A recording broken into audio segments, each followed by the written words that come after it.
我们在坟场发现了他的身影。哦，那家伙终于敢现身了。哼，不怕死吗？库罗德，那就不惜一切代价将他抓过来。遵命。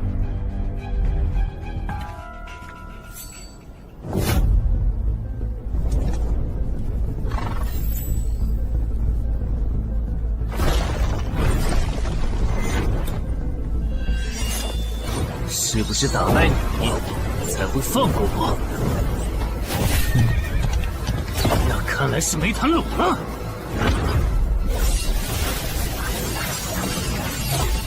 手下躲不掉，也来不及格挡。这就是你的实力。还没分胜负呢。敬酒不吃吃罚酒，那就把你变成亡灵带回去。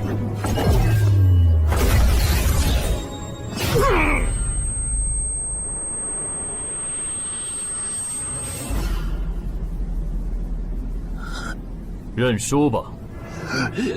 做梦。蓝不灵。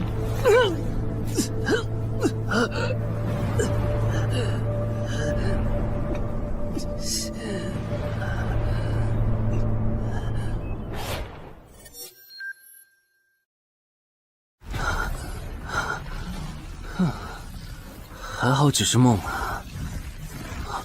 等等，啊！不是，这地下室入口，竟然真的上到我家里来了！2030年，世界各地相继出现地下城入口。在经历了一系列探索、争夺、开发和地下城失控所引发的骚乱后，各国政府确认了5件事：一，入口无法被破坏，但攻略地下城可以使其关闭。2. 如果未能在规定期限内攻陷地下城，那么该地下城入口将翻转，地下城内的怪物将涌入这边的世界。3. 步入地下城并存活的人类将成为冒险者，自此踏上超凡之路。4. 地下城内的怪物等级越高，攻略该地下城的收益越高。5. 最高等级的地下城 BOSS 连核弹亦无法完全消灭。过去10年，地下城入口逐渐被公众所接受，有关地下城和冒险者的情报也被允许逐步公开给公众。冒险者周刊报道显示，冒险者人员十分稀缺，但却人均千万富豪。这一消息令冒险者这一职业变得非常受欢迎。对普通人来说，冒险者就是一步登天的门票。所以你过去3年的冒险家生涯，为你赚取了超5亿的财富。当然，对于刚刚成为传说级冒险家的我来说，这只是个开始。但少有人知道，每一位高等级冒险者的背后，都有许多普通冒险者和无辜平民的牺牲。而我们的主人公陈海，恰好是知晓这一秘辛的少数人。你还真是给我出了个大难题啊！能让人一夜暴富的地下城，可对我来说也没啥用啊。毕竟我又不缺钱，而且我记得地下城的死亡率好像很高，搞不好我会死。要不把它上交给官方冒险者协会算了，说不定可以换点特别的好处。嘿嘿嘿嘿。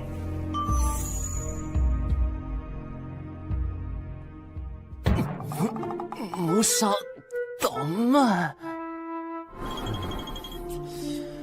但放这也不是事啊。时间一到，入口翻转，怪物全跑出来，大家都得遭殃。这样，我先瞅瞅这地下城啥类型，要是死亡率高，我就搬到别的城市，走之前报警让警察来管；要是死亡率低，我就自己搞定。真搞不定的话，再搬家，然后报警。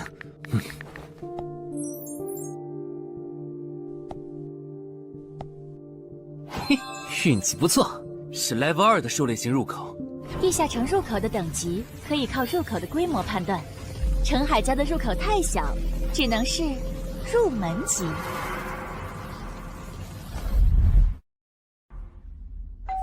你好，有您的快递。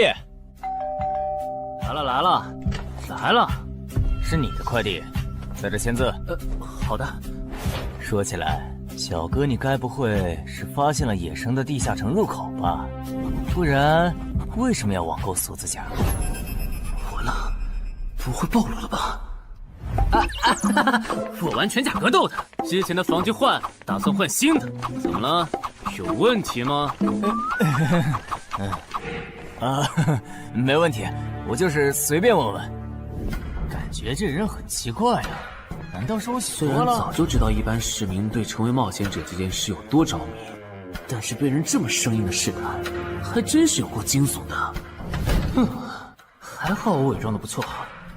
不过这个箱子会不会有窃听器啊？还好没发现窃听器。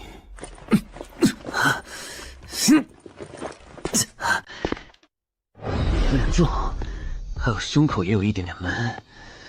怕眼镜在战斗中不方便，从而携带了隐形眼镜。没有防身武器，就在附近消防器材店随便买了把消防斧。啊，走起来倒是不影响，还行。那么，出发吧。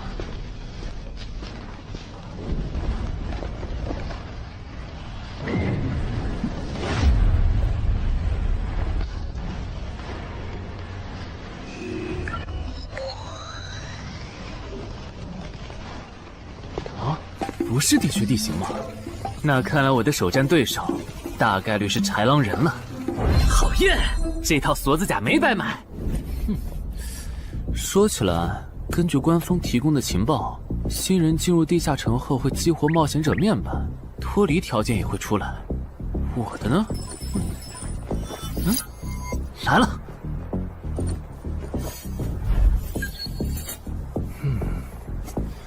我记得普通人基础属性是10点，8点算弱，14点就很牛了。我不咋锻炼，力量和敏捷才9点，很正常。但智力有16点，真没想到啊！虽然智力和魅力是前期最没用的属性，但16点的智力，就算是协会或者财团内部也不多见吧？膨胀了，冷静，看一下地下城的脱离条件吧。脱离条件：杀死任意一只潮汐鱼人。通关条件是全灭一个潮汐鱼人小队。等一下，为什么是鱼人啊？我血场过敏啊！就不能给我安排点正常的对手吗？啊！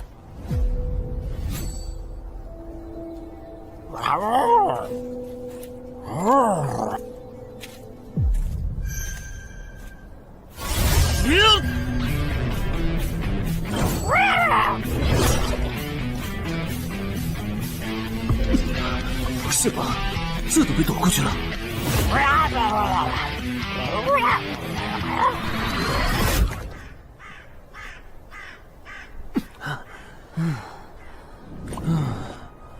不是，这个地下城的难度标注是不是搞错了？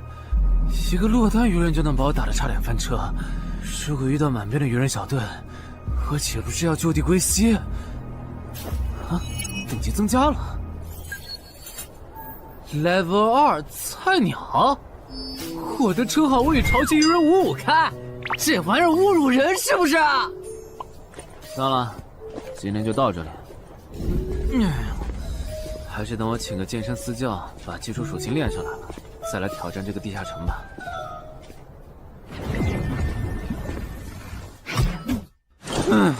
累死我了，半年的运动量都干出来了。又咋了？哦，任务结算的。我记得地下城的任务结算好像也能爆出奇物的。嘿嘿嘿，我的要求也不是很高，给我瓶加属性的秘药就行。菜怎么了？谁还不是从菜鸟过来的？气死我了！罢了罢了，有总比没有好。让我看看这个保温杯有啥功能。该物品每天可以凝聚500毫升纯净水，可升级。这垃圾东西谁要啊？气死我了！你好，我预约了安教练。哈，您就是陈海先生吧？安教练已经在 VIP 室等您了，请跟我来。好的。没想到东山这样的小地方，竟然也有专门为新人冒险者和冒险者候补提供塑身服务的健身教练。冒险者的6大基础属性中，力量、敏捷和体力是可以通过锻炼得到显著增长的。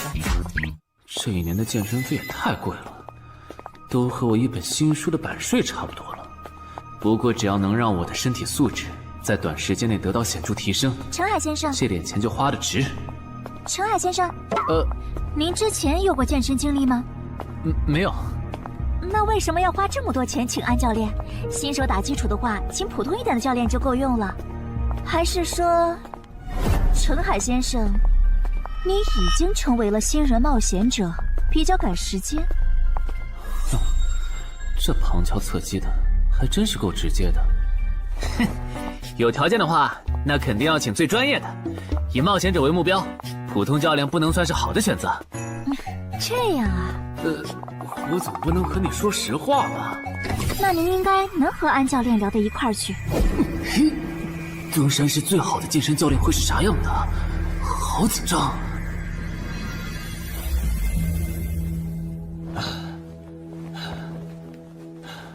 啊！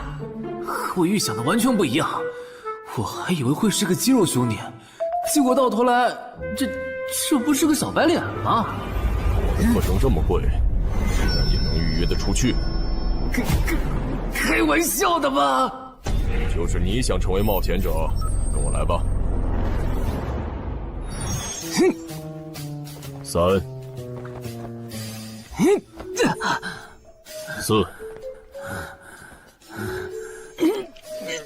我撑不住了，教练。 5，真的撑不住了。好，你到这里吧。30公斤举了5次，换算一下，你目前的单次最大重量应该在35公斤。作为健身小白，结合你目前的体重，你这个卧推成绩算是偏弱的。什么情况？虽然我知道我的身体能力低于平均线，但是这也太弱了吧？正常的老哥们不都是人均50公斤起步的吗？陈海先生的基础有点差呢。35公斤的极限数值换算到冒险者面板上的力量属性，应该只有9吧？普通人的力量、体能和敏捷数值是相对平均的，不会偏差太多。他现在这个状况，要在1个月的时间里变成冒险者，几乎不可能。那一般要多久？这个看你，如果天天练的话，差不多1个季度就能达到3个11了。这个11是你成为冒险者后面板上给出的约束，换算下来的话，就是比普通人略强。明白了。所以，办卡吗？那就先办一个季卡吧。我去哪儿交钱？转给我就可以了。好耶，以后撸铁不孤单了。认识一下，我叫徐茂，是健身馆的签约冒险者，以后多多关照。我叫陈海，畅销书作家，您也多关照。说起来，一般只有家境很好或者跟协会签了长期合约的冒险者，才会找安教练这样的专业教练。因为我不缺钱呀，我写畅销书赚的钱，在东山又花不完。既然以冒险者为目标，那肯定就要找最好的教练，打最牢固的基础。原来如此，我还以为你发现了野生的地下城入口，并且已经成为冒险者了呢。作为前辈，我得教你一些冒险者之间才流通的基础常识，免得你以后被人坑了。冒险者首次下地下城时表现好能得个称号，带不带都行。要是带了会有加成，但也会被其他冒险者盯上。有些专找低等级地下城入口的猎人，就爱顶着称号在可疑的人边上晃悠。要是被怀疑的人被称号吸引，表现不自然，那猎人就知道这人是冒险者了。接着只要跟着他，就能找到野生地下城入口。啊，这样吗？真是学到了。没啥反应，看来他真不是冒险者，就是个有点钱想当冒险者的弱鸡作家，那就没价值了。幸亏我先和超级任务5开这个称号太丢人了，没装上，不然今天肯定暴露了。安哥那边应该已经快拟完你的健身合同了，咱们过去吧。好的。国内有名的畅销书作者，还是专门写冒险者题材的。怪不得他有财力和动机买我的课，是想把身体数据打磨上去以后进军冒险者行业吧。而且他对课程的学期也没有明确要求，不像是发现了野生的地下城入口需要快速通关的样子。确实，程海是冒险者，或者他发现了野生的地下城入口的概率确实很低。这样，如果徐茂带着他回来的时候，他的注意力没有放在我的头顶，那就走正常流程吧。如果他有异常，那就别怪我了。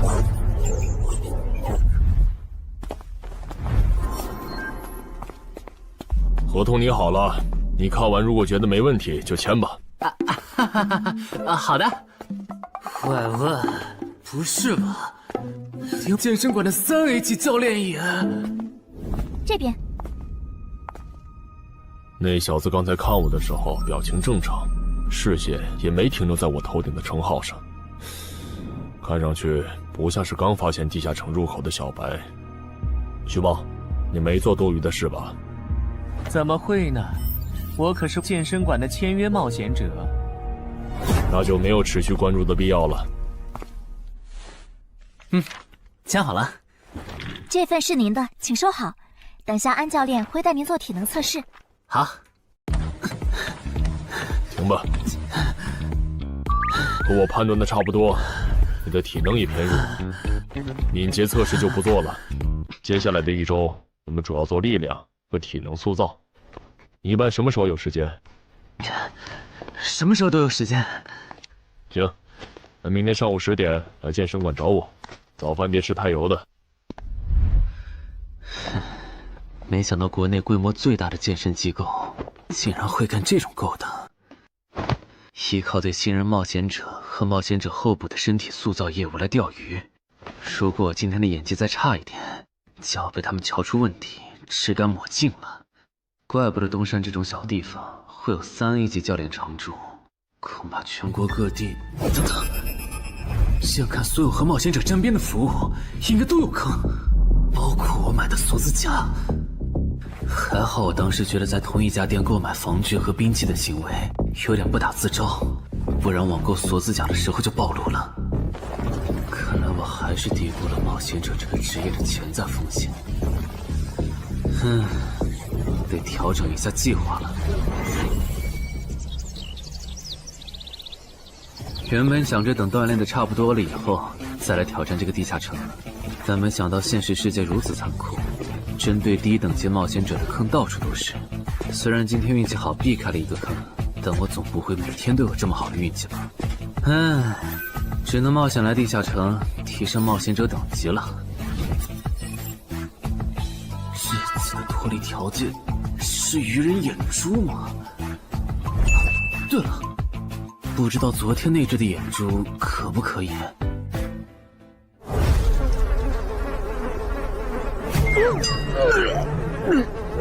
早都被啃光了呀！看来这附近有类似野狗的生物。不过好在眼珠还在。好耶！今天可以不用战斗了，等下只要记录一下这地下城的地形。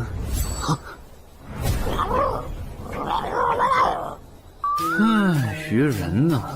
我还以为是什么呢，吓我一跳。只是一只落单鱼人的话，我根本……运气很好，2只我肯定打不过呀！快润！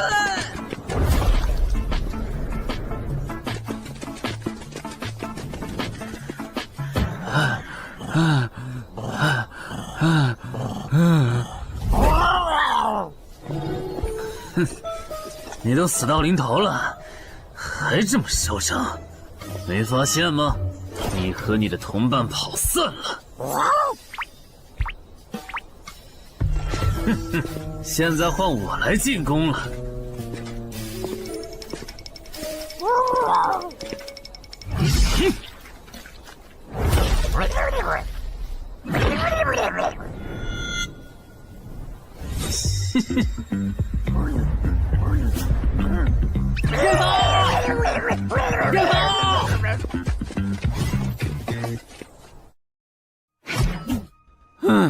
累死我了。不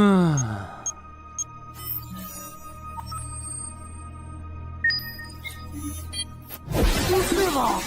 这次的评分明明更高，为什么反而没奖励啊？入门级地下城的暴力原来这么低吗？不过如果其他冒险者也是这个情况，那么他们是怎么赚到钱的？还是说有什么常识是别人知道，但我不知道的？明天找机会去问徐茂和教练。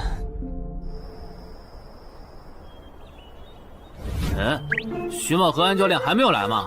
徐茂去隔壁室了，大概要过几天才会回来。安教练今天临时有事，得中午才能来。好吧，那我先去 VIP 室做体能训练。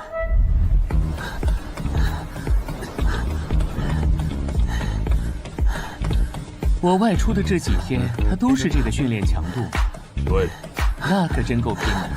这样看，用不了多久，他就能把力量和敏捷提升到11了。对，如果他能一直保持一个季度下来，力量、敏捷和体质恐怕都能到12。说起来，教练你就没考虑过把他吸收进健身馆吗？这种有钱又有行动力的好苗子，只要不出意外，以后绝对能成为中间冒险者。你回来之前我就问过了，但被他拒绝了。他想通过黑市的路子成为冒险者，然后当独狼。陈海，你这也太拼了，练这么猛很容易受伤的。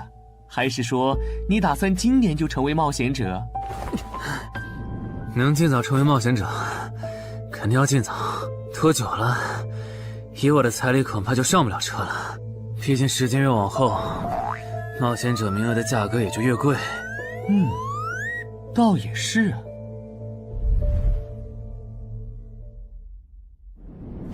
算上前天安教练的招揽，我大概可以肯定，徐茂和安教练已经排除了我拥有入门级地下城入口的可能了。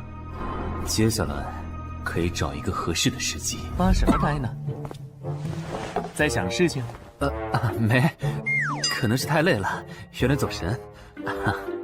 你这样肯定不行，频繁的超负荷运动只会累积伤病风险，真受伤了反而会拖慢你的塑身进度。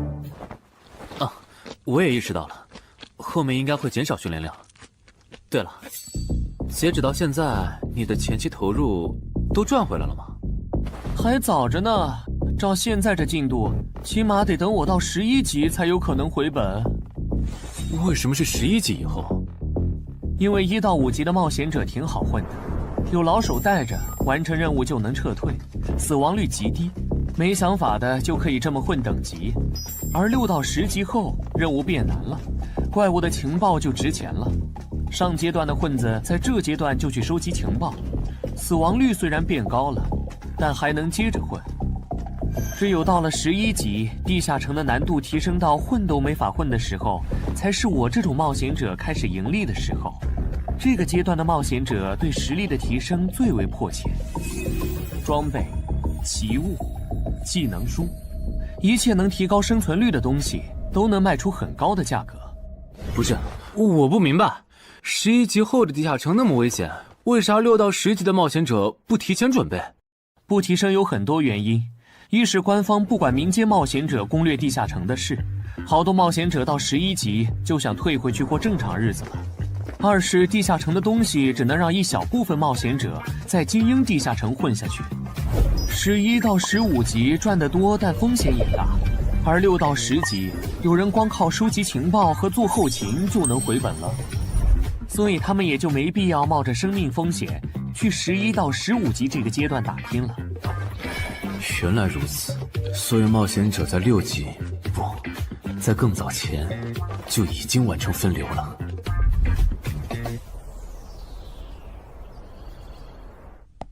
哼，真是学到了，怪不得我在论坛上很少找到有用的情报和攻略，原来有很多人靠卖靠谱攻略和情报赚钱。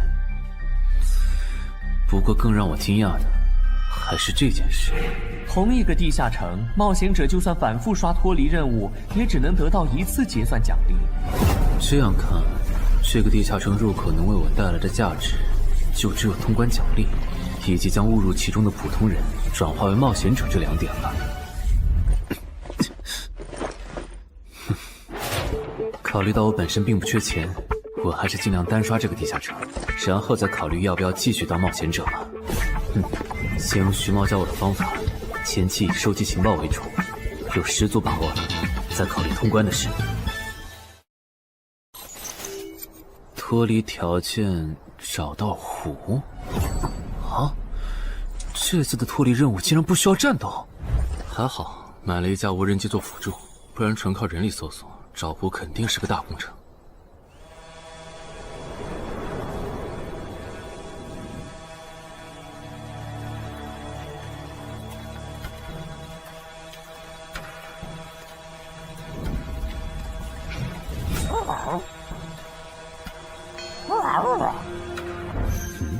这是什么？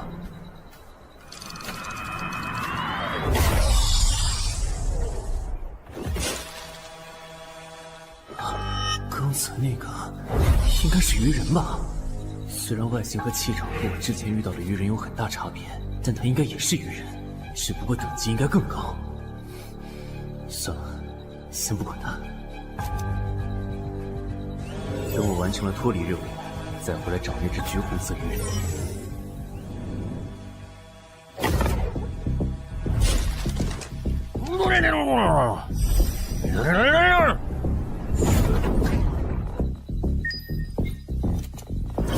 找到了！哼，怪不得森林地形的地下城会刷出鱼人这种怪物，原来森林深处藏着一个这么大的湖吗？这样的话，脱离任务就算完成了，不用和鱼人接触可真好啊！接下来，啊，是那只橘红色的特殊鱼人。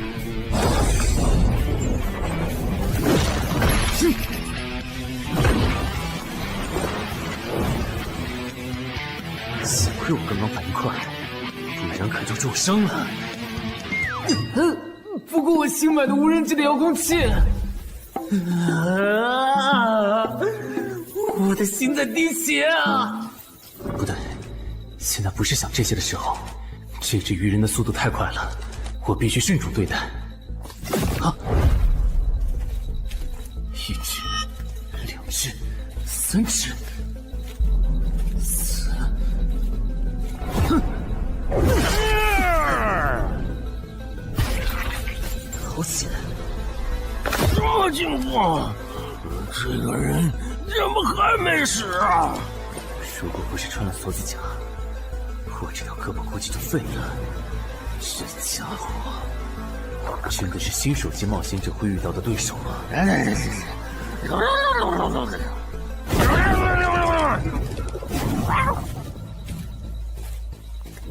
如果只是和这只橘红色鱼人单挑也就算了，关键我还得抽出一部分精力来处理身后这几只杂兵。不管怎么看，这个地下城的难度绝对超纲了呀！要不逃吧？脱离通关任务重置了。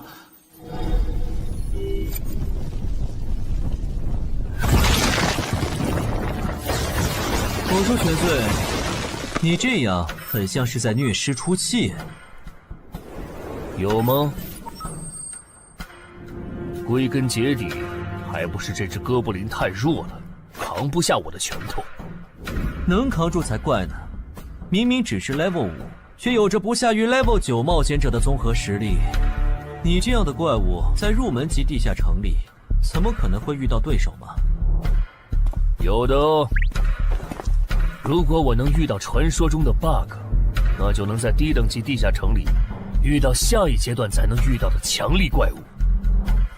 只要能从他们手底下活下来，我就能拿到补偿奖励——奇物升级券。到时候我成为传说级冒险者，就更有戏了。果然，我和你们这种明明还只是 level 5，但眼光却已经放在传说级冒险者上的怪物，是真的合不来。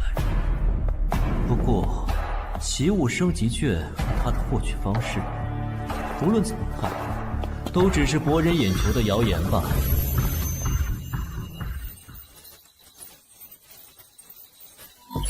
在高战力异常鱼人个体的追杀下活过3分钟，任务完成后将得到额外补偿，奇物升级券。不是吧？我都准备逃命了，你给我整这个，要玩死我吗？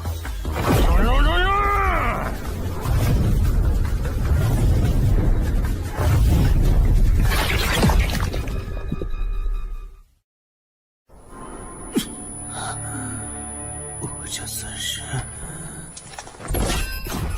遇上绝路了吧？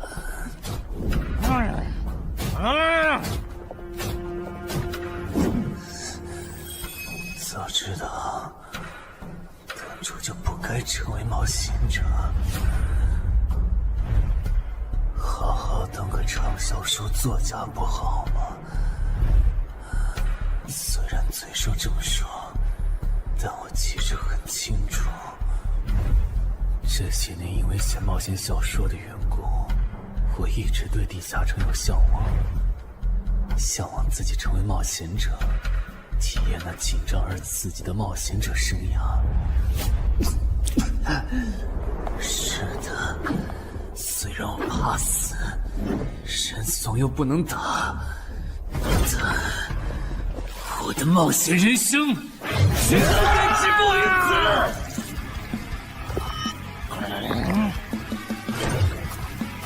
想想，我现在还有什么牌？我现在还能打出什么牌？使用称号，我与潮汐鱼人5开。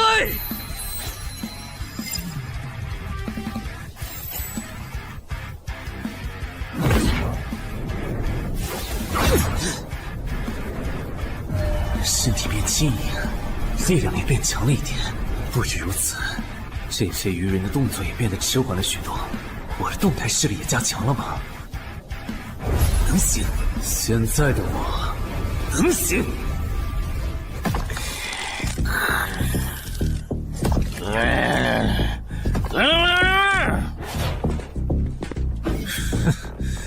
没想到高级鱼人说的话，我竟然能听懂。就剩你了，头目。我是干掉了这只下级士兵，别再得意忘形了啦！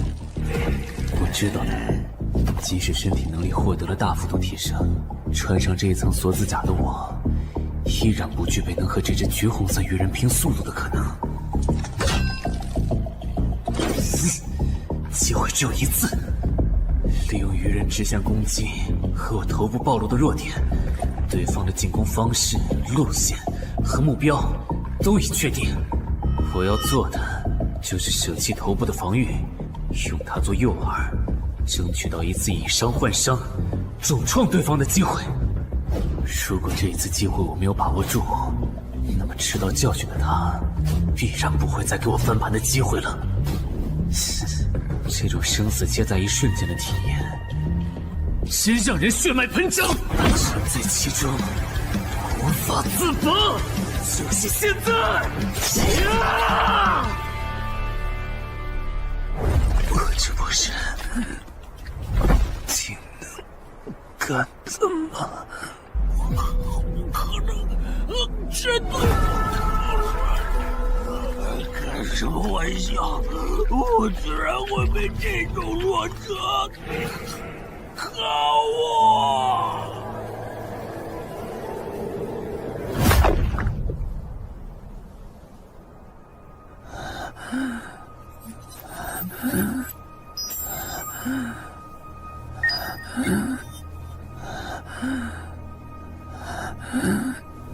这下总不能还判定我是菜鸟了吧？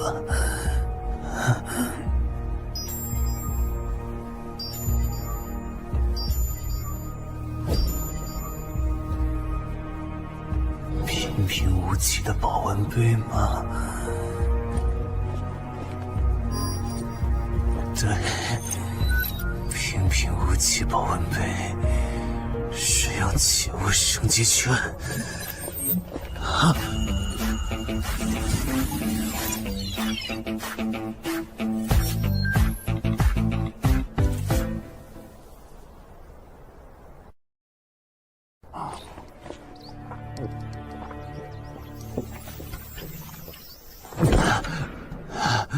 活过来了。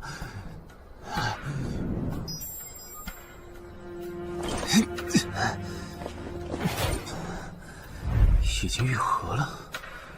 冒险者面板，冒险者等级竟然提升了，不过还是菜鸟。感知也提升了一点，还获得了一个新称号——至死地而后生。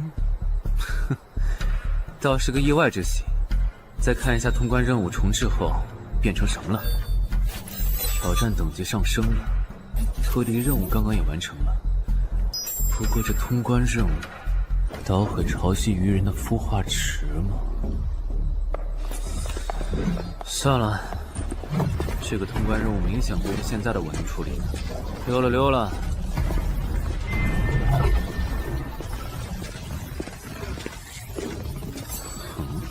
是错觉吗？怎么感觉这个地下城入口变大了？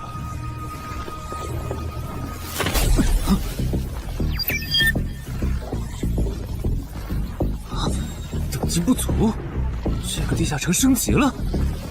这么看来，我刚才完成的脱离任务，其实来自更高等级的地下城。怪不得任务难度提升了那么多，脱离任务掉落的奖励这么丰厚。隐藏职业，我没记错的话，论坛上有个大佬，好像一直在强调这个东西的稀有性和重要性来着。哼，那必须要转职啊！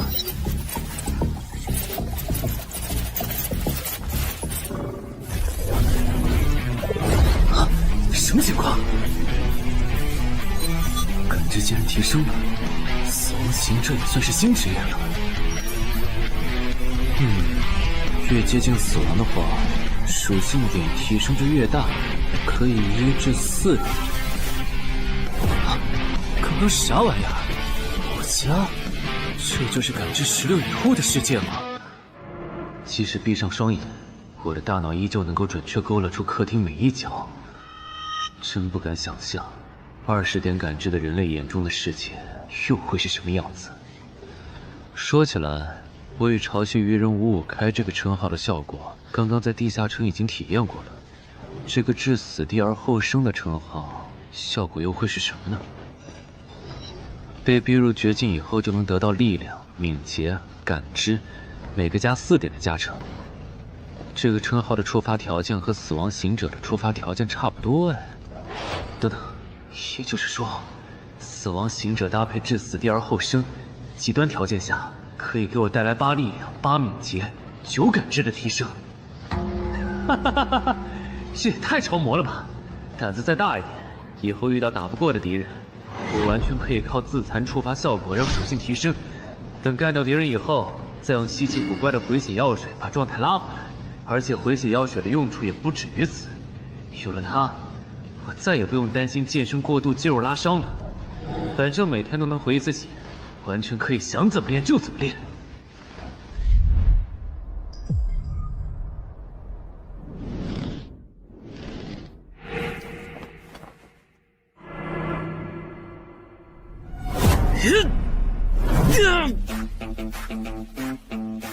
真惊人！谁能想到，不久前还只是个健身小白的他，只用了不到2个月，就达到了正常人要用1年才能取得的成果。就他那训练量，换别人来早就去 ICU 报道了。但他一通瞎练下来，还能活蹦乱跳，说明他体质很牛啊，至少有16，甚至都有可能17或者18了。安教练，你这次是看走了眼呐。陈海还在练呢。啊，恭喜啊！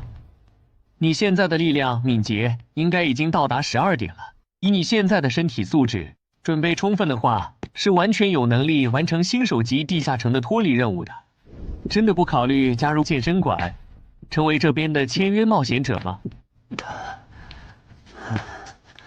我可不想当一个会被合约束缚的冒险者啊！那真是太可惜了，我还以为能和你成为同事，以后一起攻略地下城呢。不是同事，也能一起攻略地下城。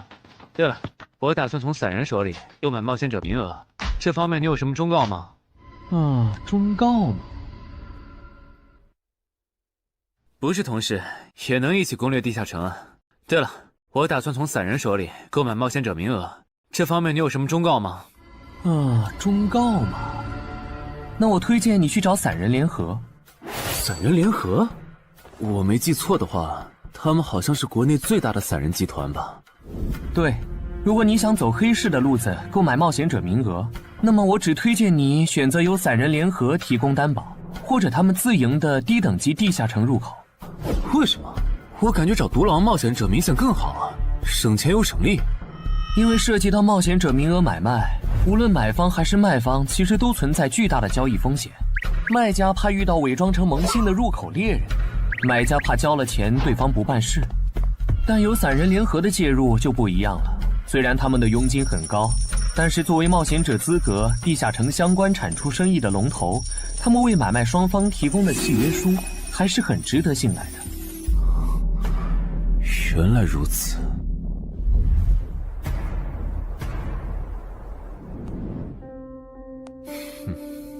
查了一下，整个漳州只有云霄市的这个老廖稍微靠谱点，找了散人联合做担保。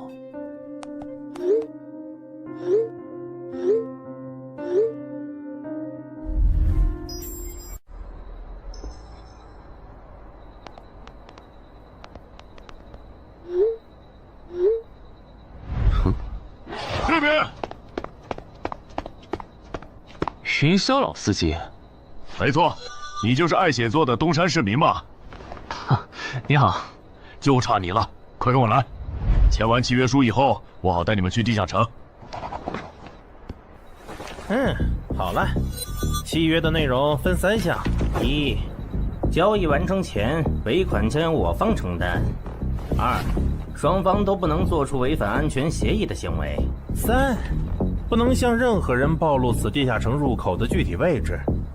诸位对契约内容有疑问吗？没有。没有。没有。那么，契约成立。手臂在发光哎！哟，好神奇啊！好了，我的工作完成了，希望以后还有机会为诸位服务。等下大家再跟我走一段路，我带你们去地下城入口。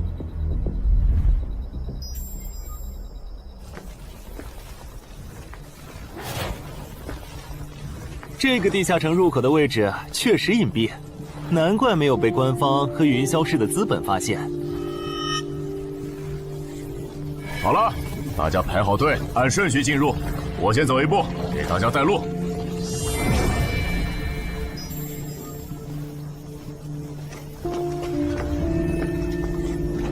这批新人怎么样？太酷了！是冒险者了，真好。还行，没有看起来像刺头的。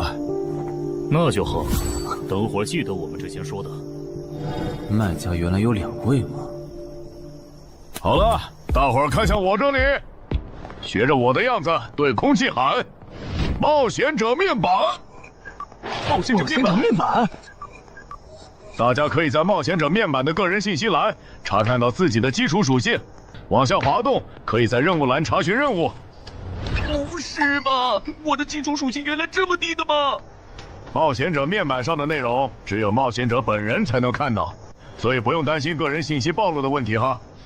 麻烦大家把你们的脱离任务报一下，我这边做一个整理。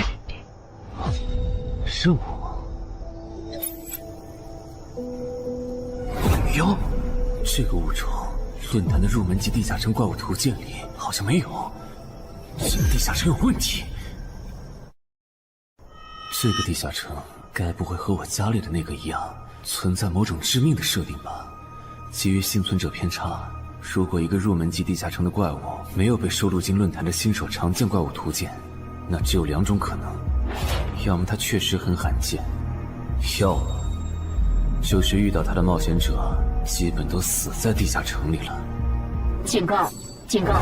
此人违反了安全条例，未说出正确的脱离任务。那个眼镜男说谎了？不是吧？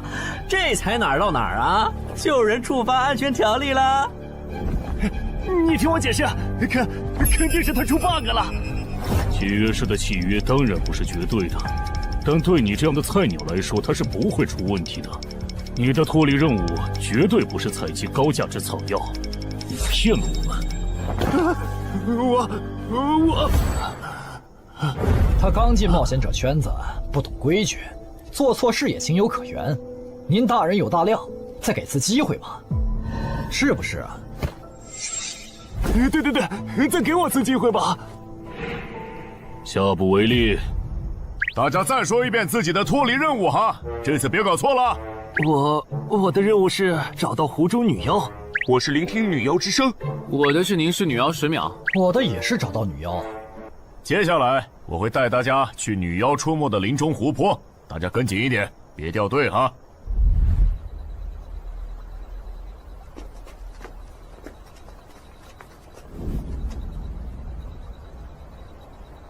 冒险者面板。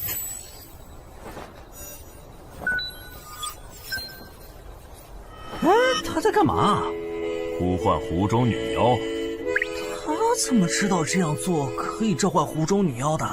这就涉及到商业机密了。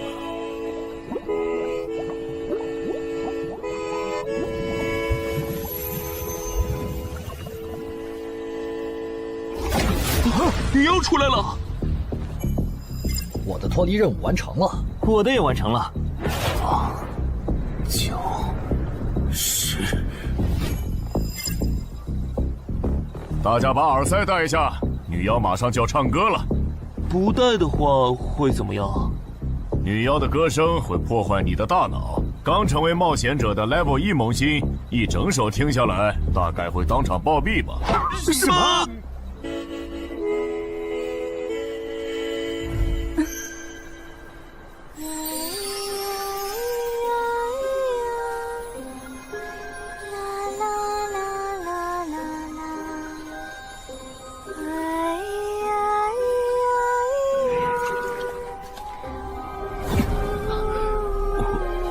被醒了，就听了这一小会儿嘛。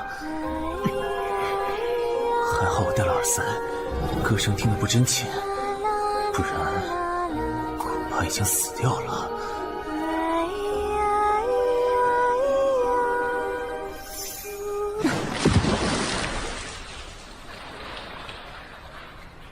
大家的脱离任务都完成了吗？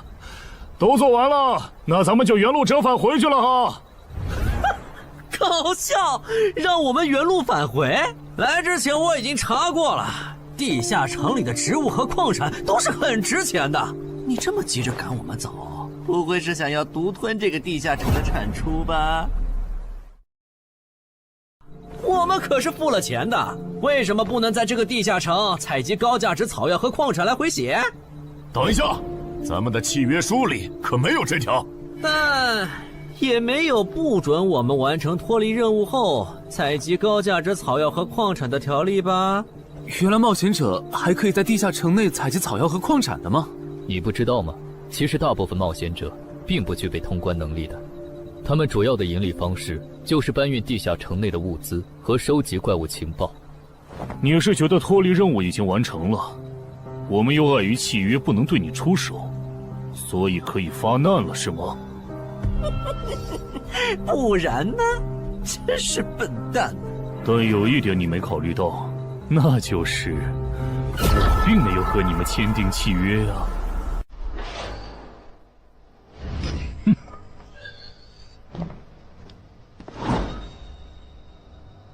你们两个什么意思？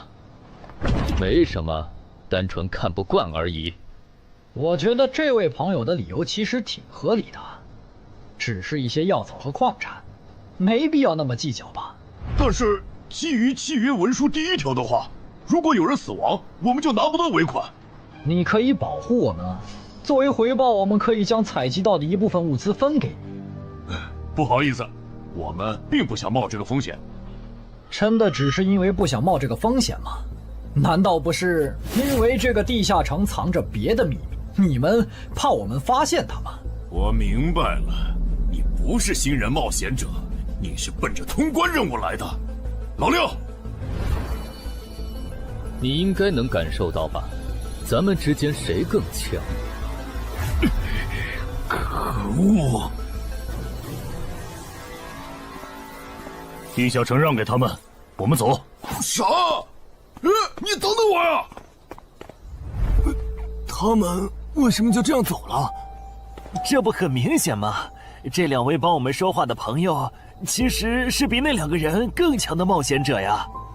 过奖，其实强的不是我，是我的这位朋友。等等，不太对。3人联合的契约师不会蠢到让假装萌新的冒险者轻松找到契约书漏洞，这不符合逻辑。大家可以自行选择，接下来是单独行动，还是跟我们一起行动？单独行动的话，你们的收益可以独享；如果跟随我们一起行动的话，通关奖励我们要1半。1半？这么多？这叫多？你没仔细听吗？是通关奖励的1半。这2位资深冒险者的目标是通关。新人冒险者的通关率一般只有10%，甚至更少。就算分出去1半，我们也领先了90%的新人冒险者。大叔，你别得了便宜还叫委屈啊！所以这其实是好事。对新人来说，第1次通关时间是重要分水岭。新人冒险者越早拿到通关奖励，未来的冒险者之路就会越顺畅。那就是说，就算我只拿到1半的通关奖励，也会比绝大多数同等级的冒险者要强吗？如果你没有浪费这些开局资源的话，确实是你要强一点儿。请让我也加入你们，也包括我。我也要。那帮没良心的，签契约书前都说好了，只涉及脱离任务，其他不包的。任务一完成，他们就变脸了。差不多得了，都走了这么远，他们不可能再跟着了。你不用演了。哦。不过你这次演技提高了不少嘛。刚才我一度以为你打不过那个顶着战斗专家称号的冒险者来着。我确实打不过他。啊？不过他也很忌惮我就是了，要不然不会用劝退的方式赶我走。原来如此。那你觉得他们能通关吗？可能性太低。个人判断，这批冒险者里，最多只有1到2个幸运儿能活着走出这个地下城。什么嘛，这不就和之前的几次一样了吗？真没意思。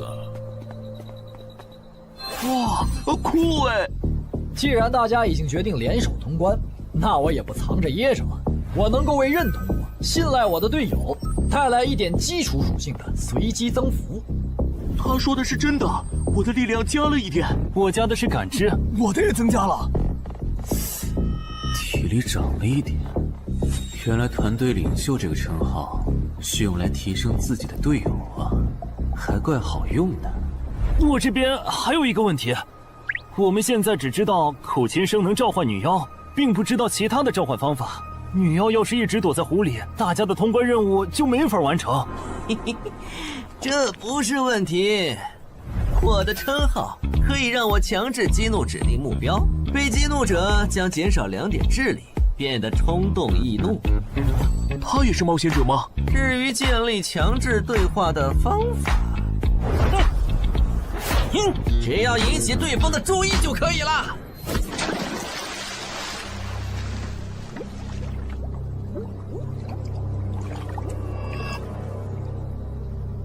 蠢货，你过来呀！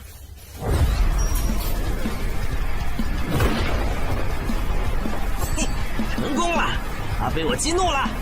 剩下的交给我吧。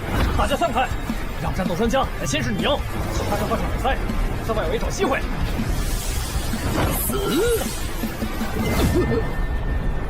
穿过去了？开什么玩笑？竟然是灵体！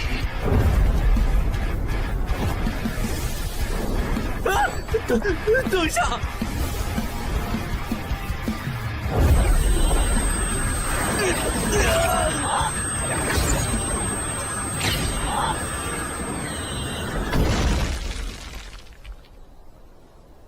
还好有2-3，只是鼻子出血。不是吧？这个女妖原来是个妖魂。娘，有把握吗？有，但是会比较费时间。上一个地下城刷出来的僧侣之拳应该会有效，但熟练度还没上去，打起来会很慢。慢就慢了，这只女妖应该没有其他攻击手段，对我们的威胁很小。我有预感，这个地下城的通关奖励会非常丰厚。哼，愚蠢的选择。等等，你先别走。不是吧？10万个人里都不一定能出一个的感知16点的人，竟然让我……你为什么觉得他们的选择是有问题的？使用称号，他们当我不存在。真晦气！喂，你搁这对空气自言自语什么呢？不是，我刚才……不是没人吗？幻觉吗？有东西过来了！什么东西？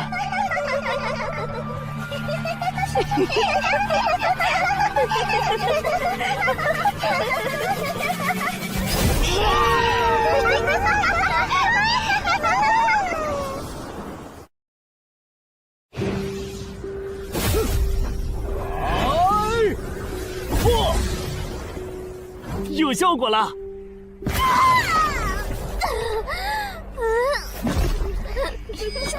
什么声音？我们搞错了，这个地下城不止一个女妖，那2个卖家没安好心。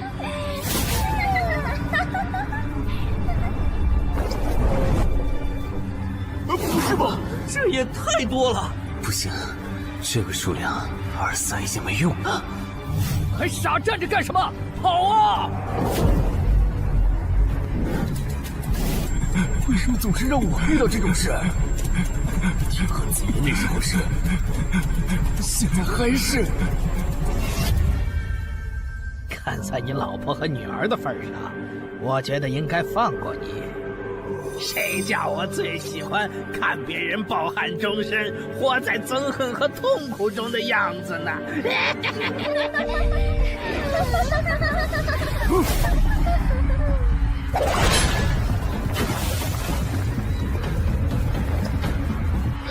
你们以为我是谁？给我滚开！妈妈，我错了。来呀，也不怕你们！来呀！被摆了一道啊！怪不得那2个入口持有者的契约没限制3级以上冒险者进来，原来是想引4到5级的冒险者来通关。等我们团灭后，就进来捡我们的通关奖励，真是好算计。关于如何杀死这些女妖，你有建议吗？这声音，有建议就赶紧说。女妖不光靠声音攻击，还有别的攻击手段。我费了听觉才勉强躲过第1轮奸笑。你是爱喜做的东山市民？对，真是看走眼了。没想到你一介新人竟然比我们这些老手反应还快。但是你不是听觉被废了吗？怎么还能听到我说话？好，我感知16，可以读唇。原来如此，这个地下城我认为是无解的。那些女妖能免疫一切物理攻击，老实说，这根本就不是正常4到5级的冒险者小队能处理的。哦，所以你也没有办法。还有一个办法，除了僧侣之拳，阿良还有一名被僧侣祝福过的神油。涂抹长剑后，应该也能伤到那些女妖。不过，这也就给你能伤到他们的力量。我不信新手冒险者能从这么多幽灵的围攻里杀出去。但总不能坐以待毙吧？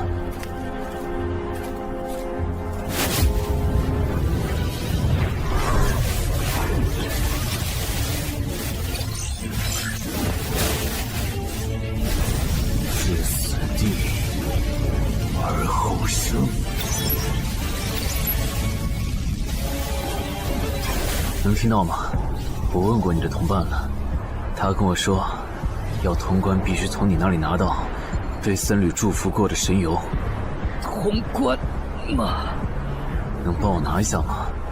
不好意思，我眼睛瞎了，恐怕没办法操纵冒险者面板取出你要的东西。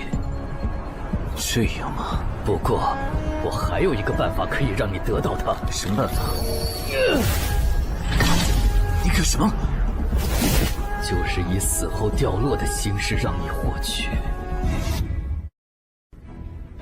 其实我也不是非要那罐油杀人夺宝不可。20点的敏捷足够我甩开女妖逃出地下城了。我就是想试试能不能通关。虽然无论怎样，你都不可能活下来。喂，真的很吵啊！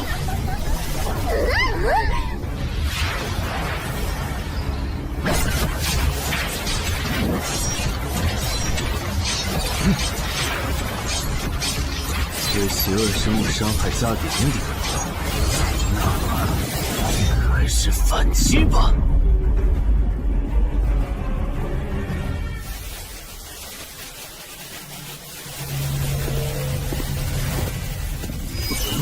好像有人从里面走出来了。哪有人啊？你看错了吧？不是，我真感觉到了。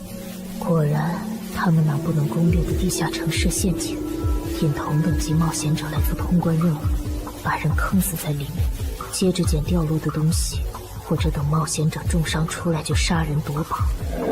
雇主的儿子应该就是这么被害死的。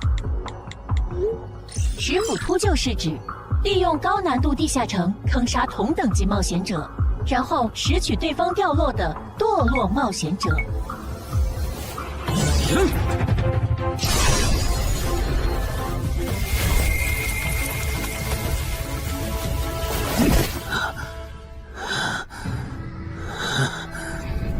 好险！如果再多几只女妖，我恐怕就要被逼出回血药水这个点牌了。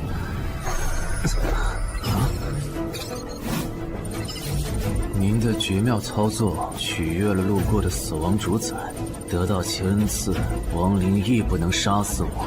该恩赐可以使您豁免一次来自亡灵生物的死亡判定，免疫一次来自亡灵生物的死亡判定。好霸道的额外奖励！额外奖励都这么丰厚了，合并结算的奖励还高于单独结算，那么肯定要合并啊！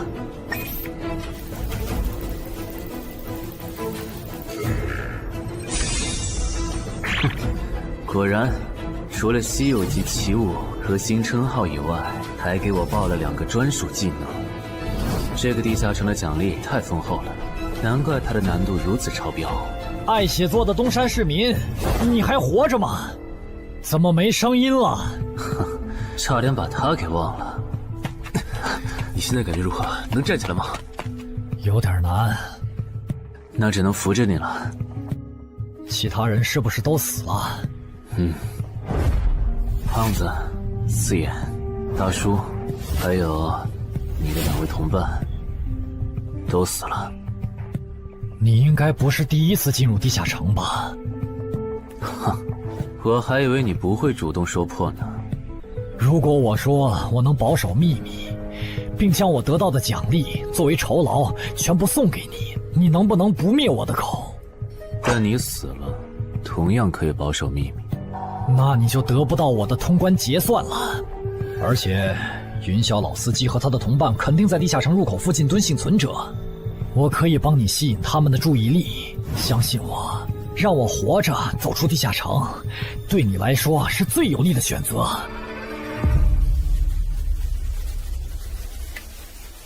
看到了吗？这才是真有人出来了。哎呀，刚才那次算我看错行了吧？等等，地下城在坍缩，他们通关了。不对，小七右边的冒险者，他绝对不简单，肯定是狼。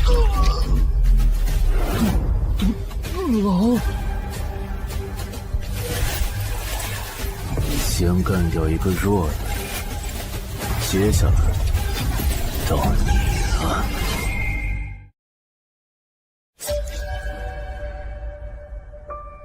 东山市民，你好大的胆子！不是吧，不是吧？不会真有人觉得自己坑完人不会被报复吧？呵呵，这么霸道的吗？闭嘴！哎呀，我好怕呀！你这家伙，找死！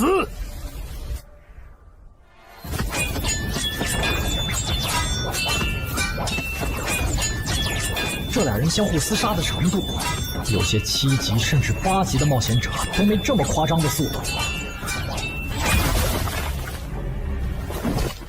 不可能！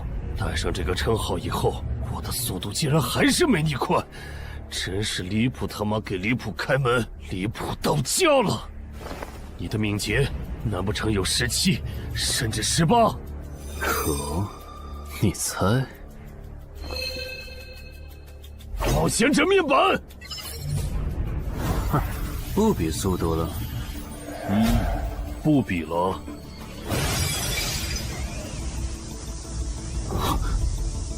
这本来是为那个战斗专家准备的，不过给你也没差了。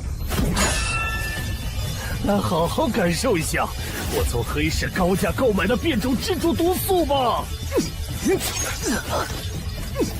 什么嘛！你这毒套完全不行啊，比普通人还差。连反击的力气都没有了吗？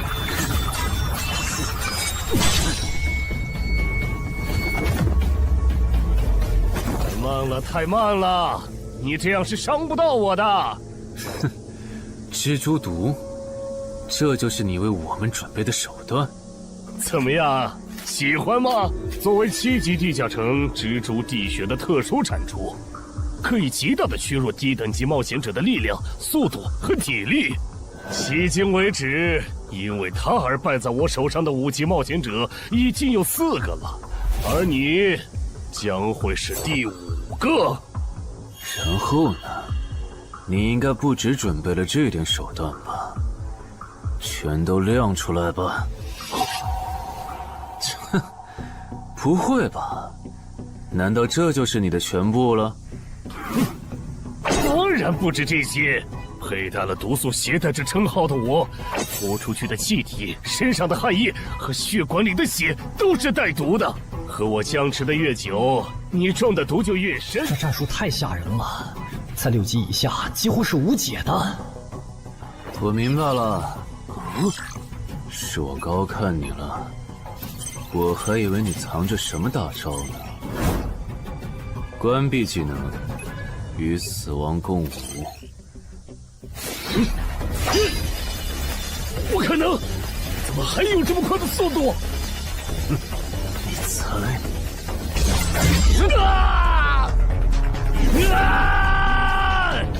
也太得意了！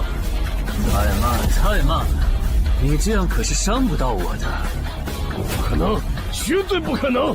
你明明只是个独狼，怎么可能比杀了大量5级冒险者的我还强？没什么不可能的，在舒适区里泡着的你，永远也看不到与死亡同行之人所看到的风景。但是，溺死的往往都是会水的，散人只有劣势更弱小的散人，才能积攒出大量的财力和武力。我的路才是正确的。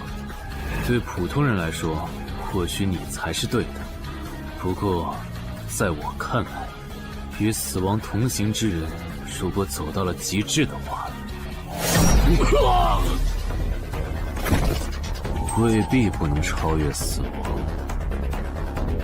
不是吧？那么强的人，竟然这么轻易的被……啊！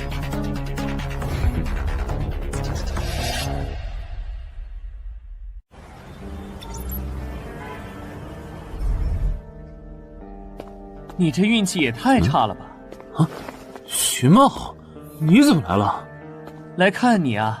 第一次进地下城就遇到了能免疫物理攻击的怪物，好不容易通了关，还被师傅秃鹫堵门。不过也多亏了这次经历，让我得到了置死地而后生这个称号。也是，还算幸运。那些传说级冒险者，哪个没在5级以前越级挑战过对手呢？对了，个人建议不要让别人知道你的主要称号，情报泄露是很致命的。冒险者要防的不只是地下城的怪物。原来如此，学到了。虽然女妖之森的入口持有者，官方说是被另一个幸存者杀了，但我查过，那人主要称号侧重团体战斗，单人作战能力没强到能杀掉2个石斧秃鹫，所以怎么了？我脸上有什么东西吗？没什么，我只是突然想起来，高教练月底就要回东山了。你这边养好伤以后，记得回健身馆报道。关于你的塑身计划，要进入第2阶段了。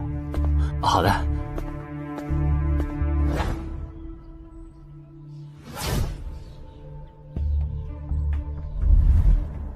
你不打算做攻略型冒险者了？没错，这次地下城经历让我明白，我没当传说级冒险者的本事。与其在这阶段的地下城拼命，还不如到6到10级的地下城多弄点钱，然后就隐退。哎，不过你和我不一样，你有成为传说级冒险者的潜力，但前提是你得改掉独狼的习惯。为什么这么说？独狼玩法在10级前的地下城能提高任务结算评分，多拿奇物、称号和技能，但11级到15级的地下城难度大增，光靠个人根本过不去。如果你想成为传说级冒险者，10级前就得组建自己的攻略团队，不然在11级到15级时，要么会掉队，要么就会被官方财团收编，就没机会再往上提升了。团队嘛。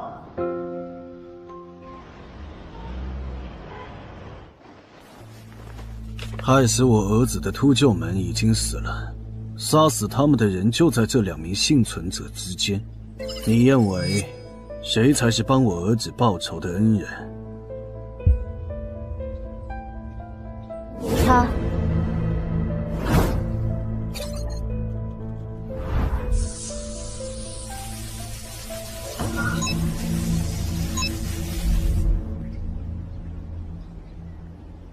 小矮，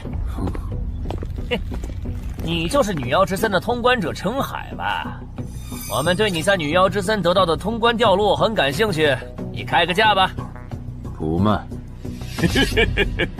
他说不卖，他不会真的以为我们是在跟他商量吧？那我换种说法，把你在女妖之森得到的东西交出来，立刻马上，不然有你好看。你们在干什么？不许骚扰我们医院的病人，走开！烦人的家伙来了，哥，我们走。切，真晦气。下次他们再来骚扰你，你就来找我。我哥哥是10级冒险者，他们不敢惹我。谢谢。不要，该说谢谢的人是我。我的好朋友死在了女妖之森，你和王先生攻略了这个地下城，还铲除了用它钓鱼害人的秃鹫。原来还有这么一层关系啊！我和我死去朋友的家人都很感激你。总之，这是地下城爆走后的随机拉人现象。怎么还会拉我呀？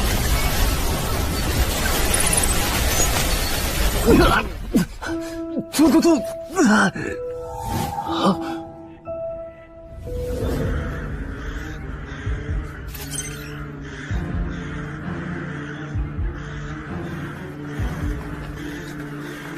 大家不要惊慌，我们只是被拉入了翻转后的入门级地下城。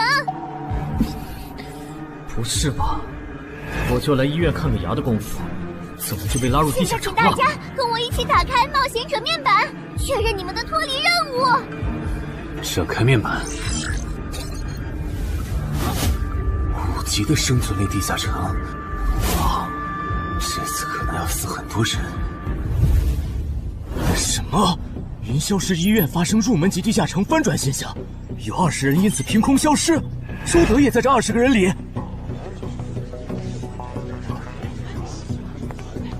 情况如何？失踪人员名单已经整理出来了，被卷入地下城的一般民众有17人，冒险者3人。我们还找到了失控的地下城入口。不过什么？你的脱离任务和通关任务是什么？消灭10具骷髅士兵，存活1小时。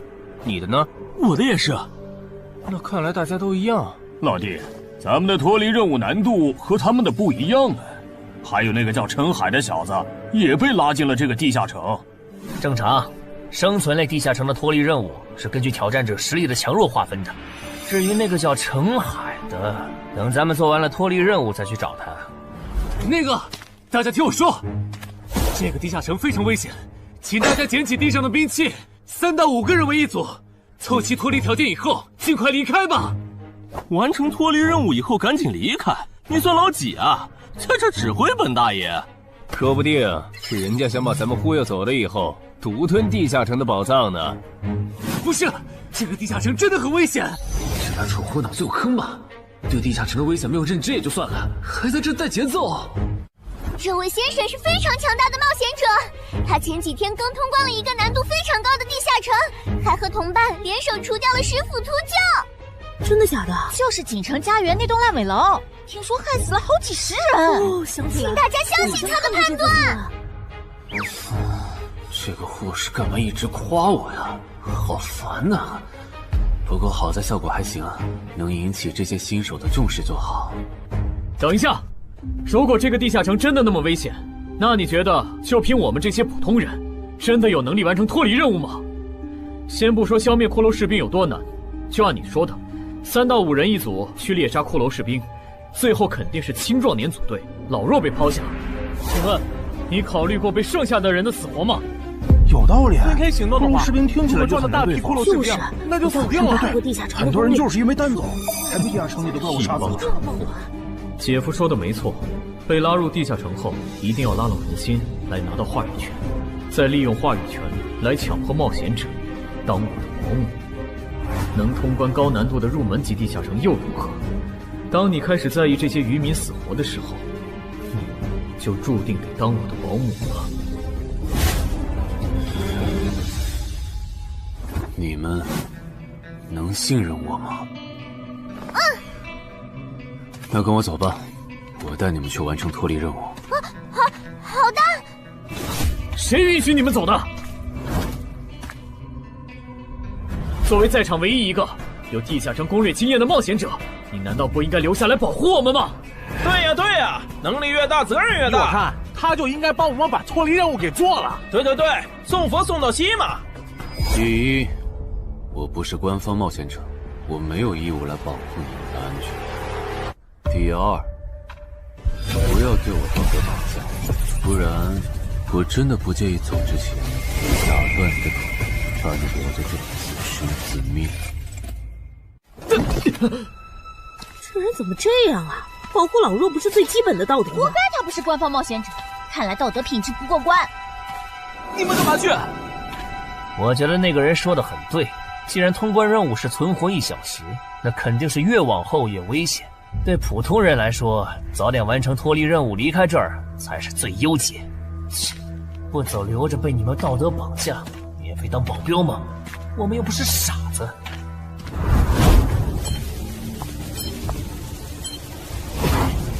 是他。这个地下城有什么问题吗，尚科长？这个地下城最大的问题在于，接下来的1个小时，能有几个人活着走出来？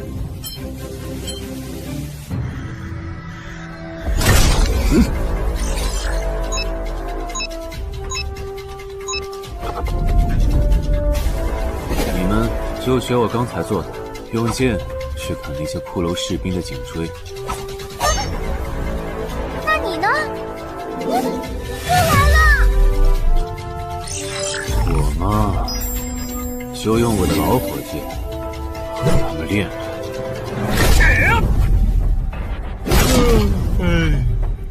打完这批记得换班啊，老哥。好嘞。骷髅士兵不刷新了，看来并不是无限的。好消息是新人的压力小了，坏消息是我这样的老手完成任务更难了。这周围的骷髅士兵被咱们刷光了，换地方吧。好。受伤的人往后退，剩下的2人一组，交替清理从地里爬出来的骷髅士兵。再战40分钟，大家就可以回家了。好。亏我之前以为当冒险者有多难，结果就这儿啊！是啊，这些骷髅根本就没有那个老手渲染的那么危险。等这次结束，你也是个有名的冒险者。这些骷髅虽然弱，可不代表这地下城难度低。正相反，骷髅越弱，越说明地下城有极厉害的 BOSS。更让我烦的是，这地下城怪物也太少了。虽然我以老弱不宜参战为由，劝退了近半的冒险者，但是分到我这的怪物才4个。最后10分钟，这地下城难度肯定飙升。要是接下来10分钟都没有新的骷髅士兵刷出来，我就得自己想法子凑够剩下的6个骷髅士兵了。脱离任务做完了？嗯。你呢？还差几个？8个。把机会都让给他了吗？那你先回去吧，我们继续刷骷髅。等做完脱离任务以后，咱们3个在外面集合。10年来没有一个人通关。不止如此，这个地下城的幸存者们也非常奇怪，几乎所有的都是新人。怎么会有这么奇怪的地下城？正常不都是冒险者越强大生存率越高吗？因为这个地下城有一个被称为强者坟墓的机制。同样的脱离任务，新人的难度只有老手的1/10。当新人完成脱离任务离开的时候，实力远超冒险者的地下城 BOSS 会主动追杀冒险者，好多老手都栽在这机制上。朱德，快点察觉到，这个地下城的本质是谁最先完成脱离任务，谁才能活下来的竞速比赛。好心的冒险者哥哥，护士姐姐，再见。拜拜。再见。等下遇到的骷髅士兵，我多分给你一点。你先完成脱离任务，和他在外面会合。好的。有人完成脱离任务出来了。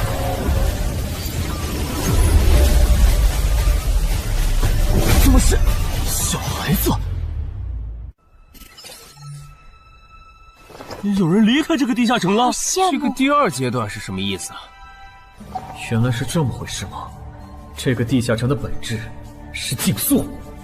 李明、王志勇，你们2个跟我来。老弟，有个人完成脱离任务离开了，是不是那个叫陈海的人呢？不可能，先不说他还带着2个累赘，光冒险者们要杀的100个骷髅士兵就不好找。那会是谁呢？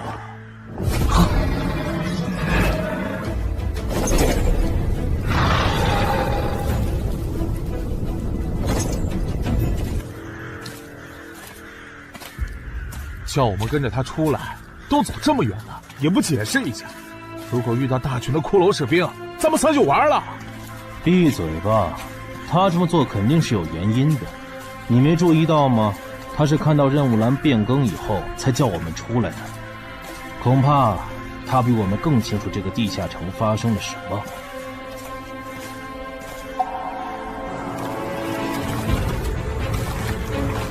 准备战斗！他们3怎么走得这么像咱们不管啊？周德当初就不该气走那个冒险者。脱离了。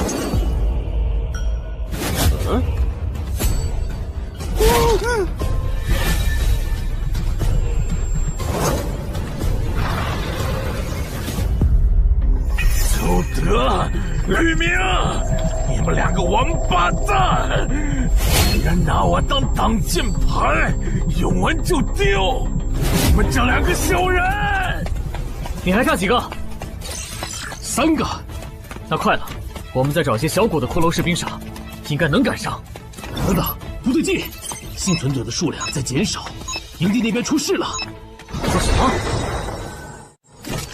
陈海哥，这个阶段是什么意思啊？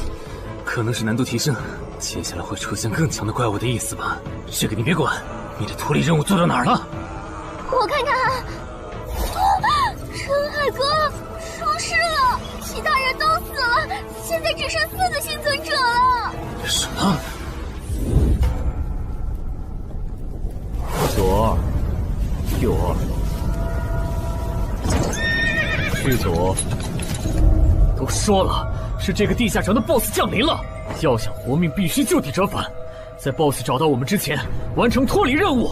别开玩笑了，就咱们2个人，怎么可能在那么多骷髅士兵的围攻下完成脱离任务？王之勇在的时候都做不到。听不懂人话吗？我们已经没有时间去找骷髅士兵了。还差右2。剑锋，救我！你好了吗？马上！陈海哥，好了。常先留下，你先走。可是，撤下！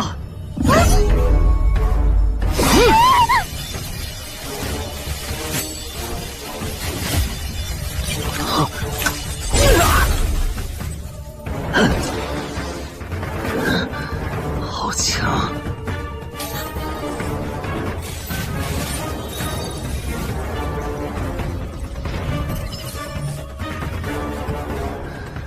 明白了吗？你留下来，只会碍事。我知道了，我去外面等你，你一定要活下来。好了，现在只剩下咱们2个，我猜你是不会放我走的，对吧？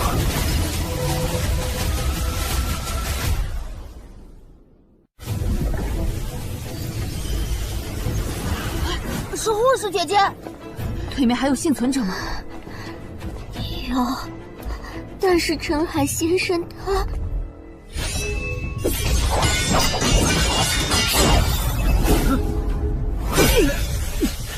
好强，想下去不行，速度和力量我都不是他的对手。就算能大概猜出他下一个动作，可因为一直忙着抵挡，一次出错的话就得死。要走！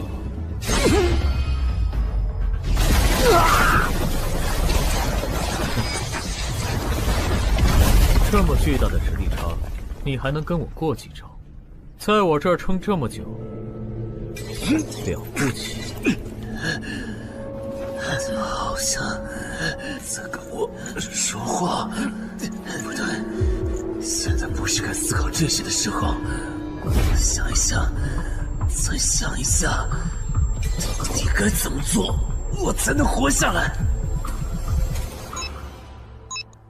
没戏了，把这边的情况汇总给漳州吧。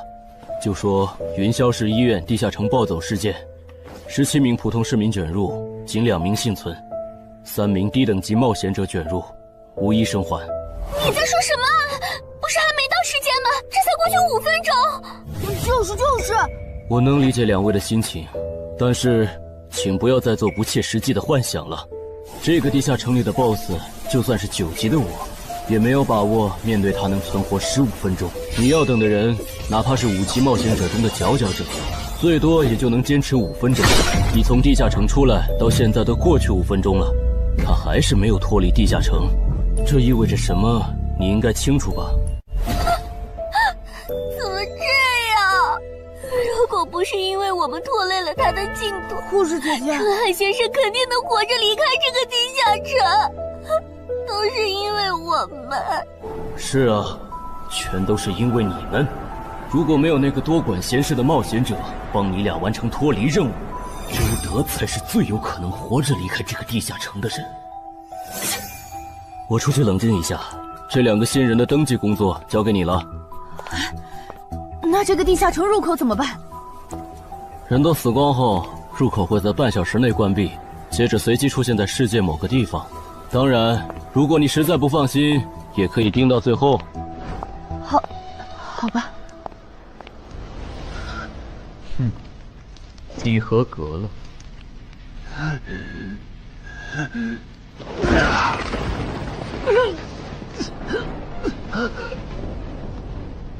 我很期待你成为亡灵后的表现。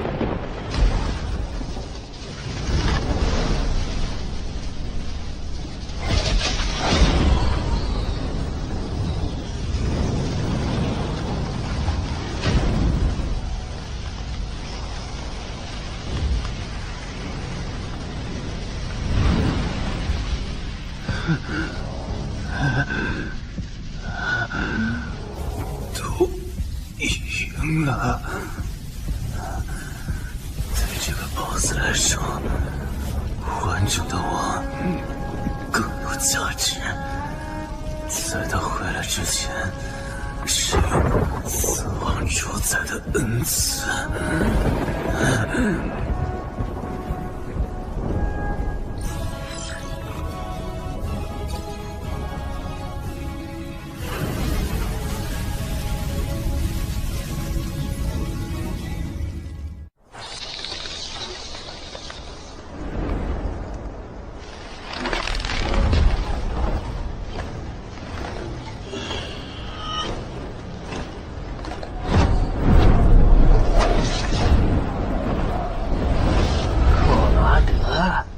不是被大军派去坟场征兵了吗？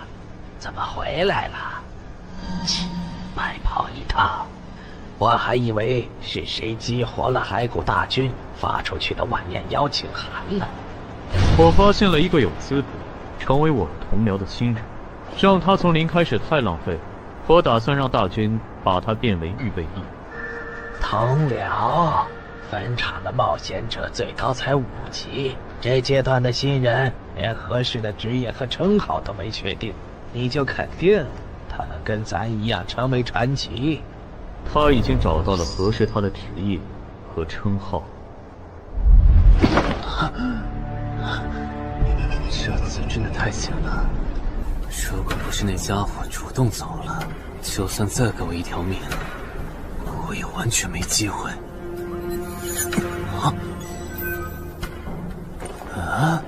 通关任务都显示完成了，为什么没有弹出来脱离选项？不会是必须完成脱离条件以后，我才能离开吧？在那个怪物意识到我没死之前，那得抓紧了。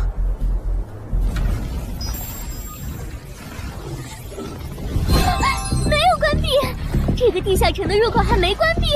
澄海先生还在战斗，他还活着。我去找尚科长。周德死在地下城里，他姐知道后一定会迁怒同期的幸存者。如果处理不当，尚科长，怎么了？慌张成这个样子？那个地下城入口没有关闭，结束的时间明明已经到了，但是他还在。怎么可能？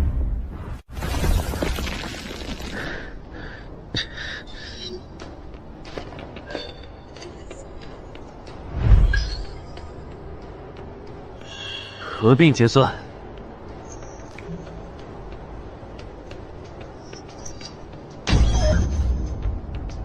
原来那个亡灵骑士叫库罗德呀。不过，传奇级，坟场才5级，怎么会有这么超高的 BOSS？ 说起来，这个地下城的 BOSS 强度这么高，以前真的有人通关过。尚科长，你看，尚科长，这地下城暴走后，超过关停时间仍然存在，怎么会这样呢？有2个可能：一，被卷入地下城的冒险者完成了通关任务，但却没有完成脱离任务；二，地下城升级。一定是第一种，一定是。不可能的，坟场很早以前就已经被世界冒险者协会定义为几乎无法被攻略级的地下城了。相比有人通关，我更相信是地下城内部发生了什么变化，导致地下城升级。有人出来了！是澄海先生，真的是他！哎呀，你们都在啊！担心死我了！就因为我的原因，没能坟场竟然真的被他打通关了。一辈子的。那么严重呢？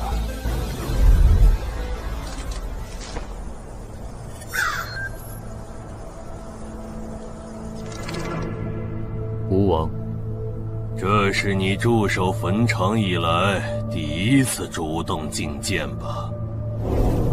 库罗德，你知不知道，就在刚刚，你成为了全球首个通关坟场的冒险者。首通？我？对，你要火了。坟场这个地下城虽然等级很低，但是在冒险者圈子里很有名气。你首通的经历应该会吸引到很多资本和散人工会的招揽，当然也包括官方。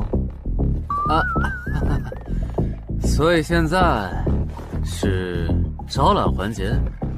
是的，你在女妖之森和坟场的表现已经充分证明了你的潜力。像你这样的超级新人，整个冥省1年下来也不会超过10个。作为云霄市地下城负责人的我，当然不可能错过。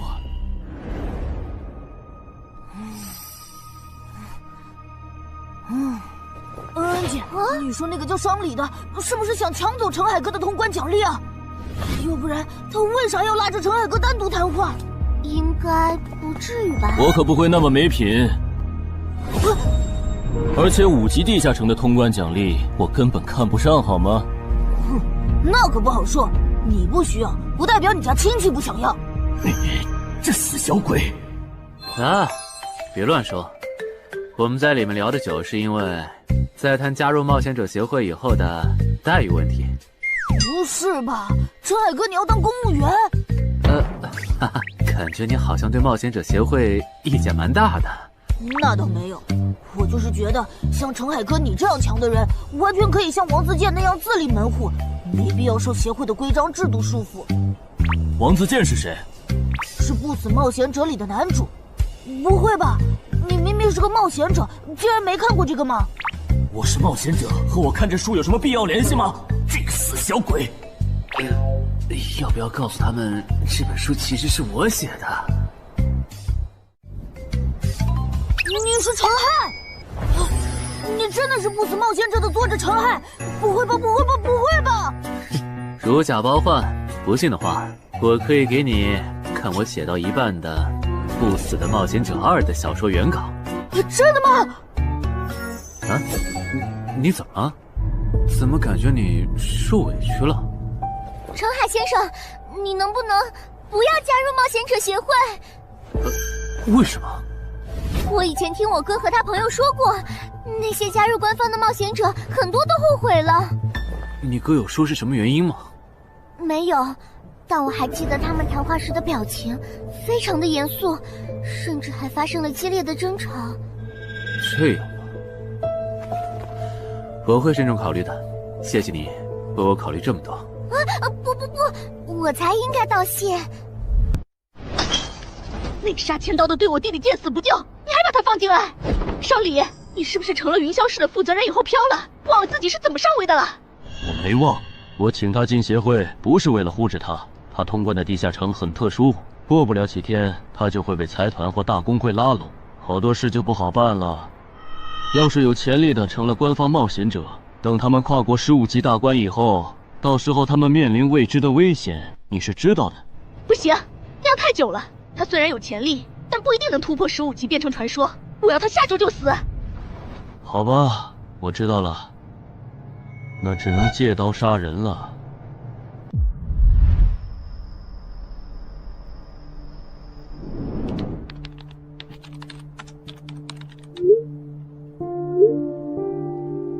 坟场，这个地下城的情报不是早就挖无可挖了吗？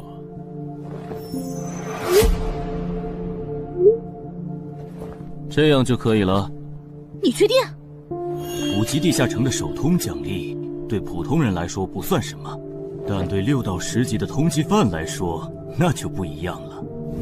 要是澄海的情报到了黑市，不出3天，闽粤2省的通缉犯都会跑到云霄市，这样就能给你弟弟报仇了。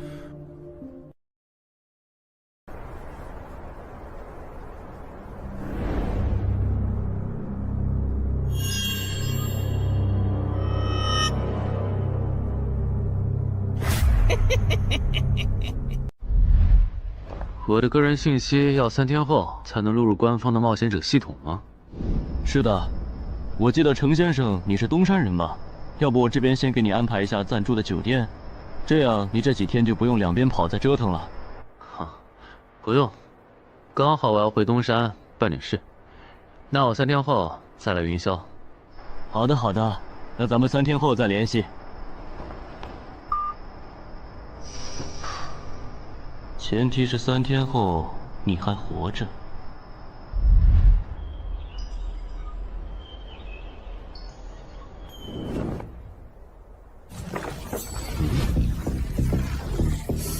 几天没见，怎么感觉这个地下城入口变得更大了？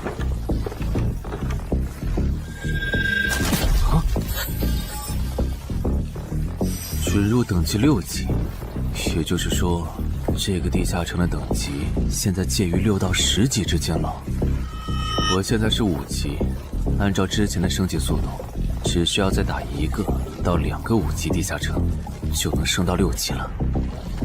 上次翻论坛的时候，我记得东山这边好像有一个5级的地下城正在招募人手，我看看还在不在。好耶，还在。你好，请问你们的招募条件是？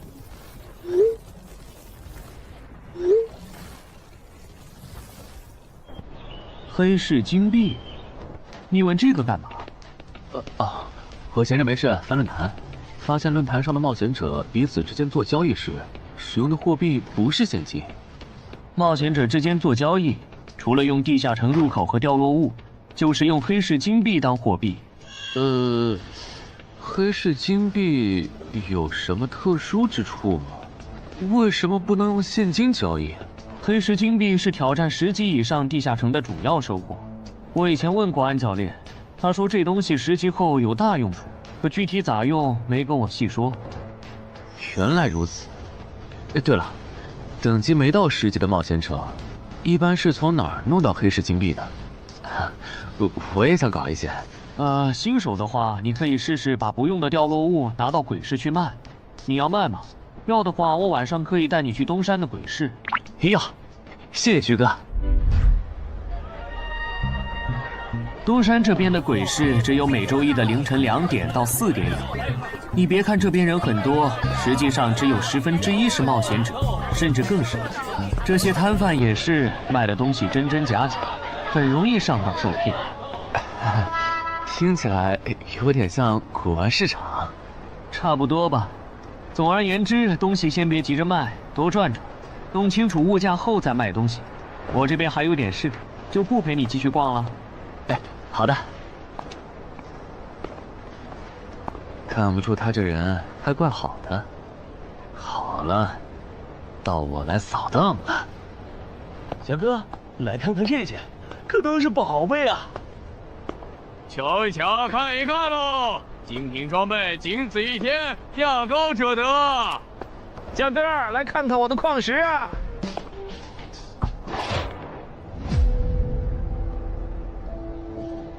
看他求购的内容，这个人想要攻略的地下城，该不会是女妖之僧吧？这位小哥，你有我要的东西吗？如果是对付女妖的话，口琴和长剑应该可以。有啊，你打算以什么价格收？我得先看看货，货好，价格都好说。要看货，你得等我半个小时，我回家拿去。那你得快点，如果在这期间有别人卖我要的东西了，我可就不收了。知道了，都在这里了。这个口琴确实可以吸引女妖，我可以给你6枚黑市金币。Nice。至于这把剑，这剑携带圣化属性，对邪恶生物伤害加2点，能够有效攻击女妖。哦，有点意思。爷呀，你这把剑我可以给你8枚黑市金币，咱们加个微信吧。之后我这边如果再有需要，交易起来也方便。好啊，加好了。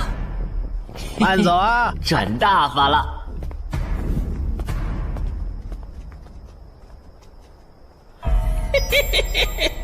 疏于防范了哟，坟场通关新人。唉，都过去1个多小时了，那个叫四海为家的怎么还没来？算了，不等了。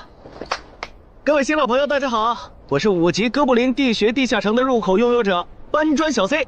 我左手边这位是协会冒险者林女士。哟，本次攻略已在官方备案，大家可以不用担心秃鹫的问题。这边的3位大叔和我组队过3次，是实力和人品都很过硬的老手。这小子怎么每次都这么墨迹？然后是本次行动的金主，目前还是普通人的王老板。大家好，鄙人姓王，是东山地产的经营者。最后是新朋友，爱写作的东山市民和今天也很闲鱼呢，他们都是3级以上，可以胜任后援工作。大家好。怎么这些人都喜欢在公园集合呀？上次的师傅秃鹫事件后，我都快对公园有心理阴影。大家都互相认识了，接下来请随我前往哥布林地穴的入口所在地吧。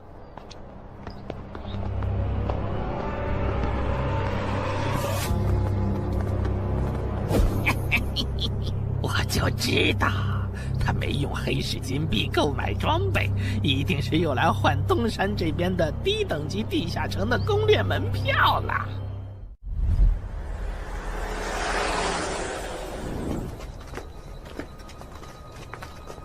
哎呀，那个还要走多久啊？啊，快了，入口就在前面。小三，这入口你是怎么发现的？这也太偏了。不是我发现的，是本地的一位驴友发现，然后卖给我的。真的假的？这年头还有发现地下城入口以后自己不攻略，反而拿去换钱的傻子？因为哥布林地穴对新手来说太难了，当时发现这个入口的驴友不止1个，但最后完成脱离任务活下来的就只剩下1个人了。人家已经是冒险者了，这地下城在开放期又攻不下来，还不如卖了，换点能用的东西。剩下的钱分给死去同伴的家属，这选择挺合理的呀，不是吗？合理是合理，但我觉得事情应该没那么简单。喂，你这人真是的，咱们都合作好几次了，你还怀疑我？到了，形状、颜色、大小完全一致。没错，这个就是5级的地下城，风险评估过了，可以进。讨厌。这一下你放心了吧？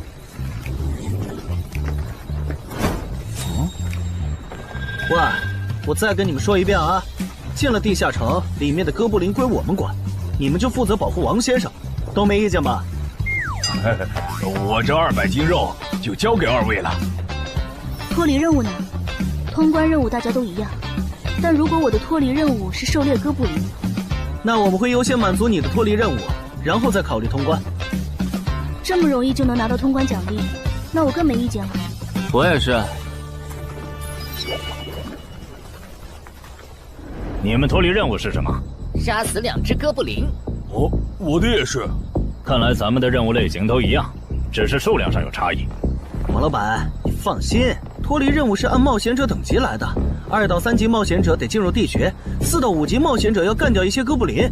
你是新手，只要找到哥布林地穴就行，很简单的。原来如此，怪不得我和他的任务不一样。哎，大家听我说，考虑到东山市民和咸鱼小姐的工作是保护王老板，所以等下遇到哥布林，优先让给他们完成脱离任务，没问题吧？没问题。那好，咱们出发。只用交手就行吗？感觉也不难呐。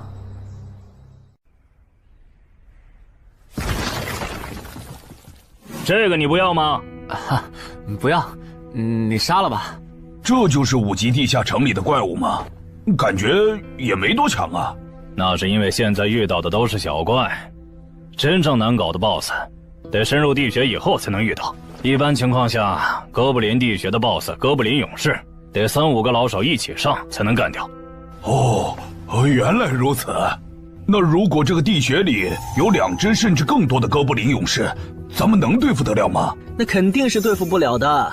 不过一个哥布林部落只会诞生1只哥布林勇士，目前全球就1对冒险者遇过双胞胎哥布林勇士，这种小概率事件咱们肯定碰不上。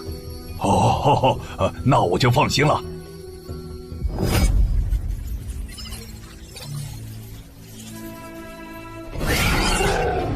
速战速决，别让他们逃回去报信。麻烦了。啊？你指哪方面？从我们踏入地穴到现在，已经遭遇了4波哥布林，很明显，这地下城的小怪数量多得不正常。我们可能中大奖了。搞不明白你们这些富人究竟在想什么。你都这么有钱了，为什么还要成为冒险者？说来惭愧，鄙人成为冒险者主要是为了减肥。减肥？等等，减肥和成为冒险者有什么必然联系吗？这联系可大了。我特意托人问过，目前已知的职业里，有一种不需要锻炼，只要打坐消耗多余的体质，就可以不断变强的。你不觉得这种职业很适合我这种有钱，但是又下不了苦功去锻炼的人吗？花这么多钱竟然只是为了减肥，你们有钱人的世界真难懂。你们在聊什么？嘿嘿，能让我也加入吗？哦呦，连锁子甲都准备了吗？程先生真专业。你之前进地下城的时候也穿了这一套？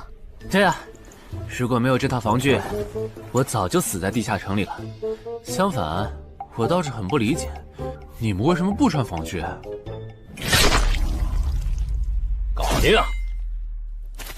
换班了，下一波哥布林你们处理。行，接下来我们负责打头阵。提升机制，你不知道吗？在地下城内借助的外力越小，完成任务后得到的结算评级就越高。原来还有这种设定吗？我说你的脱离任务咋比我简单？原来是靠全副武装过了地下城。我看你到现在也没有几个有用称号，说白了，你就基础属性等级高些，跟新人比也强不到哪儿去。其实难搞。虽然知道野队不靠谱，但是没想到会这么不靠谱。8人组里竟然有2个新手要保护。你们3个等会儿再聊。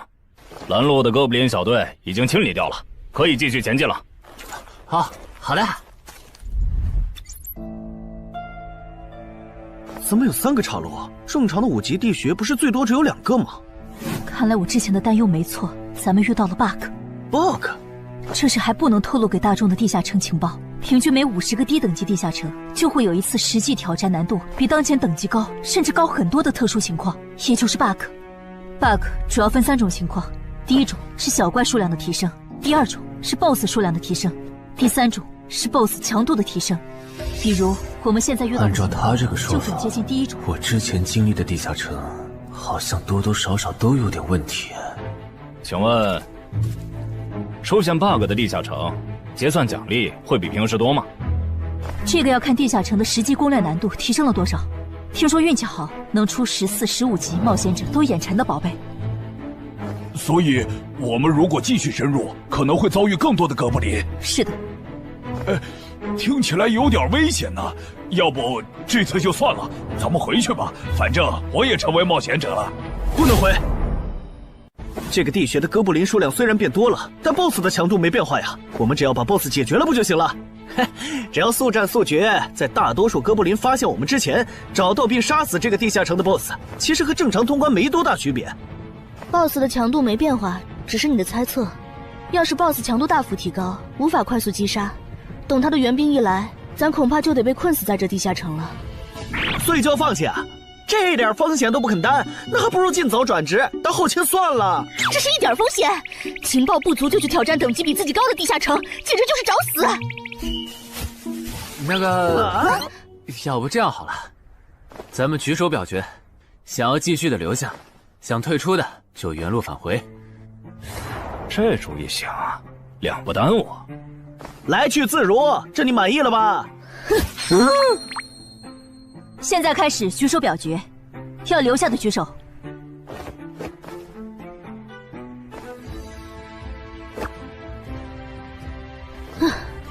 所以说野队就是野队，完全没有风控意识。不是，你有毛病吗？他们等级高，想拼一下我能理解，你实力还不如我呢，你凑什么热闹？但我还是想试试。既然大家已经做出选择了，那就在这里分道扬镳吧。王老板，你的通关费用我晚一点退给你啊。哎呀，不用，就当交个朋友了。走了。哎呀，你等等我！一定要走左边吗？我觉得右边更好啊。那就猜拳，谁赢了听谁的。要是平局怎么算？靠谱吗？这2人平局就走中间呗。我怎么感觉上贼船了？石头，剪刀，不，超耶，我赢了！哎呀，早知道出剪刀了呀！可恶！等下 BOSS 出来了，你不用上，你就负责清小怪，别让哥布林打扰我施法。没问题。那个，你为什么那么不看好他们呀？这个地下城真的有那么危险吗？你怎么知道我不看好他们的？啊，我毕竟是做生意的嘛，基本的察言观色还是会的，所以，我选择退出主要是因为这个称号，它的效果是为佩戴者指出前方的危险。之前的地穴，我就靠它发现地穴深处有2能要我命的家伙。我听了官方冒险者给的消息，我认为这个入门级地下城是少见的双 BOSS 地下城。一般单 BOSS 地下城要3到5个同等级冒险者才能打通，那双 BOSS 的话，咱们这点人肯定不行。你信不信？我要是跟他们把话说开了，明天情报商人那儿就会有我和我这称号的情报。为啥要我牺牲自己的利益去拦着他们作死？大家又不熟。再说了，作为临时队友，我在保证自己安全的情况下，都尽力劝他们了。不听那是他们的事。那你为什么肯和我说这些？你不用担心，我不会害你。你又不在冒险者这行混，没必要为点情报费招惹我这种有潜力的人。说出来也没啥。哦，这样啊。怎么了？不能再继续前进了，外面有更致命的危险。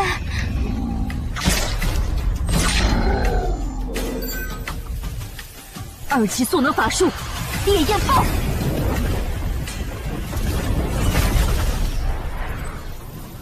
原来林开战前套给我的元素护甲是干这个用的呀！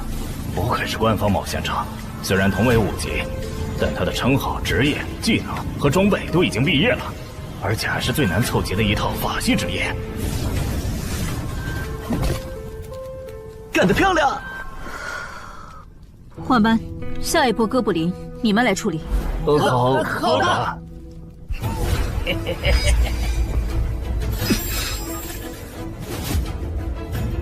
啊！你们看，那是不是 BOSS 啊？怎么感觉有点不太一样啊？应该不是吧？这么矮，和哥布林勇士完全不沾边啊！等等，这是……大家小心，这确实是 BOSS， 只不过不是哥布林勇士，是哥布林萨满。给我冲！大家速战速决，在哥布林勇士出现以前结束战斗，不然我们就危险了。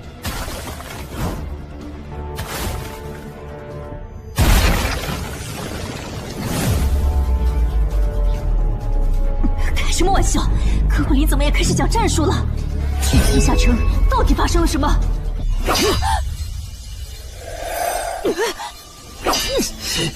快走！我来会会这家伙。林那边好像遇到麻烦了，你们出个人去帮忙。你在开玩笑吗？这么多哥布林，我们哪抽得出人手？快去帮他们呀！这边我一个人能行。可是，走啊！待在这儿，影响我发挥。我会尽快解决掉哥布林萨满，然后来帮你。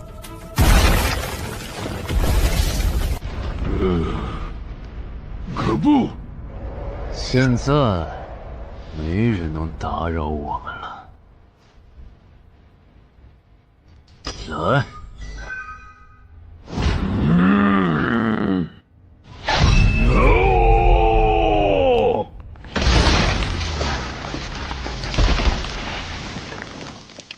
这个 BOSS 力量惊人，但太笨拙了。就算不用一步一杀，我应该也能躲过他的大部分攻击。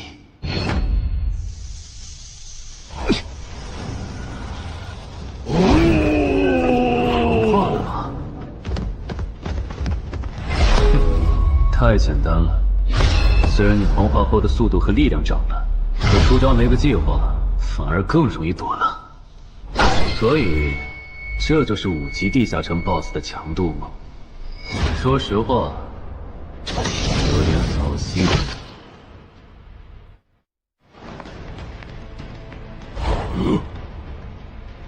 你这种程度，连当我的开胃前菜都不配。可不！连死战到底的勇气都没有吗？这样看，我以后不用对5级地下城抱有期待了。这个地区到底还有多少哥布林啊？再这样下去，我可顶不住了！再用一次那个火焰魔法！你以为我不想吗？这个哥布林萨满一直在用低级法术看让我施法。等一下，通关任务怎么完成了？我的也是。石头山市民解决掉了哥布林勇士，大家再撑一下，他等下应该会来支援我们。我看不见得，他既然已经完成了通关任务，就没有理由再回来冒险。那咱们也撤吧，反正通关任务已经完成了。不行，如果我们不能一鼓作气杀死哥布林萨满，那撤退的路上我们会被他们耗到死的。您说的对，现在还不能撤，大家顶住！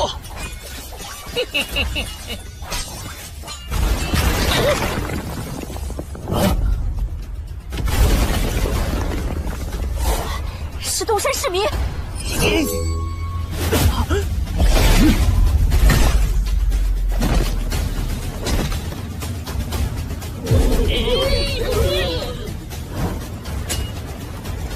你从哪儿找来的大佬啊？双 BOSS 地下城就被他一个人打穿了？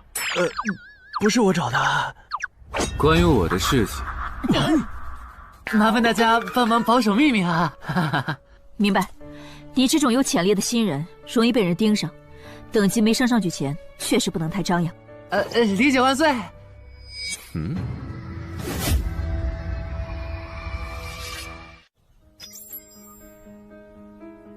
不能出去，外面有更致命的危险。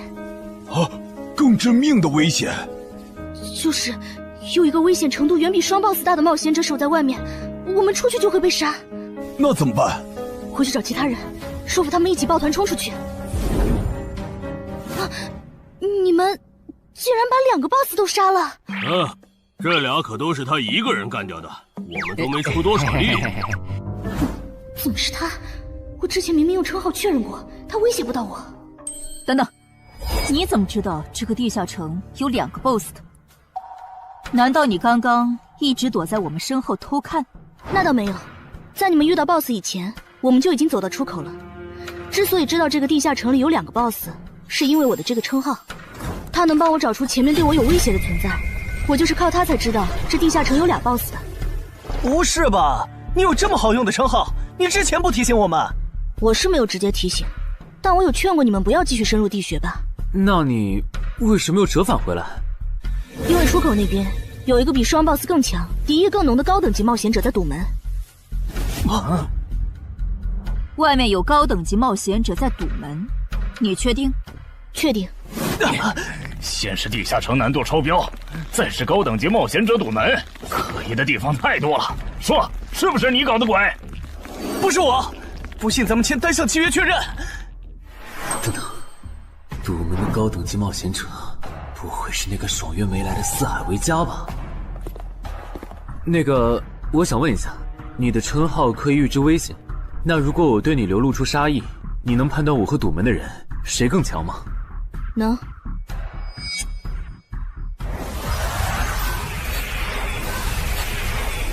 现在，我和外面的那个高等级冒险者，谁强？外面的要强一些。明白了。那摆在我们面前的，就只有一条路了。大家先去结算各自的脱离和通关任务，等提升完，咱们就去和出口的堵门者拼命。也只能这样了。早知道买这个地下城会出这么多事，我当时就不该手贱。事已至此，后悔也没用了。再说，咱们这么多人，未必打不过。这都多久了，怎么还没人出来？那个通关坟场的小子不会死里边了吧？你有没有兴趣不好意思啊，我想再考虑一下。没想到第一次进入地下城就让你遇到这种事，实在不好意思啊。计算出来了，这次没有掉落史诗级奇物，看来双 BOSS 的地下城难度也远不如坟场啊。感觉下一个地下城可以跳过6级，直接尝试7级了。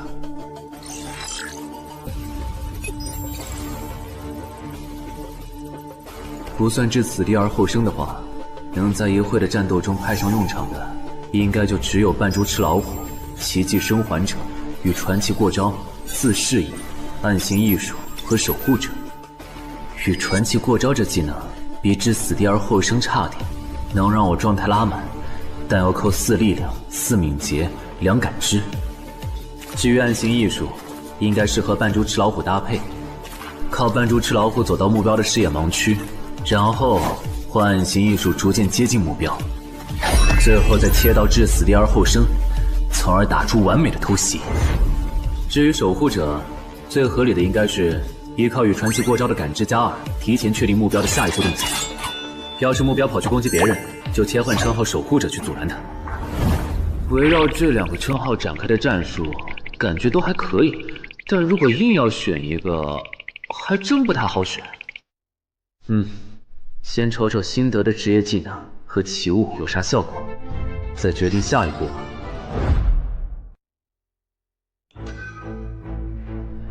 这个向死而生不错呀，就凭它能够提升步伐和身体柔韧性这一点，搭配一步一杀的技能效果，我以后就可以在闪躲的同时攻击敌方要害了。好技能啊！还有这个假死技能，考虑到在现实世界，冒险者死后是不会产生掉落的，我完全可以利用这个技能装死，然后找机会偷袭反杀，兵不厌诈。只要那个堵门的不是脑子有毛病，非得跟尸体较劲，我就能狠狠地阴他一把。当然，这是万不得已的选择。要是可以的话，我肯定想光明正大的赢。哇，这次掉落的东西都很棒啊！骨笛、萨满旗帜和传承之书，以后去地下城就能有个哥布林跟班了。而且这个哥布林的秘药搭配上骨笛，运气好的话，能拉来一只哥布林勇士当打手。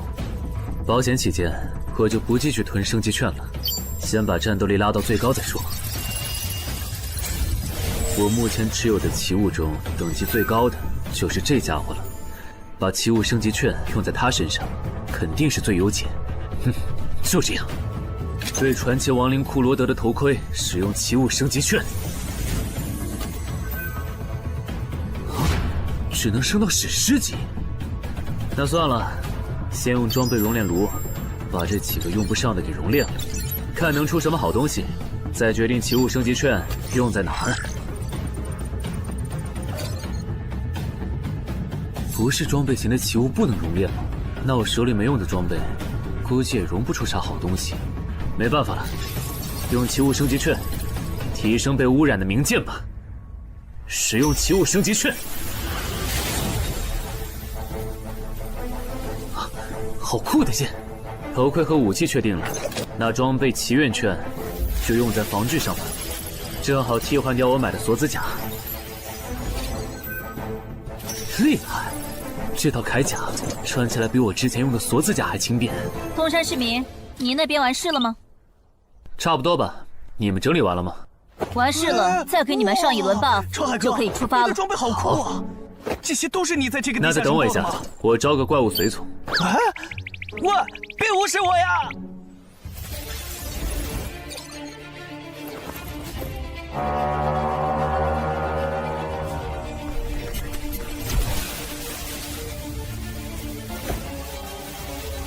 哥布林，你招个这样的怪物随从，没什么意义吧？这小东西连半个战力都算不上，不帮倒忙就不错了。别急，我还没完事。接着，喝了它。不。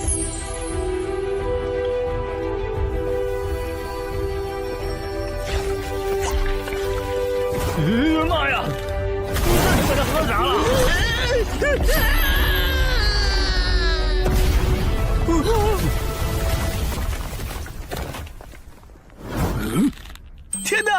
要变成 BOSS 了！那边有适合你的衣服和兵器，自己拿吧。你的随从不会失控吧？毕竟是 BOSS 级别的哥布林。不知道，不过你可以让他用称号看看这只哥布林对我们有没有敌意。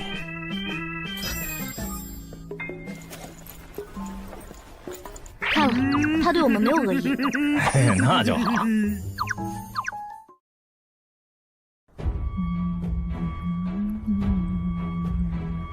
法师护甲以及属性强化，雄之坚韧。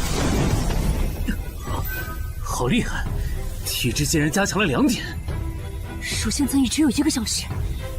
法师护甲能给没穿护甲的地方加点防护，虽说比不上你身上这套的防护力，不过有总比没有强。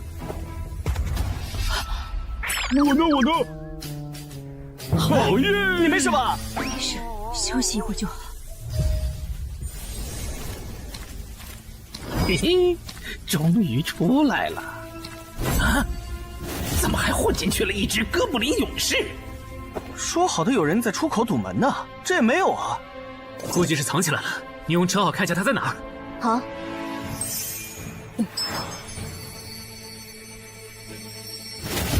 找到了，他躲在1点钟方向最粗的那棵树后面。大家小心，他在入口前面放了很多捕兽夹，注意别踩到了。捕兽夹？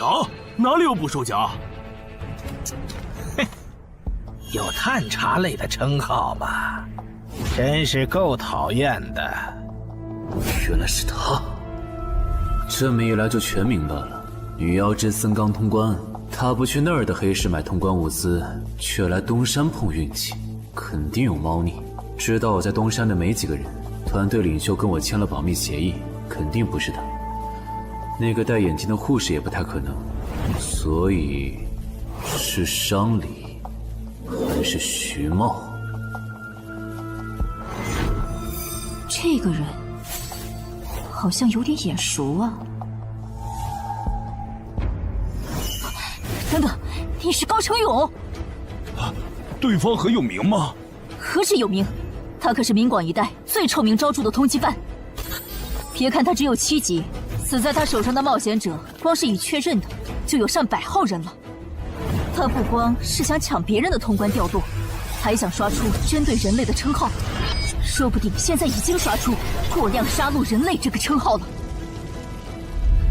看来你很了解我吧？是协会的官方冒险者吗？果然，他已经刷出了那个称号。这样吧，我们做个交易，那小子留下，你带其他人走。这条件可以啊，要不咱们……别信他！协会的档案里，高成勇有放过目标然后再猎杀的记录。要是你们真的信了他的瞎话，等他干掉陈海，再用追踪手段把你们一个个找出来，你们连还手的机会都没有。没错，虽然他嘴上说放过我们，但对我们的恶意一直没有降低。他在说谎。连恶意也能侦测吗？这样好了，既然他的目标是我，那就由我和哥布林勇士主攻。你们看时机牵制，大家都是一根绳上的蚂蚱，这种时候就别心存侥幸了。当然，如果你们中有人实在怕死，那就赶紧滚，别拖我后腿。我们会做好辅助工作的。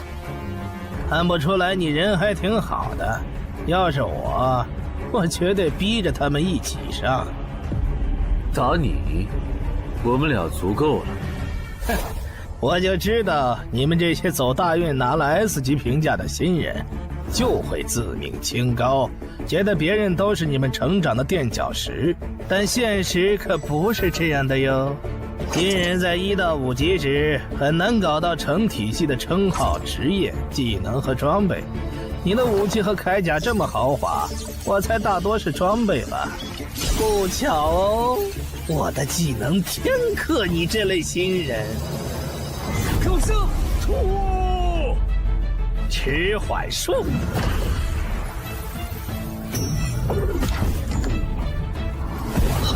速度变慢了。这一晃，迟缓战术可不只是速度变慢而已。遇到使用长镰这种冷门兵器的我，被上了十环术的我，也根本接不住你的招。你是这么想的吧？很遗憾，如果你就只有这点东西的话，那很不幸的告诉你，今天你踢到铁板了。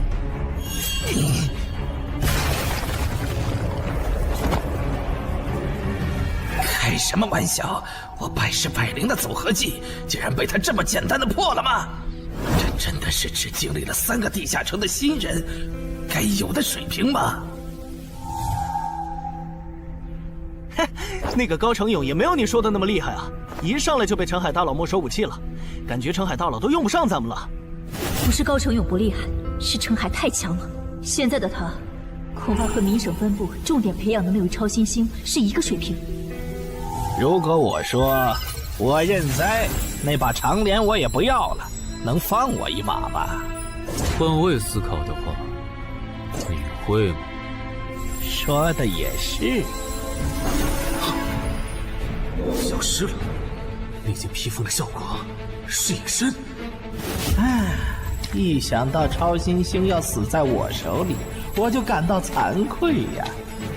如果你没遇到我这样的新人杀手，大概会成为传说级冒险者吧。可惜，今天你就要死在这儿了，是你选择的死战。澄海，小心，那人没走，就在你周围。你这娘们儿！你在看哪儿呢？你不可能！你怎么知道我在这里的？因为我感知20，你的一举一动在我这儿都是明白。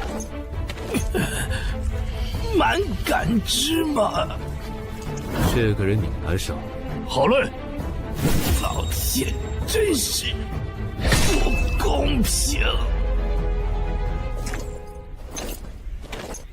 我想问一下，散人冒险者如果要加入协会，录入个人信息大概要多久？工作日的话，半天。这么看来，就是云霄市协会泄露消息的。我申请加入东山的官方冒险者协会，不过我前天口头上答应要加入云霄市的，他们还没录入我的个人信息。现在换到东山，程序上合规吗？当然，我代表东山市冒险者协会欢迎你的加入。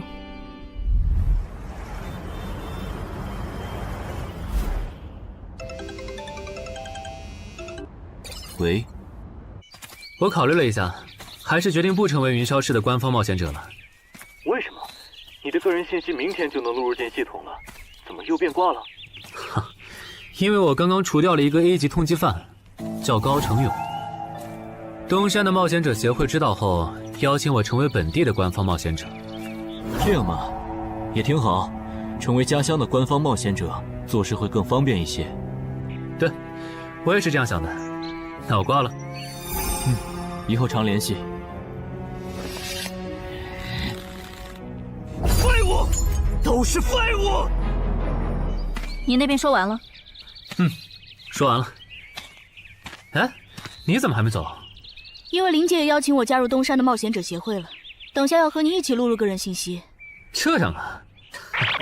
说实在的，你也被协会邀请加入，我都有点怀疑官方冒险者头衔的含金量了。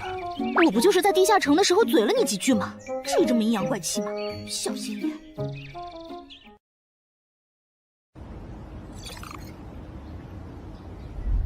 请关闭称号和职业技能，用你自己的力量对着他出拳。好。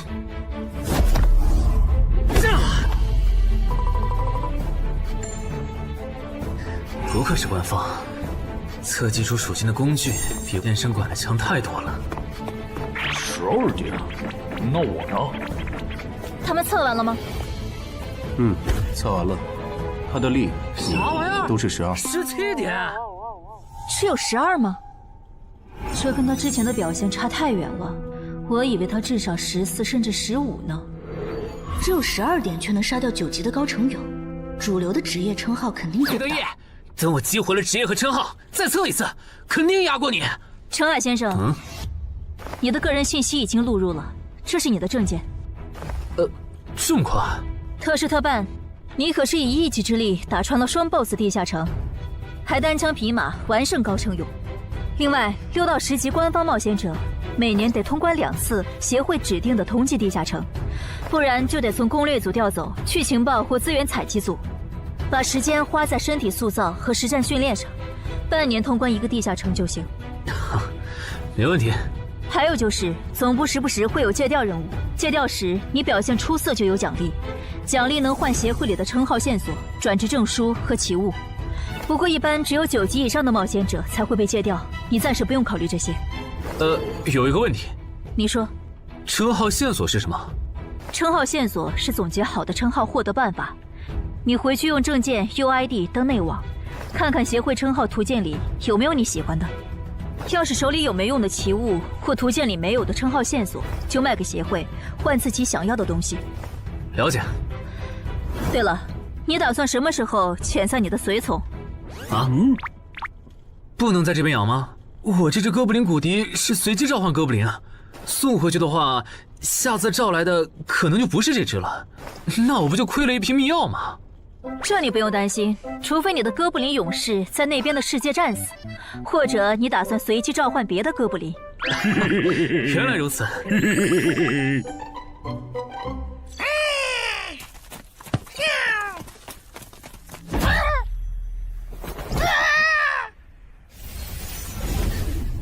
跟我来吧，我带你们去认识一下同事们。好。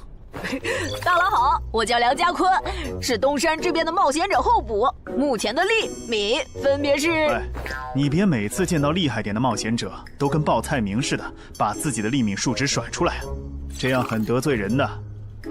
哎，有什么关系嘛？我的数值总不可能比澄海大佬的还高吧？不，你的就是比他高。你是东山这边的入口管理者？在东山专家级地下城没打通前，干不了入口管理者的活。好，所以入口管理者另有其人是吧？那他没来是因为在攻略东山这边的专家级地下城？那倒没有，他没来是因为在处理昨天突然涌入东山的通缉犯。据说好像是因为东山市出现了坟场的通关者，那些人都是奔着他来的。这样吗？坟场那个老手坟墓啊，哟，那可是出了名的 bug 级地下城，能产出奇物升级券。啊！你们这样看我干什么？我说错话了吗？你还没意识到吗？意识到什么？那个，我就是坟场的通关者。什么？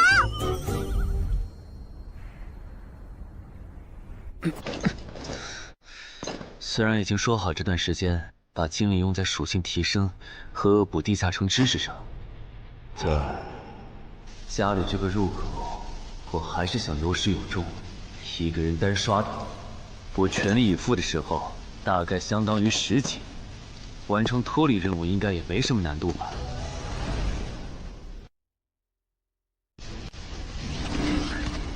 感觉也没怎么变。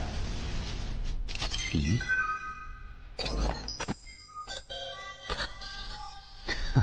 原来冒险者面板还能升级吗？那是不是等11到16级的时候，我的面板还会有变化？怎么感觉升到6级后的限制反而变多了？等升到11级，不会还来一些新的限制吧？就先这样，搞定。账弄完了，让我看看这次的脱离任务是什么。脱离任务从单选变成2选1了，这对不打算通关的冒险者来说倒是个好消息。不过，豺狼人，原来这片森林除了鱼人以外，还有别的怪物吗？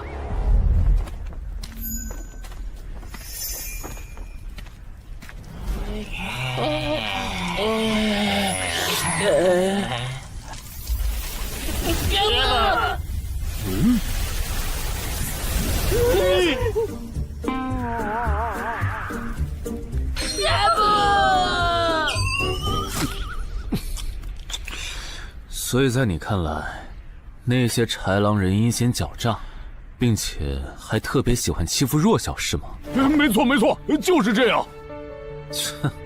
这不就一群森林恶霸吗？嘿嘿，答对了。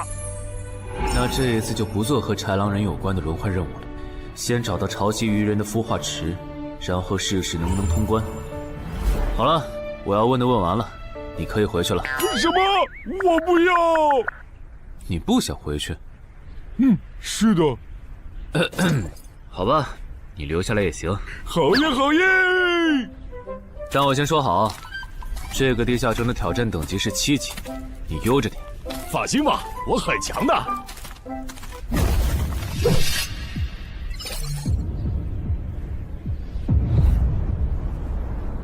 结果你还真组了个野队，让人家带你通关。嘿，还是5级的地下城，你这胆子够大的。嘿嘿，其实还好啦，虽然中间出了一些意外，但也因祸得福，认识了2位很有潜力的冒险者。你这就是幸存者偏差。那些散人如果靠谱，我儿几就不会死在地下城里。我知道，所以我是确认有官方冒险者兜底以后，才决定下去的。说起来，前几天的新闻我看了，你儿子的死好像不是意外。怎么可能是意外？我儿子下去之前，我给他准备了2件保命的奇物，可他还是死了。那2个弱鸡入口拥有者却活着，开什么玩笑？可惜那2个杀千刀的没撑到我出手，就栽在别人手上了。不然，我一定要让他们后悔来到这世上。那这人也算间接为你儿子报仇了，咱得报答他呀。他叫什么名字？叫陈海。我这次来东山，就是要当面感谢他。陈海，你认识？我组的临时野队里也有一个姓陈的，可能就是他。什么？科长，都打起精神来！那些豺狼人斥候说不定就藏在附近的灌木丛里，你们这样懒散很危险的。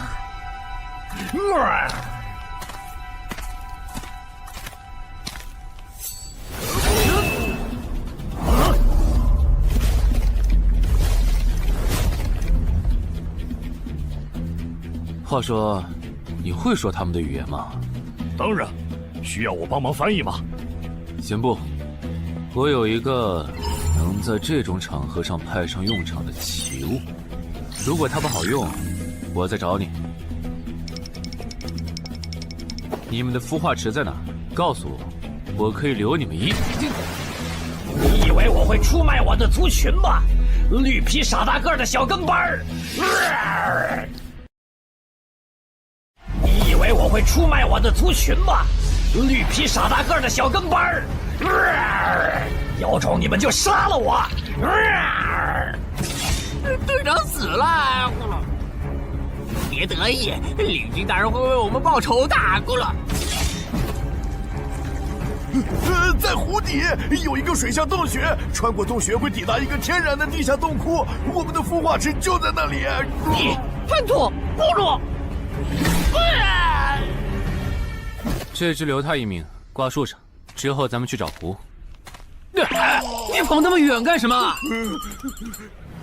人类果然都不是好东西。那个冒险者很强。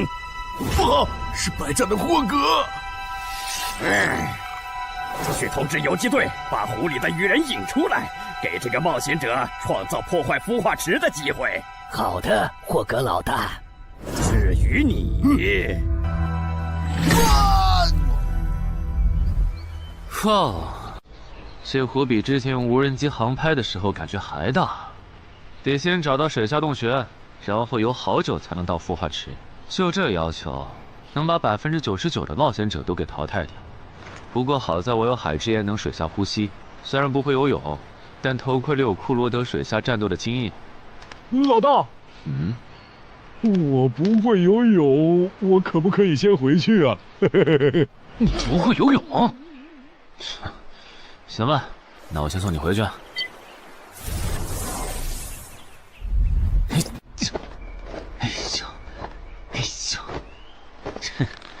好了，热身完毕。出发了。果然，依靠海之岩和库罗德的头盔，就算是我这种旱鸭子，在水里畅游，那还不是小菜一碟。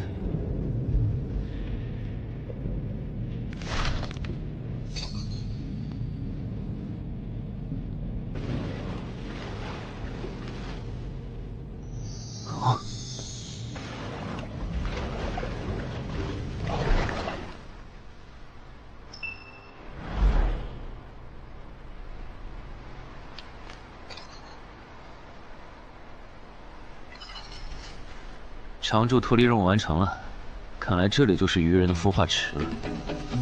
但是，怎么没看到守卫？算了，不管出于什么原因，现在是通关的最好机会，这一点不会错。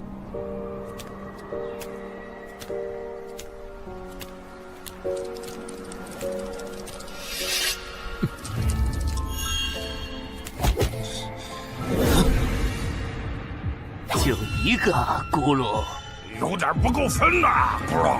都过去这么久了，竟然还有不知死活的笨蛋想要捣毁孵化池，咕噜。是啊，不过没想到的是，这次来的竟然不是豺狼人，而是人类啊，咕噜。原来守卫一直藏在上面吗？1对4，他们应该不会给我穿装备的时间，用至死地而后生，速战速决吧。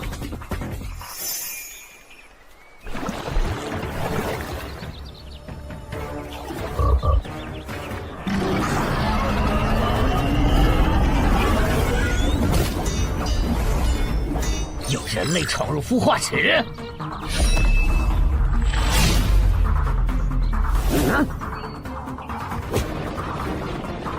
霍格老大，鱼人撤了，应该是湖里的鱼人哨兵发现那个人类冒险者了，派个机灵点的去湖边盯着，如果那个人类冒险者逃出来了，就通知我。好的，霍格老大。这几只守卫的强度比哥布林勇士高不少，他们应该就是这个地下城的 BOSS 吧。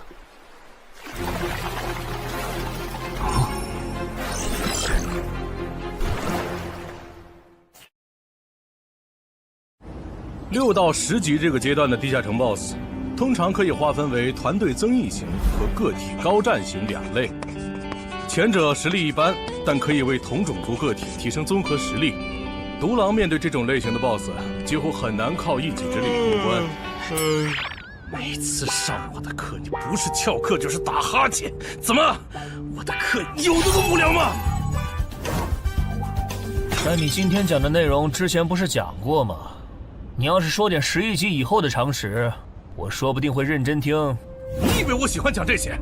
还不是因为你们这些莽夫 ！CJ 的超新星不自大，不单人去调高等级地下城，就不会被 BOSS 弄死。公司也不会把我临时叫过来给你们突击补课了。什么？顺治死了？是啊，你这几天没上论坛吗？大家都吵翻天了，说他的死浪费了 CJ 对他的投资。这我还真不知道，到底怎么回事？你快和我说说。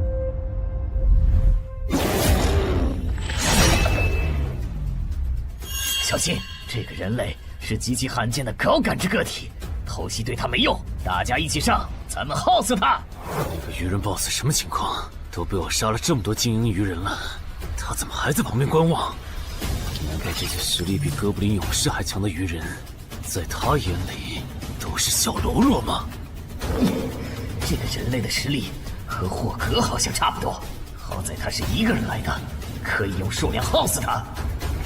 这样的杀戮速度，等精英怪把他体力耗得差不多了，剩下的精英种恐怕也没多少了。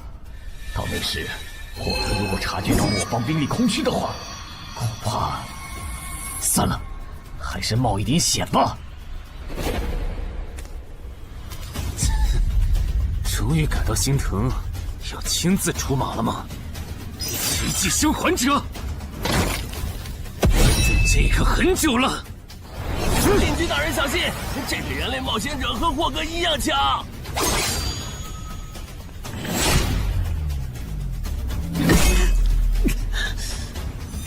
很好，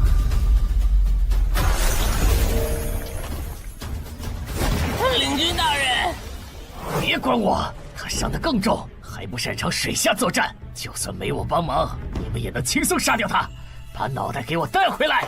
是，领军大人。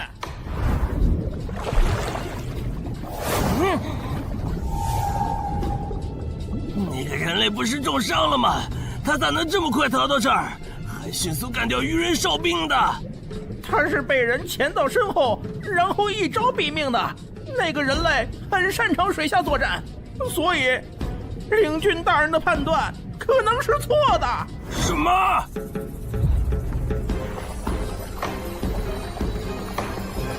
该死，总算活着逃出来了，多亏了这个奇迹生还者呀，不然我就得交代在这儿了。果然和我预想的一样，那个鱼人 BOSS 沉不住气，要是他再晚点，我就会被耗死了。怪不得团长说，独狼到了更高级的地下城会越来越吃力。一挑多肯定没胜算呢，看来我还是得找些厉害的队友了。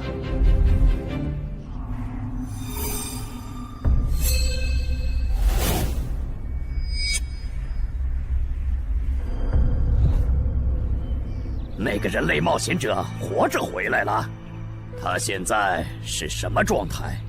我不敢靠得太近，怕被发现，但可以确定他伤得很重。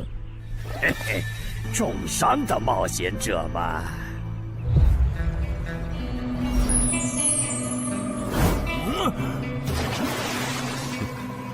下次再找你们算账。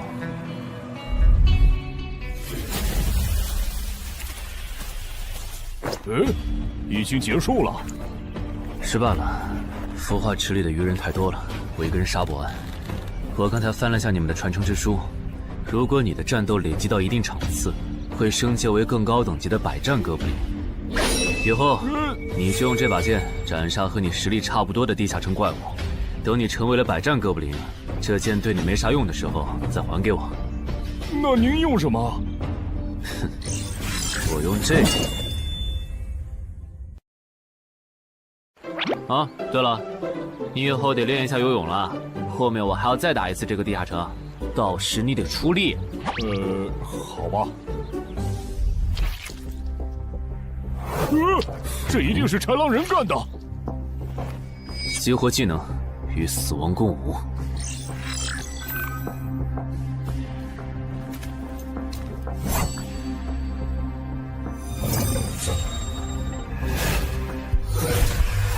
用脚破绽，好快！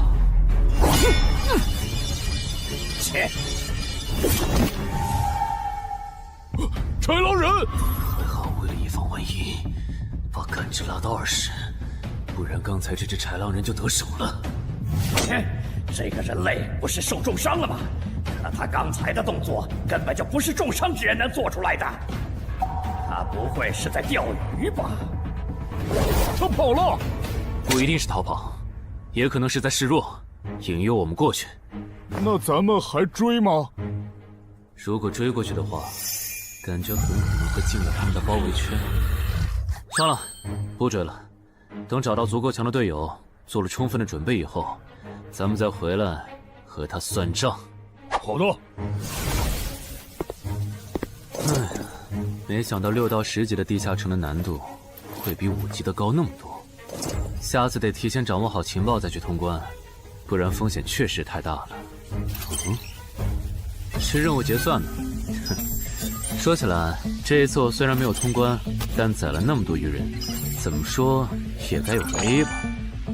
水产过敏怎么了？不对，你怎么知道我水产过敏的？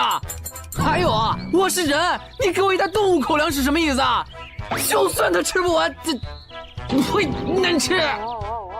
什么？他加入东山的冒险者协会了？你给我站住！你当初是怎么信誓旦旦的跟我说他死定了的？连高成勇都栽在他手上了，我能怎么办？听你这意思，我弟弟的仇你是不打算管了呗？哼，也是，你已经靠我爷爷成了云霄市入口管理人，上了岸的你哪能冒着被革职的风险对隔壁市的超新星下黑手呀？我真是看错你了，早知道爷爷当初留下来的资源就该用在周德身上。干什么？转手我爷爷留下来的遗物啊！我弟弟死了你不帮忙，那我就把你想要的遗物给能给我报仇的外人了。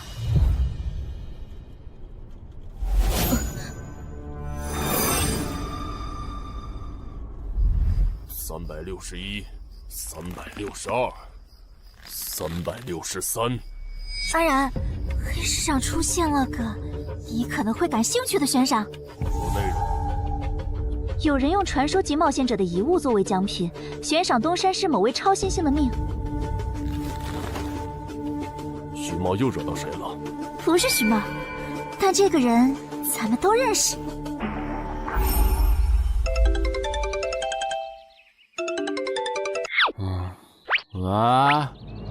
陈海哥，你被人盯上了。我知道呀，这问题不是已经解决了吗？这次不一样，有人在网络黑市高价买你的命。哎呦，你别不当回事！发出这则悬赏的人出价很离谱。我哥说，如果不是你救过我，他说不定也要分一杯羹。具体怎么回事？你再详细说一下。就是我哥他们在网络黑市上看到，还真有你的悬赏。能查出来是谁发的吗？不用查，就从这则悬赏的报酬反推，发出者大概率是已故的传说级冒险者周建明的直系亲属。你怎么和他们结上仇的？他们为了你把遗物都掏出来了。不知道，我都没听过这个人。行吧，那我现在联系老大，让他说服对面撤掉这则悬赏。如果是误会的话，看能不能让老大组个局帮你澄清一下。好的，那拜托了。对了，这几天你就待在协会吧。传说级冒险者的遗物一定会吸引很多人铤而走险。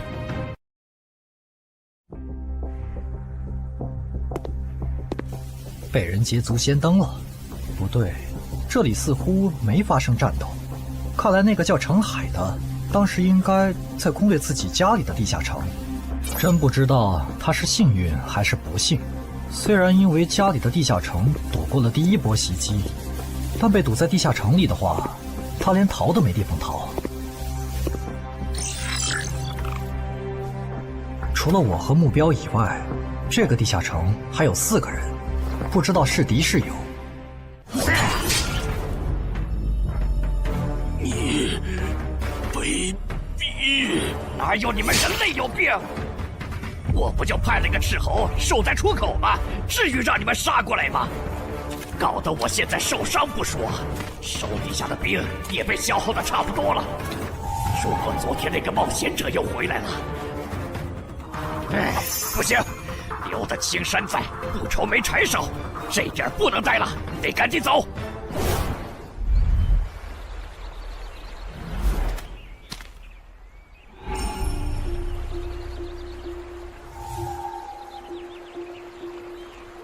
3个猎人，也就是说，目标那边顶多只有1个同伴吗？这么看的话，这个游戏变得更有意思了。安教练，你找我？对，程海被悬赏的事，你知道吧？知道。那正好，你给程海打个电话，如果他不知道自己被悬赏了，随便挑个6到10级地下城，邀请他和你一起打。剩下的不用我说，知道该怎么做吧？徐茂打过来的，肯定因为悬赏的事。不知道他是来提醒我的，还是来试探我的。哎呀，算了，还是不接了。反正家里地下城入口这次肯定是暴露了。要是之后问起来，我就说在攻略家里的地下城。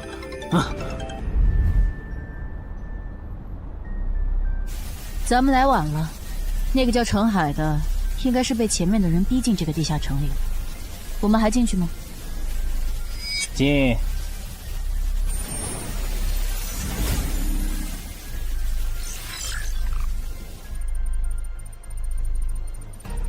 又进来2个人。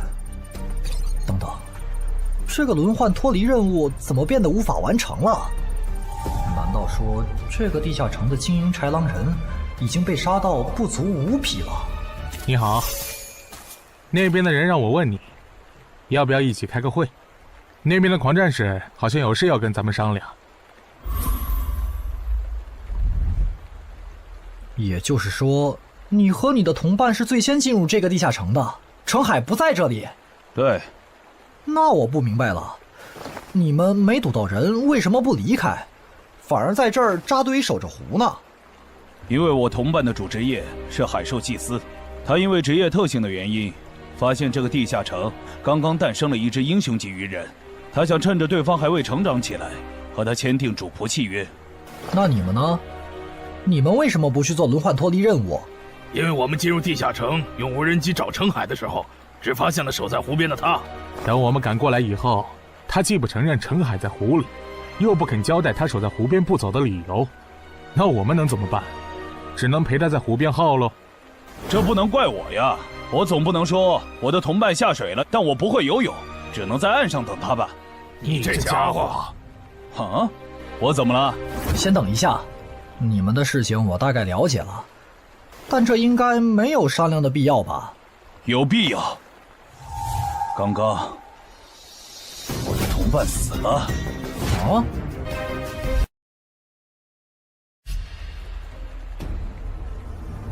力量涌上来了。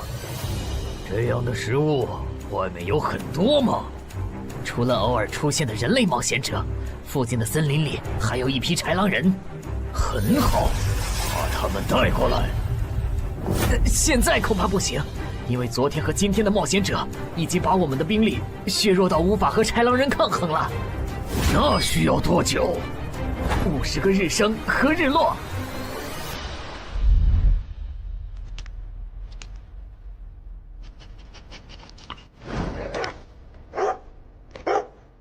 没想到独狼闪悟竟然死在了这个地下城。他不是一直这样忙吗？遇到克制自身的地下城，就会因为没有人帮他兜底而陨落。是这个道理，但这白痴为了断其他人的后路，单独猎杀豺狼人，结果把自己给玩死，是我没想到的。那我们之后怎么办？鱼人的孵化池大概率在水中，我们的职业和奇物都不适合在水下作战。完不成脱离任务的话，我们会被困在这个地下城的。这个地下城的最大挑战者数是15，除了我们和这个白痴以外，还有12个名额。只有其中有擅长水下作战或者能帮助我们完成脱离任务的，我们就能脱离。所以，回出口。我都说多少遍了，我的同伴是海兽祭司啊！这个职业的水下作战能力很强，以他的实力，不可能连逃回来都做不到。这个地下城绝对不正常。关键是现在要离开这个地下城，只能靠常驻脱离任务，这下麻烦了呀。回出口吧，排除掉那个搞崩了轮换任务的王八蛋，这个地下城还能再进7个人，说不定其他人里面就有能帮助我们完成脱离任务的。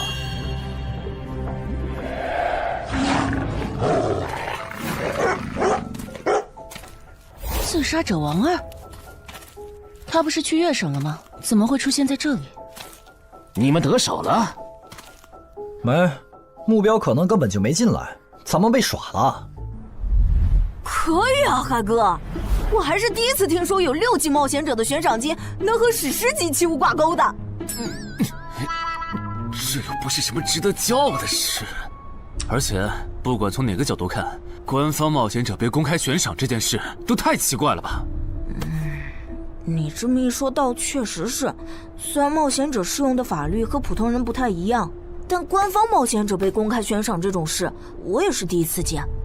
因为悬赏的发起人很特殊，他是已故传说级冒险者周建明的孙女，而周建明就死在天门入口翻船事件中。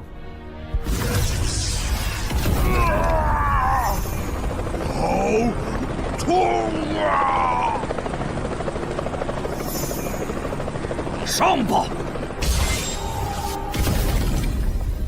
所以，战死在天门的周建明的后人才会继承遗物，拥有诸多特权。对，又因为周建明的孙子死在了坟场，而你又救出了2个本不可能活着的一般市民，堵死了他弟弟的生路，所以周建明的孙女才会迁怒于你，想要你死的。照你这说法，我们的矛盾岂不是化解不开了？那倒不至于，老大已经约了民省负责人，也就是周建明的旧友，还有发布者，一起谈这件事情了。快的话，下午就能谈出个结果了。我们没来晚吧？没，刚刚好。嘿嘿，那就好。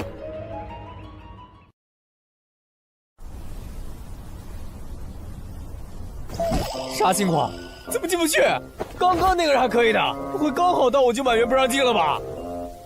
我觉得我们现在得团结起来，一起完成任务。话说，你们找到程海了没？他根本不在里面。啥？程海不在这个地下城？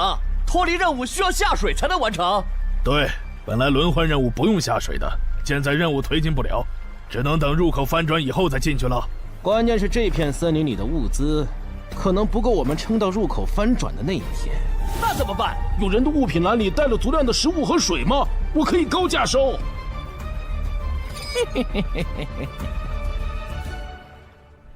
本来也没抱多少希望，不过没想到连刺杀者王二那样的高手都被困在这个地下城里。这样看，少了这些竞争对手，等我完成脱离任务出去以后，说不定真的可以燃制周建明的史诗级遗物了。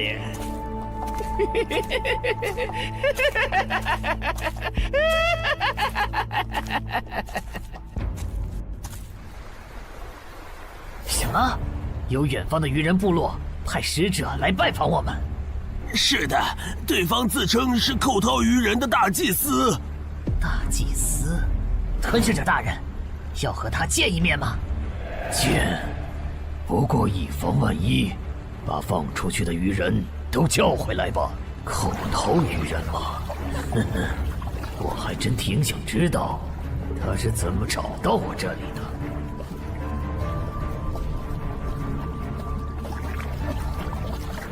领军大人答应见你了，跟我来吧。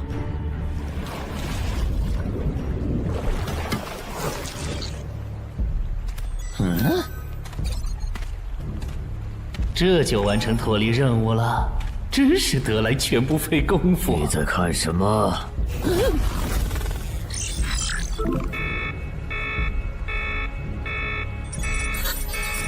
英雄级单位，7级地下城怎么会有英雄级单位？你在发什么呆？吞噬者大人问你话呢。别慌，他们看不到我的任务面板，只要找个理由搪塞过去。理由，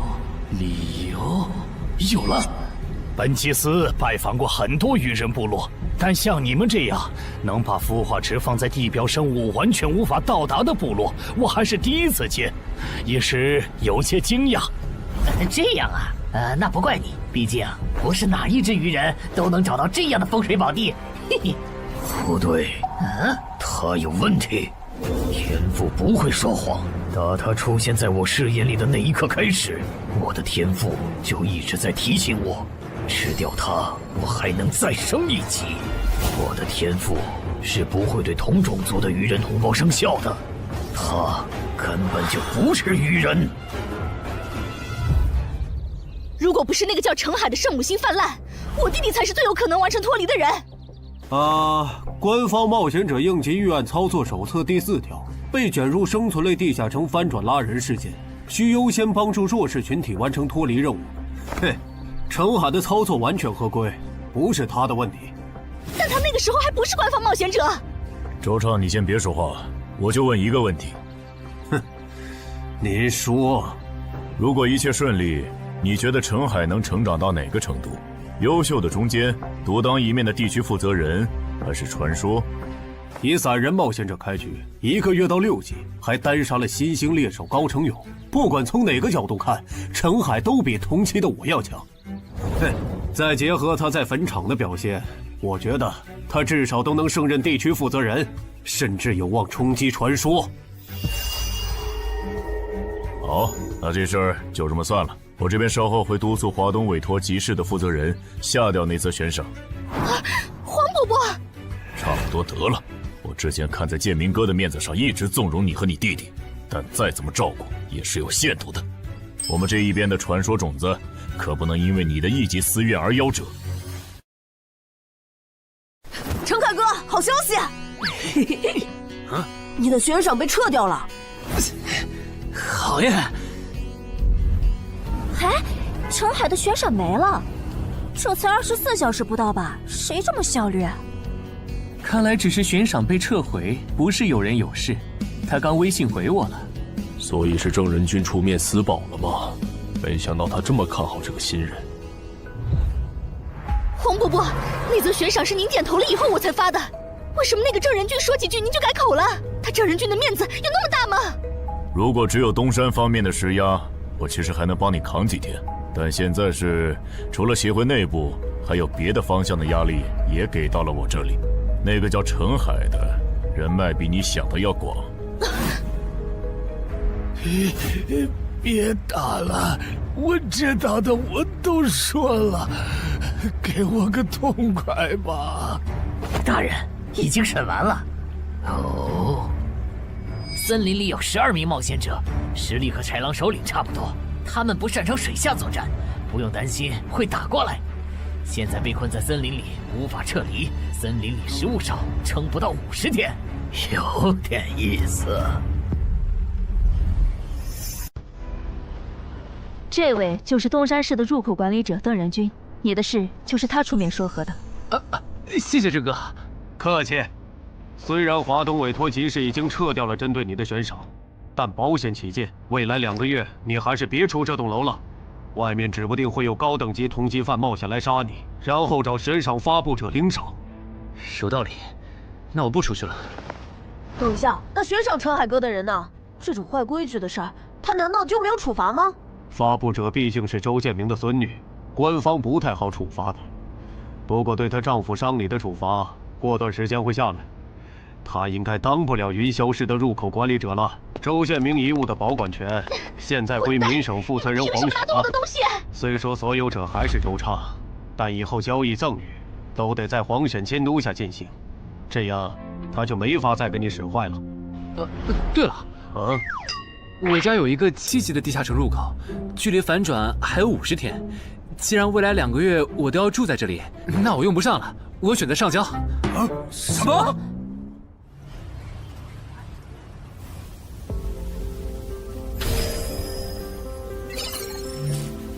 确实是6级到10级地下城，而且挑战人数已达上限，现在进不去了。哼，有意思。让后勤部过来安装几个微型摄像头，之后如果有人从这个地下城脱离，你就通知我。那澄海呢？按规章制度来。你隐瞒了地下城入口，违反官方冒险者的规定。不过念在你中途才进协会，又没培训过，就从轻发落。等你到9级时，多接一次协会例行任务就行。对于这个处罚标准，你能接受吗？能。还有就是，从明天开始，你要和常京川、梁家宽一起上地下城相关的常识课，早上8点，别迟到了。好。什么？他们还对你做了内部处罚？真过分！明明没有造成影响，而且澄海哥，你跟他们报备的时间也不算晚啊，为什么要处罚你？因为相关条例就是这样，而且他们的处罚程度也很轻，所以也还好吧。相比起来，我更担心那些进地下城的赏金猎人。我家地下城有点邪门，他们要是掉以轻心，很可能被坑死在里面。澄海哥，你人太好了，明明是他们要害你，你却还在为他们考虑。你搞错了，我只是怕他们被困在地下城，到时候导致入口翻转，连累到我。说起来，你刚才说除了东山冒险者协会和你哥哥所在的散人联合以外，还有其他人也在帮我施压。我哥哥说明省的富豪曹火旺对悬赏你的事特不满，他认为传说起冒险者后代比老弱妇孺更受保护的话，以后冒险者肯定会变成特权阶层。听说这事还惊动了华东地区的负责人，所以关于你的悬赏才会这么快被撤下来。好，那替我跟你哥哥道声歉，等风头过了，我做东，咱们一起吃个饭吧。曹火旺吗？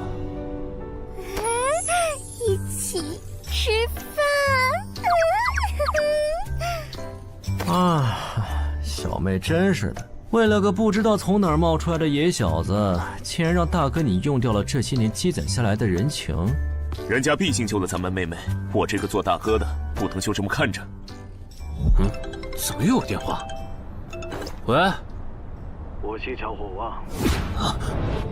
你可能不认得我。没，我听朋友说了，是您出面施压，我的悬赏才会这么快被撤销的。你已经知道了，那我就开门见山了。您说，我儿子死在了女妖之身，我调查到那个所有者后来被你杀死了，这样看你算是帮我儿子报了仇，所以咱们现在谁也不欠谁的，账清了。我今天给你电话是有别的事，我想以一介商人的身份和你谈一笔生意。简单点说，我和朋友都觉得你有前途，打算重点投资你。你以后要是成了地区负责人，选辖区时可以适当听取我们的建议。如果你觉得可以谈，咱们线下细聊。我是基础属性与称号常识课的客座讲师朱伟，很高兴认识大家。开始前，我想问大家一个问题。你们觉得对于新人冒险者来说，力、敏、体、智、感、魅这6种属性哪个最重要？这还用问？肯定是力量，毕竟脱离和通关任务大多需要击杀指定怪物才能完成。现在都知道，进地下城得备好防具和开刃武器，有兵器帮忙，哪怕身体弱得像软脚虾，也能击杀低等级怪物。对新人来说，力量够就成，多了那也是白搭。反倒是敏捷更能提高冒险者的生存率。这位学员说对了，在协会统计的数据中，刨除掉称号、职业和装备，对低等级冒险者的存活率和内战胜率影响最大的属性就是敏捷。敏捷影响冒险者在地下城内的存活率，这点好理解。但冒险者之间的内战，为什么也是敏捷占主导？很简单，低等级冒险者的称号、职业和装备都不成套，没法弄出有效的攻防体系，所以他们内战时谁先动手谁赢面大。这时候敏捷就很关键了。原来如此，怪不得我遇到的秃鹫和通缉犯不是速度很快，就是打法非常克制、速度快的冒险者。原来点在这里。极限加敏捷的冒险者到6到10级就不好使了。一是这阶段冒险者能靠地下城掉落完美攻防，二是地下城等级一高，怪物种类和数量猛涨，光靠敏捷自己单干没法应对任务和怪物都变强的新情况。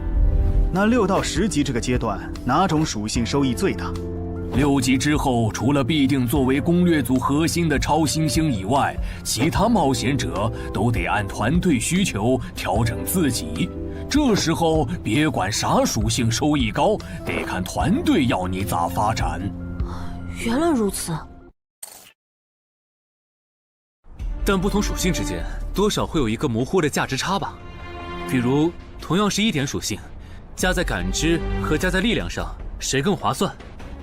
这个确实有，目前公认的排序是魅力大于感知，大于智力，大于体质，大于敏捷，大于力量。魅力最高，为什么？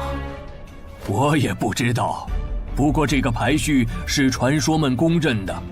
作为金字塔最顶层的冒险者，他们的判断必定有其缘由。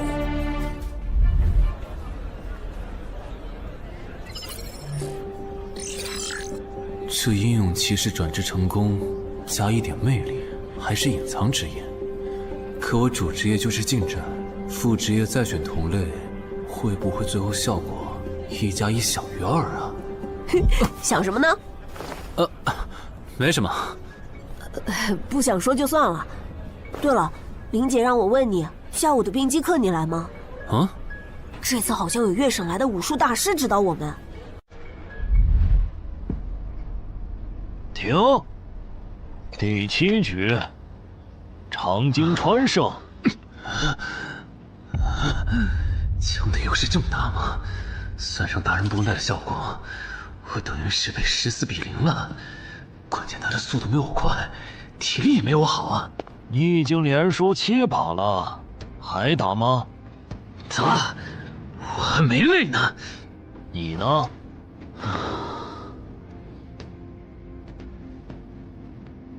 打。好，休息3分钟，然后继续。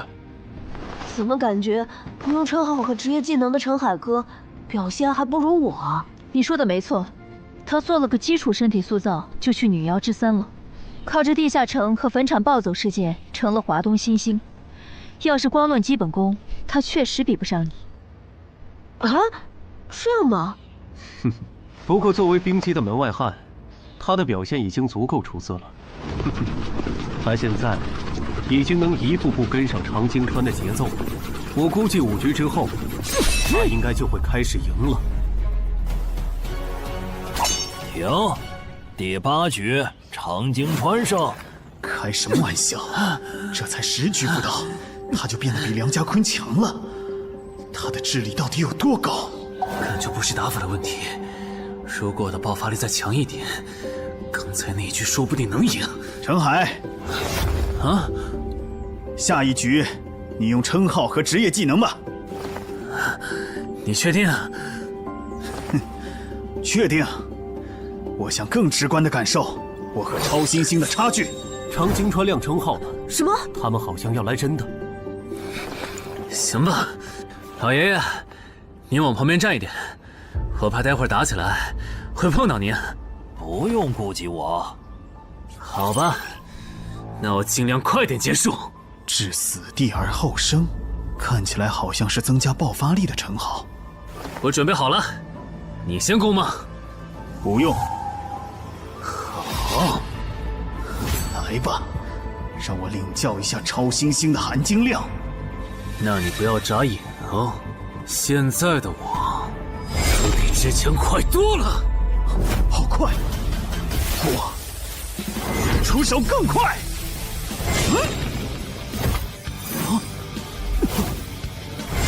不可能！好快！你输了，今天就到这里吧。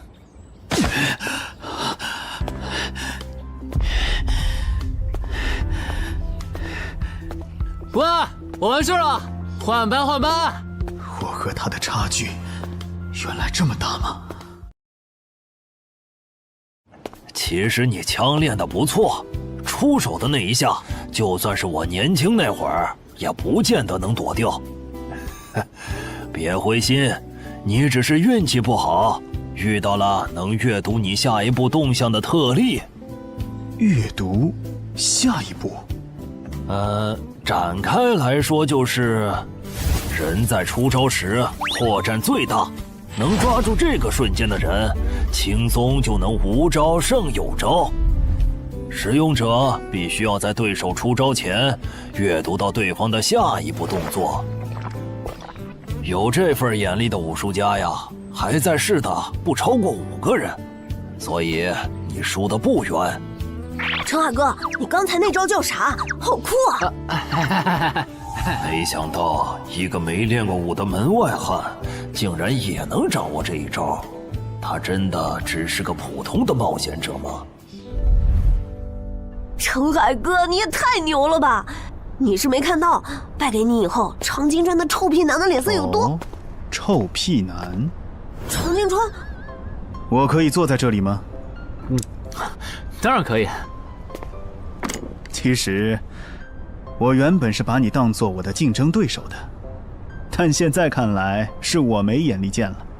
以你的实力和潜力，东山这种小地方根本就留不下你。这不明摆着吗？坟场那种全球公认的 bug 级地下城都被陈海哥打通了，他肯定不会自降身份来跟咱抢下任东山市入口管理者的位子呀。说不定到那个时候，他已经是一手负责人了。喂，等一下，你说他以后能成为传说级冒险者，我不反对，但一手负责人，这个人真吵啊！啊，你问我副职业怎么选？哎，对，我这不是6级了吗？之前探索地下城的时候，发现冒险者面板升级了，除了在用的职业以外，我还可以再激活一个副职业。但我不知道副职业该怎么选，所以来问问你。这个在主副职业常识课上会讲。不过你既然问了，那我就简单说下。一般来说，冒险者主职业分常见和隐藏两种，常见职业很多，进阶方法也大都搞清楚了。你的主职业要是常见的，去内网一搜，就知道和哪个副职业最配了。那如果主职业是隐藏职业呢？果然，你是隐藏职业。隐藏职业因其获取难度，目前协会只掌握了个别职业的最优路径，其余的就只能凭感觉来了。啊？凭感觉？那如果选错了，后续不就完蛋了？谁也打不过了呀？不一定。毕竟常规职业冒险者，就算是成为传说，实力也只能排到中等偏下这样。如果你真是隐藏职业，只要没选和主职业互拖后腿的副职业，那上限就不会低。说起来，有一些隐藏职业，甚至不需要副职业就能直指传说，甚至还是上位传说。这样吗？不过这种，就算在隐藏职业里也是非常稀有的，就像8美人的骑士。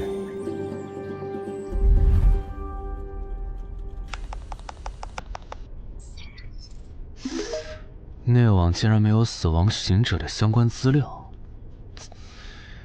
那看看英勇之骑士吧。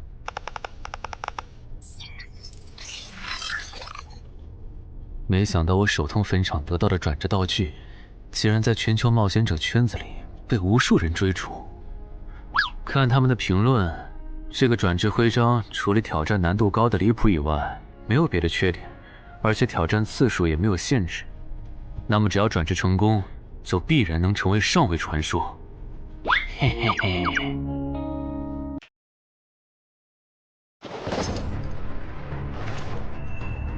使用英勇之骑士试炼徽章。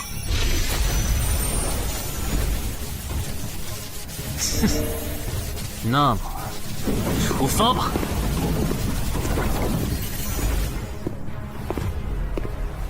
啊？不是吧？让我挑战他？啊？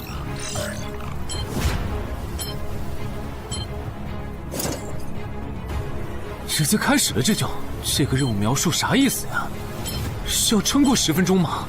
还是用10分钟得到他的承认？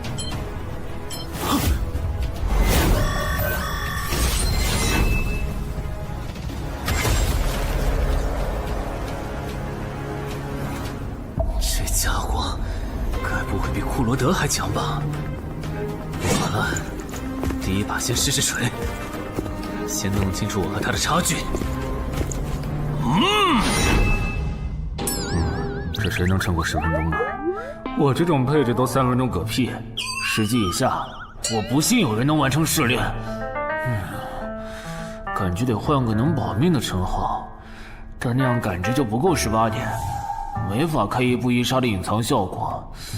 这么搞下来，说不定输得更厉害。等等，我不是还有那个吗？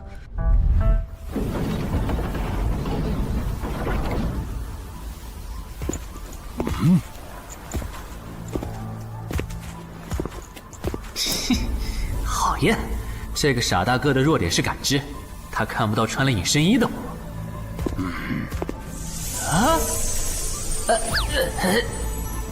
那是什么？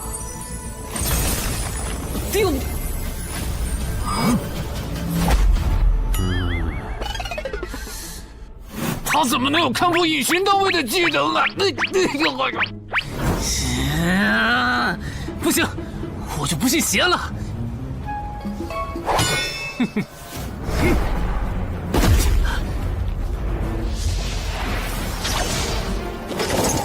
混蛋！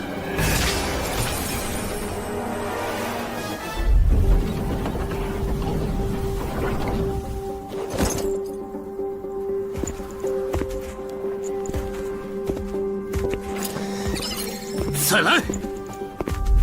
啊，那些冒险者还在我家？对，虽说不知道发生了啥，可要是时限到了，这些冒险者还不出来，那咱就得掌握更多这地下城的情报，这样以后入口翻转的时候才能处理好。换个地方聊吧。还是没找到乔敏吗？没有啊，周围都找遍了，没有他的痕迹。那看来他不是下湖了，就是去更远的地方找豺狼人了。希望是后者，不然我们的麻烦就大了。我希望他是去找豺狼人了。老七那边应该也发现了，这地下城难度会越拖越高。等孵化池孵出大量的鱼人后，我们恐怕都会死在这儿。你说什么？你家地下城的通关任务是捣毁潮汐鱼人的孵化池？对啊，怎么了？我先冷静一下，林，你来给他解释。好，目前官方已公布的地下城翻转规则，你都知道哪些？基本上都知道。入口翻转后，攻方守方位置互换，我们这儿会变成鱼人需要攻略的地下城。没错。那你知道来咱们这边的地下城土著也需要满足指定条件才能回到他们的世界吗？什么？等等，你的意思是那些土著也会有脱离和通关任务？是的，而且绝大多数情况下，两边的脱离和通关任务会很接近。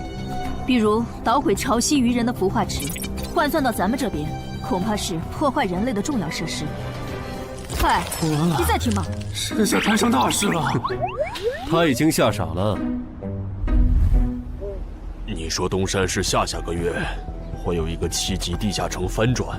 对，地下城的土著是鱼人和豺狼人，类型是探索，通关任务是捣毁鱼人的孵化池。所以他们想要征调咱们的徐茂。是的，报酬是官方掌握的同等级地下城的随队通关名额。等等，郑哥不是14级的冒险者吗？处理一个7级的地下城不是很简单吗？因为你家的入口翻转后，我就没法随意出手了。啊？你不知道正常，这涉及到未公开的地下城翻转规则。当入口翻转后，我们的世界就会变成鱼人眼中的地下城。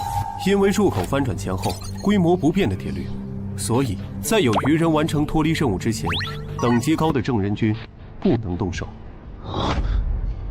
原来如此，怪不得坟场明明只是5级地下城，但却存在传奇个体。怪不得小鬼头脱离后，坟场就立刻进入到第2阶段，这样就解释得通了。这个规则不是强制性的，我不能出手，主要还是因为有人曾经尝试过这样做，结果导致入口等级提升，对面的高等级个体也能来到我们的世界。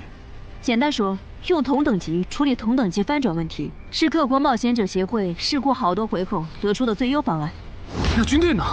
郑哥这样的不方便出手我理解，但军队和热武器明显更靠谱吧？用军队和热武器对付入口翻转，攻略地下城确实最效率，但过去10年来，所有这么做的国家，最后都后悔了。后悔了？为什么？因为那意味着 bug 要出现了。军队和热武器要是插不进来，地下城的实际挑战难度就会远超它本来的等级。如果军方很快镇压了翻转的地下城，那后面入口的挑战难度会接着涨，一直涨到跟这片区域守方的战斗力正好对上为止。再说了，从11级地下城开始，枪就不咋管用了。再往上，16到20级的地下城，里面有些怪物甚至得用核弹才能干掉。总结一下，军队插手，问题只是被推迟了，并没有真的解决。等到问题彻底爆发的那一刻，我们得直面那些能跟最厉害热武器硬刚的人。现在你明白了吧？不是我们不能用军队来解决地下城翻转问题，而是那代价对于人口众多的我国来说，有些过于沉重了。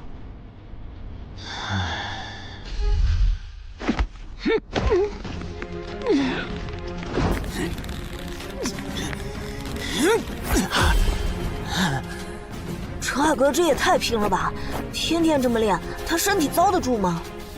林姐没和你说吗？说什么？陈海家的地下城，下个月要翻转了。什么？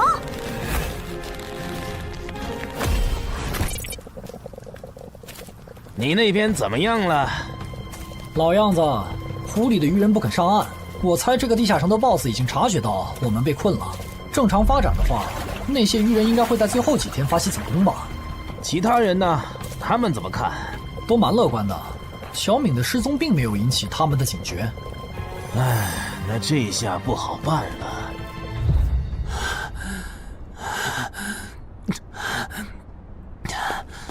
给。啊？今天周四，你不用上学吗？上啊！谁让有些人闯祸，把地下城入口给搞翻转了呢？想上都上不了。应东山市入口管理人的要求，原定课程现在换成入口翻转规则普及课。因为本节课还有大量未准许披露给民间的内容，所以开讲前需要大家签署这份保密契约书。谁先来？我。我签完了，下一个谁来？给我吧。然后给我。那我收尾。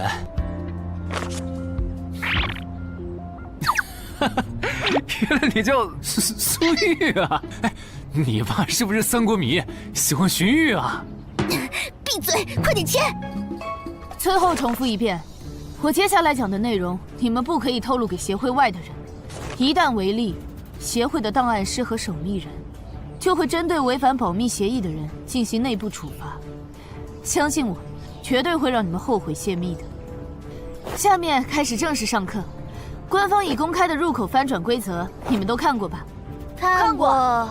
好，那我就用东山市要翻转的7级鱼人地下城做切入展开来讲。地下城翻转完后，入口还在老地方，东山市会出现对鱼人来讲难度一样的7级人类地下城。在该区域内，你们将无法使用称号。为什么？目前学术界尚无定论，但主流观点是，这是基于守方有利现状做出的平衡性调整。啊？其实很好理解，攻方鱼人们初入城市，不了解地形，处于压倒性的劣势。要是这时候守方战斗力还不限制，攻方可就太吃亏了。有一个问题，还是用这个鱼人地下城做例子。如果鱼人来到我们的世界，那他们的实力会变强吗？在他们完成脱离或通关任务前，实力并不会有明显的提升。也就是说，鱼人完成脱离任务后，因为有好处拿，就更想把通关任务也给完成了。这机制，不就是让人等死吗？我有一个问题，这次的入口翻转事件就不能用枪来解决吗？用枪的话，地下城难度会高得多。要是不想以后碰上更多入口翻转的事儿，就别想用枪解决问题。那找2个9到10级的大佬堵门怎么样？来一个杀一个，这总行了吧？地下城入口翻转后，以入口为中心那一片，攻的一方占大便宜，守的一方在这地儿，称号没法用，职业带来的基础属性也没了。多找几个人呢？如果来5个9级堵门，应该就稳了吧？5打1的话，咱们经验更多，绝对是咱们这边优势更大。是，之前确实有人这么做过，而且效果也不错。但对攻方不利的地下城，也会因此变更为生存型。按照镜像法则，要是咱们守着的地下城变成生存型，这世上某个地方就会出现同样等级区间的生存型地下城入口，来和它平衡。比较典型的就是坟场和恐惧之墓。所以，至少在我们国家，现在是尽量避免这样做的。哎呀，好恶心啊！这里不允许，那里又有限制的。难道入口翻转，我们就只能安排附近居民撤离，然后一波接一波的处理跑来咱们这边的鱼人吗？倒也不是，其实我们已经快找到可以快速解决地下城翻转事件的办法。哦，是什么？只要入侵我方世界的同批次地城土著里，有人被我们捕获，且在该地下城入口时间归零前，我们一直保住他的命，那就不会再有下一批次的入侵者。这次喊大家过来，是想和大家一起讨论我们最后几天的安全问题。能有啥安全问题？不就是个靠机制恶心人的7级地下城吗？要不是我的职业不适合水下作战，他早被我攻陷了。不懂就闭嘴，好好听。这个地下城没你想的那么简单。啊，搞得你好像很懂的样子。你懂你说呗，我洗耳恭听。没看这个地下城的名字和任务内容吗？摧毁潮汐鱼人孵化池，这么明显的暗示你都没反应过来，我真是服了。照现在这样下去，到最后几天，活里的鱼人能多到数不过来。如果他们的 BOSS 是团队增益型的，那某些不抱团的蠢货绝对死定了。你骂谁呢？所以召集我们过来，是要商讨最后几天鱼人上岸时，咱们怎么自保吗？对，上个月我去月省处理当地10级地下城翻转的事，知道了一些不能透露给民间的情报。官方察觉到翻转后的地下城有个对攻方有利的规则，以入口为圆心的特定范围里，守方的战力会被严重限制。所以我认为现在这个地下城作为守方的鱼人们，应该也存在类似的规则。具体点呢？会限制到什么程度？以我们为例，鱼人作为守方，我猜就算他们的 BOSS 是团队增益型，进入我们攻方有利的区域，这个增益效果也会被压制。称号不能有也就算了，连职业带来的基础属性加成也会被抵消吗？这限制未免也太大了吧！我原本还想着，如果称号不能用，就选一个感知加2的副职业，凑出一步一杀第2个效果，未来式的最低要求。但现在肯定没戏了。算了，到入口翻转前，我先用英勇之骑士来适应没有未来式的战斗吧，看看实力会折损多少。早啊，骑士。啊？不是吧？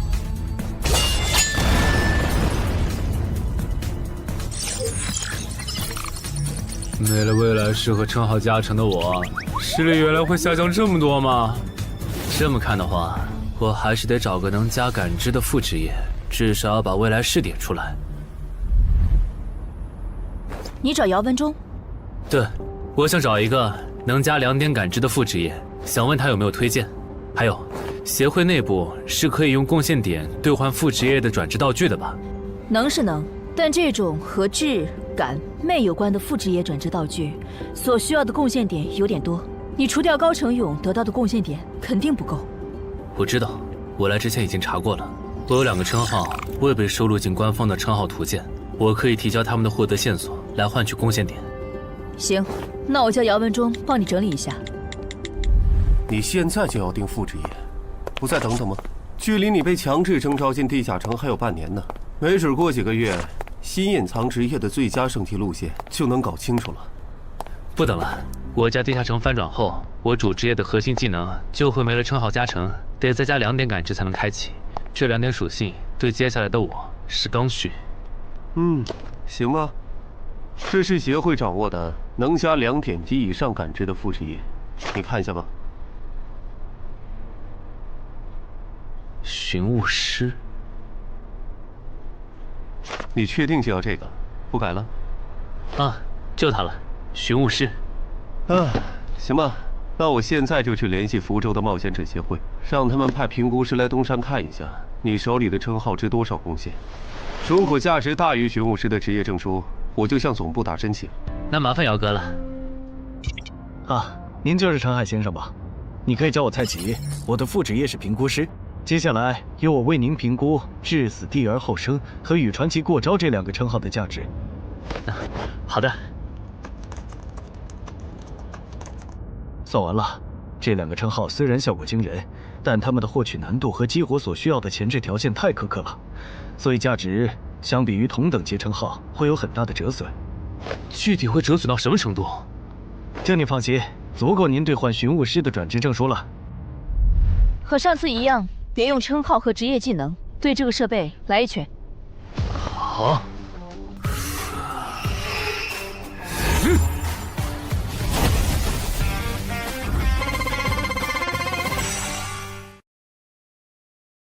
陈海哥的基础力量怎么只有13？我还以为他至少有14的。你别看他现在只有13，等他家鱼人地下城翻转的时候，他保底能练到14，也有可能是15。啊，虽然陈海哥很拼，但13到14这个阶段，就连姚哥都用了2个月。陈海哥再快也不至于到15吧？不信算了。说实话，我挺眼馋你这个达人绷带的。等你以后用不上它了，能不能考虑一下平价卖给协会？可以啊，不过那得等我的力敏双16以后。原来你们在做力量测试啊！我说怎么找不到你们？程海，你的副职业转职证书到了。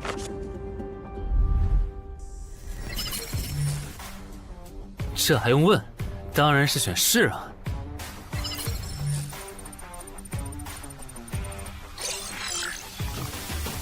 等等，不会吧？不会吧？蒙对了，死亡行者的最佳搭配竟然是寻物师。我原以为死亡行者的效果1和效果2已经够超模了，没想到它的效果3更加离谱。考虑到大多数人靠锻炼得到的力敏的极限数值是16至17，如果到达极限以后再去挑战这8项试炼的话，发了，这下发了！明天不，我现在就去健身房撸铁，以后只要练不死就往死里练。至于英勇骑士那边就暂时不去了，反正我现在也完不成那个转职任务。有没有搞错？他东山市的地下城翻转事件，为什么要拉我这个云霄市入口管理者去帮忙？因为你老婆在我这边的人情已经用光了，还有，你下个月就不是云霄市的入口管理者了。身为官方冒险者，被附近的协会征召，不是很平常的事吗？而且，别告诉我你不知道，东山市的愚人地下城是因为谁才闹到要翻转这一步的？11121、11122、11123。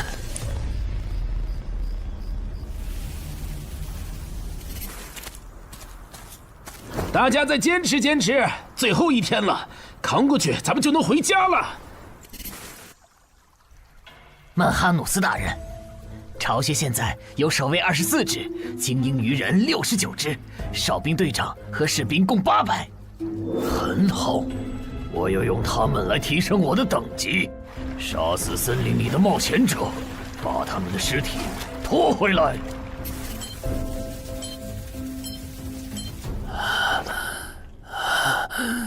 冒险者面板。你这人真怪，明明再过几个小时地下城就翻转了，你不养精蓄锐，却在这里做力量训练，临阵磨枪也没你这么磨的吧？其实这2个月，我一直都是这么练的。啊？倒是你，大晚上的不睡觉找我干什么？如果我说我的称号在催促我尽快离开这个城市，你信吗？什么？我有一个想法，如果那些鱼人真的会在最后几个小时上岸，我们要不要试着做掉他们的 BOSS？ 只要 BOSS 死了，剩下的鱼人就算数量再多，也不过是一群小喽啰。不是，你有毛病吧？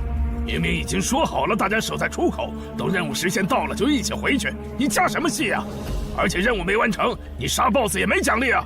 不是我非要杀 BOSS， 是我问过王二了，我们没完成脱离任务，想搭地下城翻转的顺风车回家，是会占用翻转后地下城的挑战名额的。确实如此。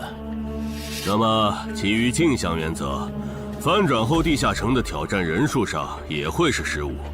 如果最后几个小时鱼人 BOSS 带着手下和咱们争夺这15个翻转名额的话，只要有4个鱼人比我们先冲出去，那我们之中就有人要永远留在这儿。等等，话不能这么说吧？万一那些鱼人最后没来呢？万一咱们守住了也成功撤离了呢？不，他们一定会来。我的副职业是塔罗牌占卜师，我刚刚给自己算了下，接下来的几个小时，我的运势是凶多吉少。真的？你啥时候知道的？2个小时前。我记得你这称号只能找出有危险或敌意的人吧？不然高成勇那次你察觉到危险早就退了，这次你咋发现待在东山是有危险的？就因为那次我发现称号有预警盲区，所以才加入协会，想用称号线索换贡献点，在内网找点能补称号短板的奇物，要不然这次又要被你连累。等一下，什么叫又被我连累啊？果然，你和林姐一样，根本就没意识到你家地下城翻转后到底有多危险。啊！你再想一想，处于战场外的我，竟然触发了危险预警，这到底意味着什么？说明风险区的防线拦不住鱼人，他们的活动范围会扩张到整个东山市。对，然后我就倒霉了，因为协会肯定会强制拉我和常金川去阻拦那些鱼人，这就是为啥我的称号一直催我赶紧离开东山市。这些推测，你和姚哥、玲姐他们说过吗？说过，但他们认为那15个冒险者回不来，最后能从你家走出来的鱼人也不会超过15只。鱼人单体作战能力不强，就算突破防线，有10级的陈华宫和乌龙也能快速抓捕他们。你信他们还是信我？信他们的话，我就拉着我爸妈去隔壁云霄市躲几天了。我是想信你，但光凭咱们俩又能做什么？毕竟在你预见的未来，连10级的冒险者都失手了。不，我们能做很多。有我预警，再加上你的隐身衣，咱们先去收拾那些弱小又落单的鱼人，把鱼人对咱们世界的破坏降到最低。结果咱们3抽到的不是塔，就是死神，都不是什么好兆头啊！别告诉我你们真信了。如果张志兴的复制液真那么好用，他又怎么会沦落到和咱们一样的处境？这个他刚才不是解释了吗？他出发前占卜到的运势是愚者，但他错误地解读了它，不然其实可以避开这个地下城的。而且你看，咱们之中最强的王二和郎奇夫妇，他们的占卜结果都对应着象征顺利和成功的女皇世界。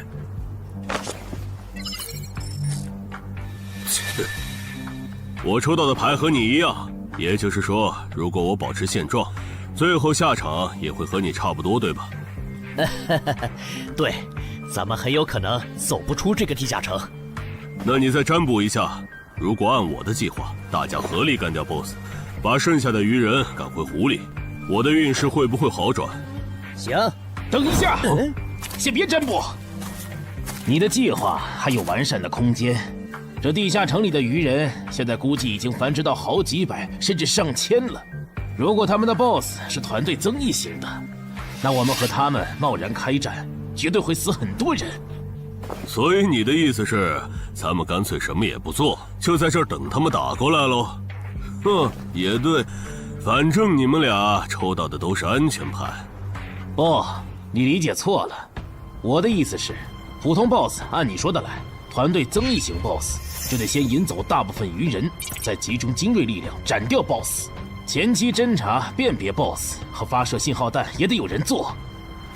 侦查部分最好由我来负责，我有潜行技能。没问题，这样就可以提前确认 BOSS 的类型，然后按照事先准备的预案来执行了。感觉朗奇的方案要更可靠些，我按他说的占卜吧。可以。这么做确实能低风险地解决掉一部分落单鱼人，但如果可以的话，我还是不想让失控之事发生。我打算再劝一下姚哥，但这需要你配合。你能和我一起去我家，用称号确认一下入口对面危险鱼人的数量和质量吗？没问题。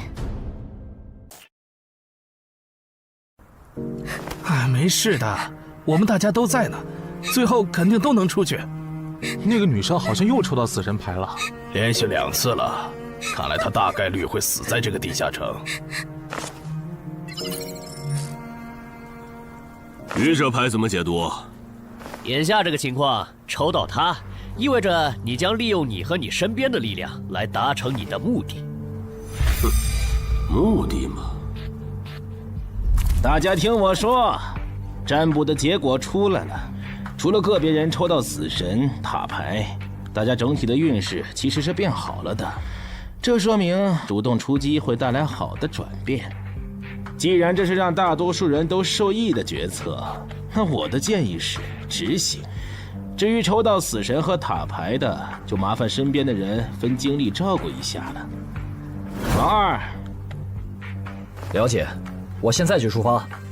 要是这 BOSS 是团队增益型，咱就得派一半人去当诱饵，让其他人找机会干掉 BOSS。有人自愿去诱饵组不？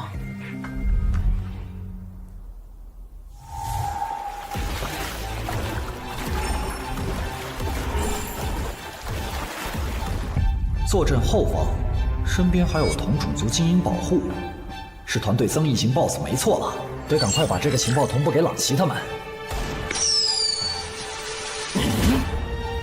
开始了吗？愚人的总攻，红色的是团队增益型 BOSS。惨喽，要当诱饵了。王二发出的信号弹，你们也看到了，来的是团队增益型的 BOSS。按计划，诱饵组先去原定位置落位，等你们吸引够了足够多的愚人，我们这边就开始行动。好，要是得手了，我们会放信号弹，之前就麻烦你们撑住了。好，最后预祝各位克敌制胜，平安归来。就是这里吧？对，那我放信号弹了啊。那个，能不能和你们商量个事儿？我的主职业是魔射手，正面作战能力比较差，我可不可以去附近的树上蹲着？什么情况？你远程职业为什么要来诱饵组？我也不想啊，我和另一个家伙职业重了。朗奇说他那儿只要一个好的，所以抽到坏牌的我就过来了。行吧，那你过去吧。谢谢啊。这玩意儿怎么用的来着？笨死了，给我。其实张志新说谎了，他不是真正的塔罗牌占卜师，而是能模仿其他副职业的模仿师。当他不模仿占卜师，去模仿别的副职业时，当下所做的占卜就没有效果了。张志新靠老切能力，让占卜的人抽到塔、死神这类危险牌，哄着冒险者听东丸仔和朗奇的话去办事。之所以出老切，是因为张志新自己抽到了死神牌。为了改念，在东丸仔提出干掉 BOSS、把愚人赶回湖的计划时，他就赶紧站出来帮忙拱火。而这显然很成功。现在有11个冒险者帮他牵制愚人，张志新可以从容地回到入口，等待地下城翻转。说起来，东丸仔有那实力，愚人杀过来他也能保住自己。为啥要提那么激进的计划？朗奇和王二也在暗地配合他们，这对他俩又没好处。哎，算了，不管他们干啥，都跟我没关系了。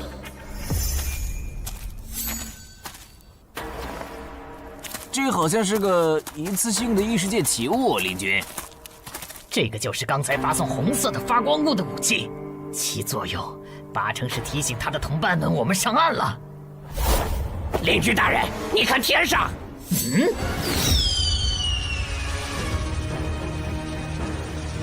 原来如此，这就是你们下的战书吗？人类，我接下了。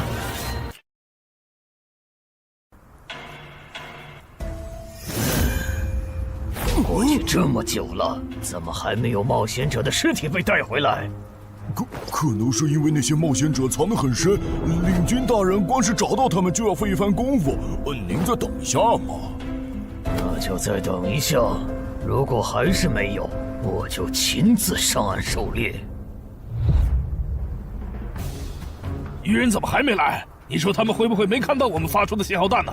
应该不至于吧，毕竟这玩意儿这么显眼。护住我身后，愚人来了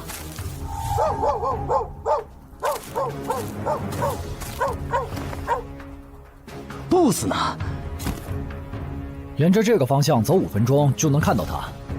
不过我不建议你们去讨伐他，现在他身边的愚人还是太多了，就咱们这点人手，正面作战根本没办法速推。这儿哨兵和巡逻队太密了，我就算开潜行都很难靠近 BOSS。你们没潜行技能就更不行了，要是直接硬冲，肯定会打成持久战。拖太久的话，去对付诱饵队的愚人，很可能会回来支援。那再分兵呢？你们去吸引愚人的注意力，创造一个能让我和 BOSS 1对1的环境。5分钟，只要你们能拖住5分钟，我就能宰了那头团队增益型 BOSS。5分钟吗？你们怎么看？我都行，可以试试。好，那就按你的想法来。不过丑话说前头，你只有5分钟。明白。这么紧张的时候，你竟然还能犯困？不好，有人来了！点狼烟，冒险者们打过来了！果然，那2封战书是诱饵，这些冒险者想削减我的兵力，然后趁机杀死守卫不足的我。这些人类和霍格一样狡猾。既然敌人已露面，咱们要不要分一半的巢穴守卫去帮忙？不，已经露面的未必是敌人的精锐。之前霍格就喜欢用大部队拖住我的主力，然后只身潜入军中暗杀我。这些人类也有可能这样做。不是吧？这样都没乱吗？难搞啊！算了，不等了。大人您别冲动啊，暗哨现在很危险的。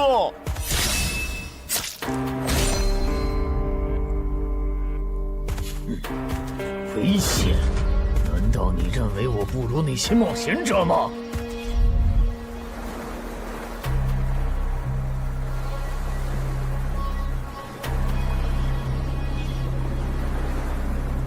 好香的味道，太香了！我的，都是我的，这些美味都是我的。不知道东莞仔那边咋样了？不过和我同组的那2个傻帽肯定是死定了。等朗奇、王二他们回来，我就说我们遇到的鱼人实在太多了，队友死后独木难支，只能回撤。嘿，这样应该可以应付过去。死神牌又如何？还不是被我找到机会改命了。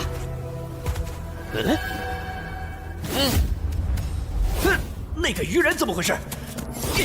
绝不能放他活着离开，至少在地下城翻转前，不能让鱼人知道入口位置。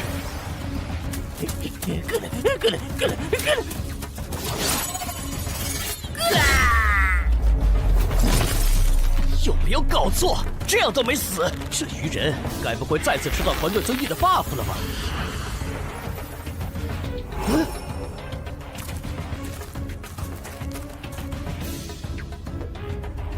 靠北呀！你干什么 ？BOSS 身边的护卫可还没有被引走呢。无所谓，大不了一起杀了。联军，不用提醒，我看得出来，他很强。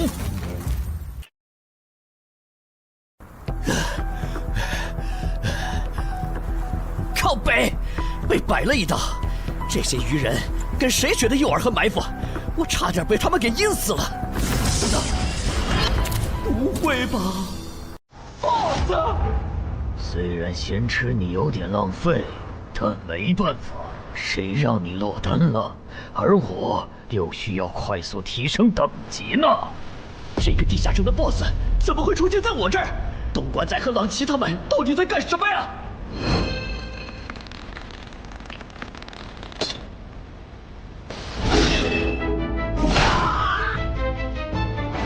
开什么玩笑！堂堂8级魔射手，竟然会栽在一只低等的鱼人的手上！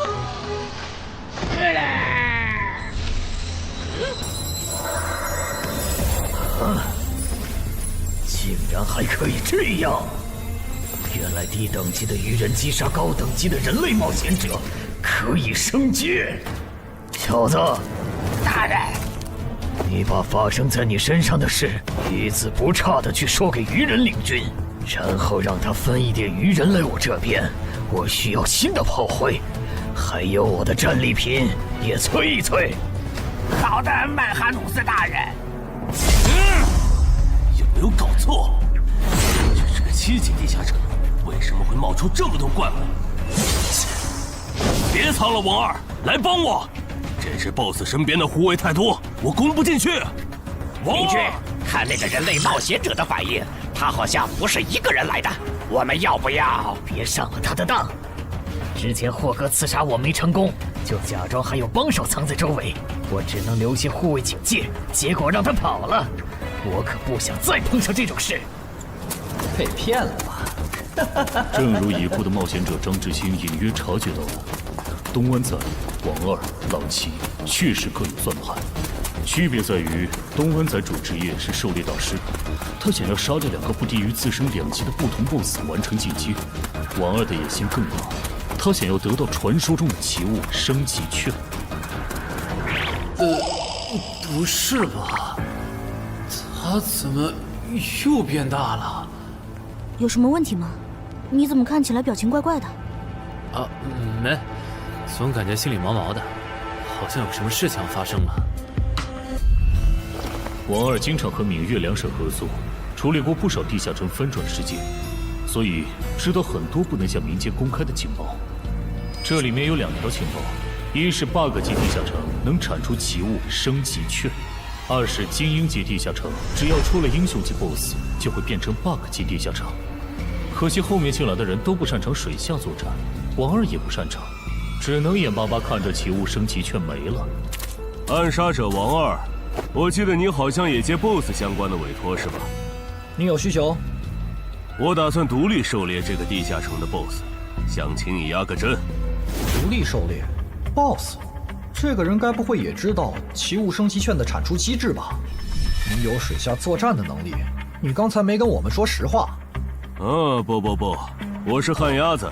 不过我认为在任务时限结束以前，湖里的鱼人不可能不上岸，我们迟早会和他们开战的。就算击杀了 BOSS， 也不能通关啊！难道说杀 BOSS 这件事对你来说有额外的好处？好处嘛，是有一点。我的主职业需要我独立狩猎海陆空3种类型的 BOSS 各一只才能升阶，鱼人种 BOSS 一般不会很强，我不想错过。我考虑一下。可以，没问题。从他刚才的描述看，他的主职业应该是狩猎大师。如果他没说谎，那他应该可以帮我牵制住这个地下城的 BOSS 和精锐护卫。只要在这个基础上把鱼人都调出来，我应该就可以潜入鱼人的巢穴，杀死那只还未发育完全的英雄级鱼人。你的委托我可以接，但我不喜欢和人签契约，口头约定可以吗？事成之后再根据我出力的多少来结算报酬。没问题。被耍了，张志新、王二，我做鬼也不会放过你们！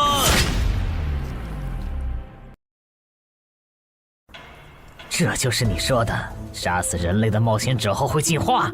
为什么他没有？可能是还有别的触发条件，但我们不知道吧。领军，我先带着尸体去找曼哈努斯大人。去吧，等我这边弄清楚进化条件以后，过去找你们。这都多久？东莞仔那边还没完事吧？连个信号也不发，他不会已经死了吧？哦，不管他们了，我们撤。许愿，法术等级3，水中呼吸。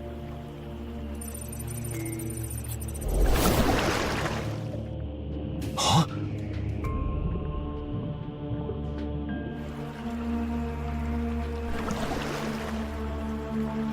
湖里没有鱼人，巢穴里也没看到，看来他们确实都被调走了。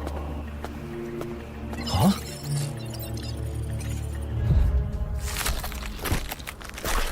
曼哈努斯大人，这是您要的尸体。可以，但我要的炮灰呢？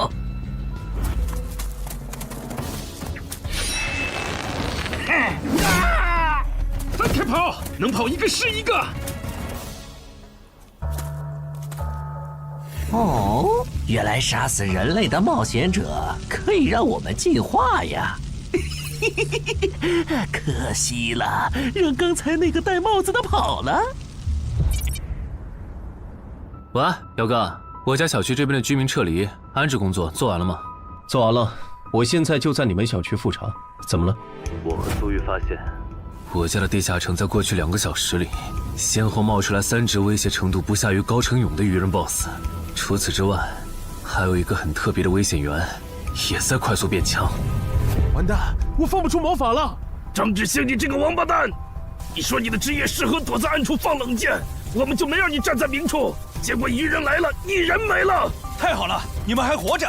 你怎么来了？不是说出结果的时候你们会发信号同步结果吗？那也得安全了才能发呀！面对被鱼人精锐追杀，傻子才会发信号弹吸引追兵。啥？姚哥怎么说？他说他和漳州的10级官方冒险者陈华公已经到楼下了，让咱们现在下去。行吧。我先说好，等下你如果没能说服他们，那这次地下城翻转事件你就要听我的。可以。这就是你出的馊主意！现在 BOSS 没推掉，人死的就剩咱们仨了。你守在出口，大家都有可能回家的。你不能全怪我吧？是东莞仔提出的打 BOSS， 我只是在这个基础上优化了细节。而且我能给的方案，你们当时不都认同吗？他们吵起来了耶！为什么你的关注点总是这么奇怪？那个异位面入口，难道不比这两个人的内讧更值得注意？领军大人，有进化过的鱼人带着冒险者的尸体回来了。领军大人，这是曼哈努斯大人要的尸体。你们进化前是哪种鱼人？进化后有什么能力？我进化前是精英鱼人，现在可以释放火焰魔法。我进化前是鱼人队长，现在可以分泌具有不同毒性的毒素。同样是击杀了人类冒险者，为什么最强的巢穴守卫没有进化？等等，最强？你去找一支鱼人哨兵过来。哈什么哈？让你去你就快去。领军大人，他行吗？可以，去把那个人类冒险者杀了。原来领军大人想要现场观摩进化的过程啊！他在测试进化的门槛，笨蛋。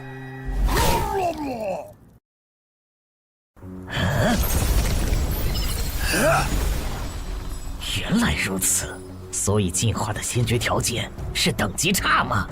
难怪我和巢穴守卫没能进化，因为我们和这些冒险者的等级差没达到引起海之母布里伯杜普注意的程度。这样的话，把森林里的鱼人都叫过来，我有事要说。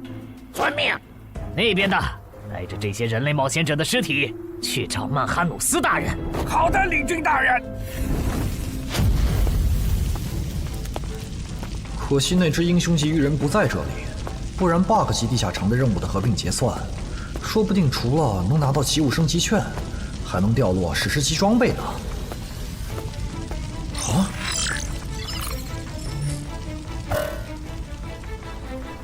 搞什么？我刚完成通关任务，任务就被重置了，没这样玩的吧？还有这个重置后的通关任务，鱼人种英雄级个体的成长速度都这么快吗？这才多久就发育起来了？什么英雄级鱼人？我记得英雄级个体的实力比同等级 BOSS 强2到3个等级，怪不得东莞仔和王二回阴沟里翻船了。他怎么走了？不用管他，正好咱们接下来做的事不方便被别的冒险者看到。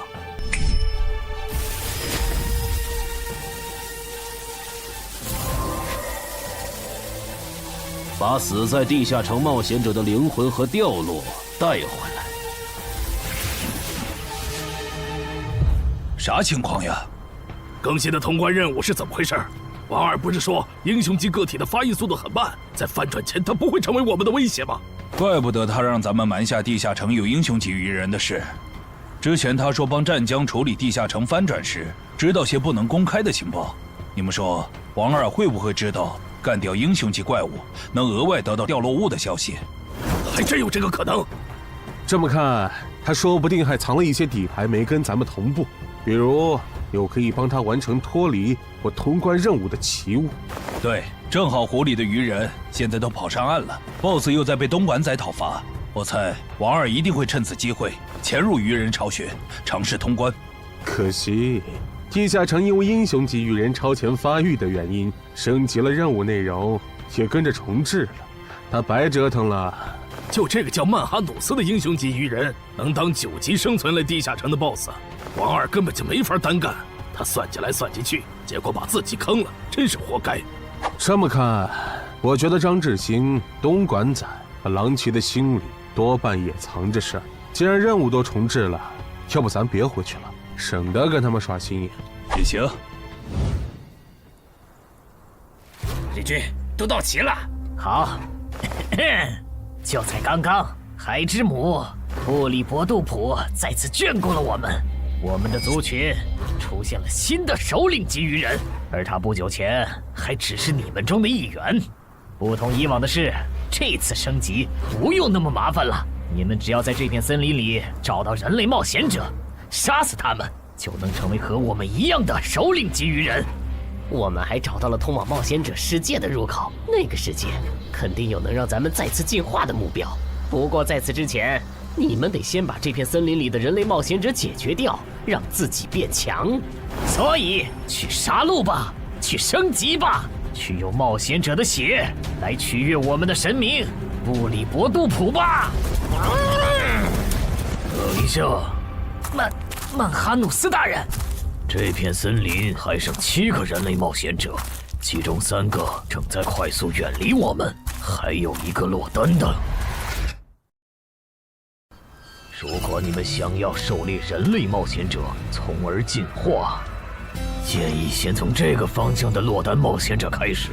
不可思议，吃了这么多冒险者的曼哈努斯大人竟然变得平和了。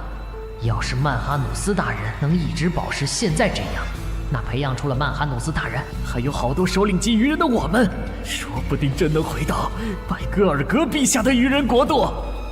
你哭什么？没哭，只是风大迷了眼睛。刚才说的那些，都是苏玉用称号检测过后的结果，所以我们怀疑我家的地下城翻转前，会有更多的鱼人成长为 BOSS。被那些鱼人吃到了规则红利吗？这算是比较冷门的规则了。正人君应该没跟你提起过，在探索地下城的时候，弱者击杀等级远高于自己的强者，会获得特殊奖励。对鱼人来说，这个奖励是进化；对咱们来说，就是属性点、超稀有称号和罕见掉落。那几个变成 BOSS 的鱼人，应该就是杀死冒险者的幸运儿。不过他们的挑战等级不会很高，顶多和地下城等级持平就是了，不用在意。但被困在地下城里的冒险者不是有15人吗？如果让鱼人大量进化，我们岂不是要同时面对15只鱼人 BOSS 的入侵？不至于，他们敢来找澄海的麻烦，说明他们比同级的冒险者要强很多。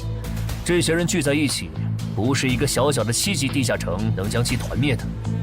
当然，如果你实在不放心，可以用称号测一下我，看那几个新出现的 BOSS 鱼人和我比，谁更具威胁。激活技能，精力提升。好夸张的体魄！基础属性加职业带来的加成，不是最高只有20点吗？为什么我激活称号和职业技能的时候，没有这么大的体魄变化？现在的我和你感知到的3个鱼人 BOSS， 谁更强？你更强，而且要强很多。那没问题了。这次来的冒险者里，还有比我更强的。就算最坏的情况是跑出来15只鱼人 BOSS， 我们也能全部击破。啊，好吧。这次东山之行，没想到会这么一波三折。是啊，本来目标不在，咱们又完不成脱离任务，我都以为要白来一趟了。谁曾想，竟被咱们拿到了5个精英冒险者的掉落和灵魂，再加上咱们在上个地下城的斩获，这次应该可以和眼魔做一笔大交易了。怎么了，哈尼？还差1个，只要再吞噬掉1个等级不在我之下的人类冒险者，我就能脱胎换骨。什么？你说这片森林里最强大的鱼人正带着几个实力仅比你差一点的手下向我们靠拢？8成是冲咱们来的。我问了朱球之眼，他们说这片森林里有一只靠吃人就能升级的怪物，应该就是通关任务里提到的吞噬者曼哈努斯。那怎么办？这个 BOSS 咱们肯定打不过，更别说他还带着一大批手下。只能先保命了。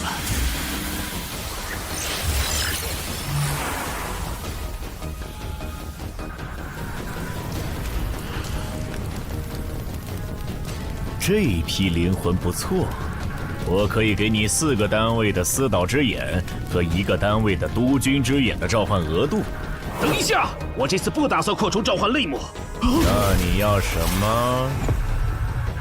我想请您帮我杀掉您身后这只英雄级鱼人。可以。要不咱们还是向漳州协会报备一下吧。不用，现在主职业进入第2阶段的我，真实战力少说也有12级，区区7级翻转地下城，在有我和散人联合无龙兜底的前提下，你觉得不保险是有多看不起我们？好吧。我不明白，姚哥和那个叫陈华宫的官方冒险者，为什么就不肯多叫些人来帮忙，多一份保险不好吗？这也是没办法的事，毕竟别的地方也有地下城翻转，来这边帮忙的多了，去别处的就少了。那也不能。等一下，电话。喂，是我，徐茂。等下的翻转地下城，你参与吗？应该吧，他们说有需要了会叫我。OK， 那等这个地下城被搞定后，咱们聚一下。有段时间没看到你了。成。您好，您拨打的电话正忙，请稍后再拨。谁呀？半夜不睡觉给陈海哥打电话，真讨厌！你不也在打吗？哎，我这个妹子什么都好，就是这恋爱脑。怎么还有一个未接电话？吴护士打来的吗？你可真是个大忙人，都凌晨了，还有人排队找你呢。什么？你来东山了？我听说这边有一个等级7的地下城马上要翻转了，就把我哥拉过来帮忙了。等等，你哥哥也是冒险者？哦，对，我想起来了，咱们被拉进坟场那天你说过，你哥哥是10级冒险者。你哥哥现在在你身边吗？在啊。那能把手机给他吗？我有事，很重要的事跟他说。好。你要和我说什么？我听说东山现在很危险，趁着这边的地下城还没翻转失控，你赶紧带他回云霄。失控？具体怎么回事？你详细说说。如果电话里不方便，你来我这边，咱们当面聊。坚持住，我们得撑到曼哈努斯大人。小心，别被这家伙的视线扫到。他跑了。正常，使者可不是没到10级的英雄级鱼人能碰瓷的。想不通。那个眼球怪物，就算是蜕变后的我，应该也打不过。那些冒险者既然有这么强的帮手，为什么不早点召唤出来？陈海哥，这是你妹妹？不，是我朋友。同事。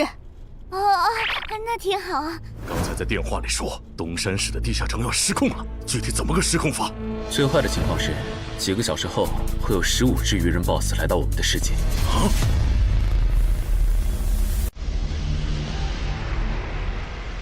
原来我进化后自然领悟的法术这么强吗？哎，领军，感觉他的进化路径好像比咱们的要厉害很多哎。其他鱼人呢？曼哈努斯大人，暗杀者、毒送师和火法师带队去追那3个逃走的冒险者了。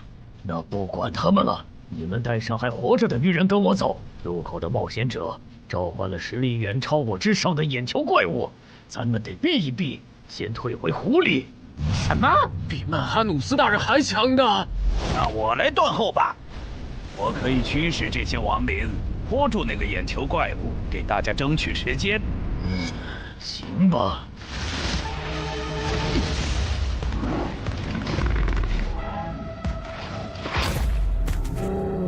这个数量的亡灵，这里竟然还有掌握了死灵转化的部下。发现眼球怪物，杀！这样看，这里说不定有很多只首领级鱼人。哼，那看来只用5个精英级人类冒险者的灵魂，就能买曼哈努斯的命，可真有点不值了。嘿嘿嘿嘿，这片森林里死掉的鱼人都在这儿了。就算你等级比曼哈努斯大人高很多，也会在几百只亡灵围攻下被活活耗死吧？不知道杀死这样强大的存在，海真母会赏我什么？如果我进化为曼哈努斯，不，超越曼哈努斯大人那样的存在，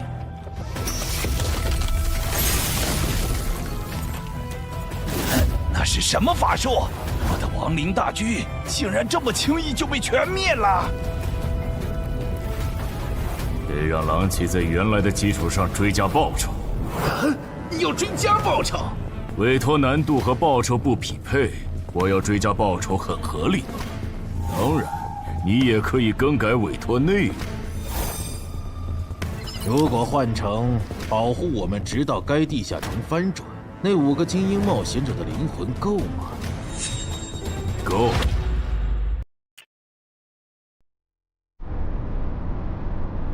原来如此，你们是通过特殊称号发现东山市的地下城有失控的风险。这个地下城在不久前新增了3只 BOSS， 照这个速度，我担心几个小时后会有更多的 BOSS 出现。是有这个可能，但这没什么大不了的。这还没什么大不了的。你们换个角度想，现在这个地下城，它已经算实质上的生存类型。这些鱼人来到我们的世界，也将获得同样的待遇。到时，为了匹配这个难度，原本的称号限制必定会被解除。如果这样还不能配平，那这个翻转地下城说不定会变成坟场那样。一旦有鱼人完成脱离任务，就会出现更高等级的我方冒险者介入的类型。哥，你怎么又提坟场？总之，你们把心放肚子里，这个地下城不会成为东山的威胁，我保证。我刚刚躲在树后，才侥幸逃过一命。他放过你了？对，那个眼球怪物用射线全灭了我的亡灵后就离开了，感觉他好像只对曼哈努斯大人感兴趣。曼哈努斯大人呢？他去找美食了。我说怎么有一个冒险者消失了？原来躲在这儿了呀！或许真的是我想太多了。不，是他们的问题。啊！坟场1阶段的实际难度比同级别普通地下城低很多。要是鱼人地下城翻转后跟坟场一样，那1阶段对鱼人来说简直小菜一碟。到那时，就是东山市的精英冒险者的噩梦。这边，10分钟后，这个小区里的7级鱼人地下城将翻转。该地下城的挑战名额是15。考虑到有冒险者滞留在这个地下城，那么翻转后来这的鱼人数量应该不超过15个。不是说散人联合的吴龙和漳州的陈华公也来了吗？怎么没看到他们？威尔士的徐茂好像也不在。正常，作为精英冒险者中的大人物，他们可不会干冲锋这种辛苦活。啊，这样吗？哼。还有，一旦有人成功捕捉到鱼人，我会通过无人机将这个消息同步给大家。首个被活捉的鱼人价值与 BOSS 相当。等这个翻转地下城被彻底解决，我会根据大家狩猎到的鱼人来核算绩点，然后协助各位兑换奇物、称号线索或者情报转制道具。结果最后只有5人幸存吗？感谢您的帮助。客气。脱离。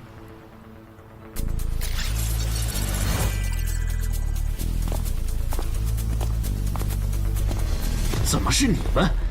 我们3个活到最后，你很意外？不，只是没想到王二会死。王二死了，不应该呀！拥有潜行技能的他，就算被哪只英雄级鱼人逮到，应该也可以利用森林地形逃掉才对啊！力量源源不断的涌上来了。倒是你们，明明都逃出来了，为什么还堵在这儿？难道你们打算帮忙消灭攻入咱们世界的鱼人？那倒没有，主要是我们回来以后，发现称号竟然还能用，这和王二说的攻方有利原则对不上。我们怀疑王二耍了我们，所以才守在这里，等他出来给我们一个说法。谁能想到他竟然死在了这个鱼人地下城？这下好，白等了。只有你们几个幸存吗？对，只有我们。了解了，那跟我来吧。哎呀，我就知道干脏活有风险。等一下，严格来说，我们就是普通游客。听说周建明后人悬赏程海，就想着来凑凑热闹，不小心闯进了程海家，占了他家地下城的挑战名额。不过没和程海本人有过接触。按地下城入口勘探法案第27条，私人地下城因为攻略出了啥纠纷，当地协会不会直接插手吧？和那没关系。根据地下城翻转防卫法第14条，我代表东山市冒险者协会临时征召你们协助我们处理本次的地下城翻转事件，有异议吗？没，我们配合。配合。配合。好，那先同步一下情报吧。这个7级地下城里的怪物构成和 BOSS 大概是怎样的？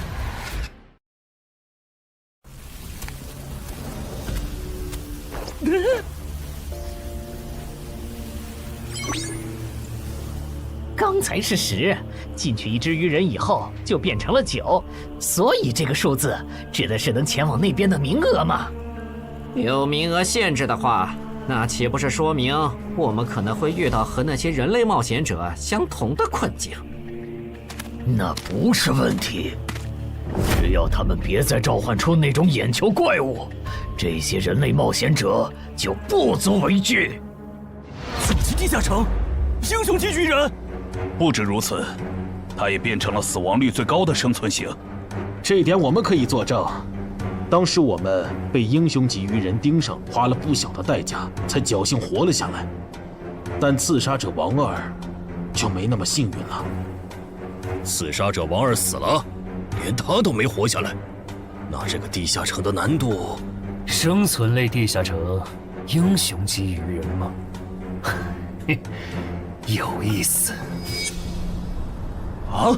程海家的地下城里有只英雄级鱼人，地下城还变成了9级生存型。是的，我觉得这次的翻转地下城恐怕又失控了。先别慌，生存型地下城翻转后也会是生存型。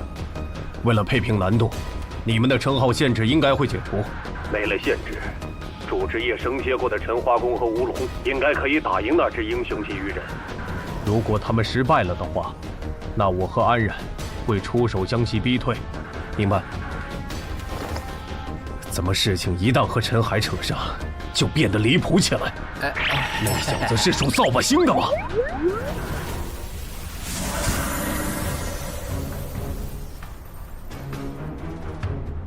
人齐了，曼哈努斯大人。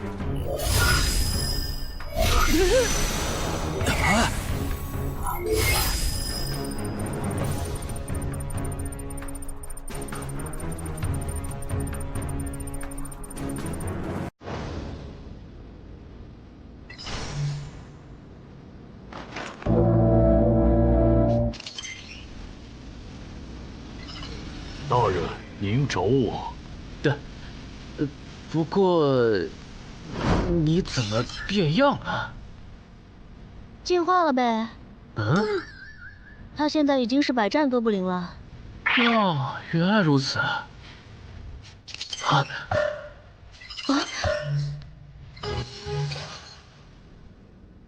喂，你在哪儿？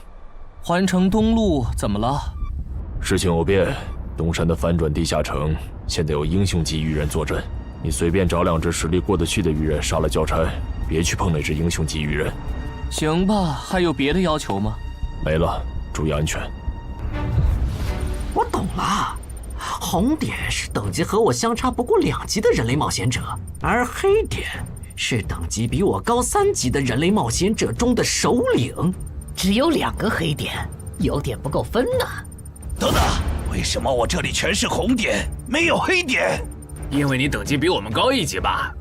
那这样的话，咱们要进化就不能用令君大人的增益 buff 了，不然和人类冒险者的等级差就拉不开了。你这么一说，好像是这样哎。曼哈努斯大人，您的地图上有可用来进化的吗？没有，我猜只有把这片区域的人类冒险者杀光，才能吸引来更高等级的人类冒险者。明白了，诸位，你们的任务是清理掉地图上所有的红点、黑点，把更高等级的人类冒险者吸引过来。诸位，你们的任务是清理掉地图上所有的红点、黑点，把更高等级的人类冒险者吸引过来。但地图上的黑点只有2个，怎么分配？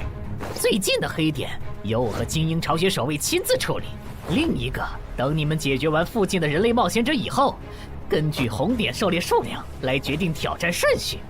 这分配方式可以，挺公平的，谁都有机会。还有问题吗？没有就自由行动了哈。有，我不擅长正面作战。如果我用暗箭射死了你们的猎物，那怎么算？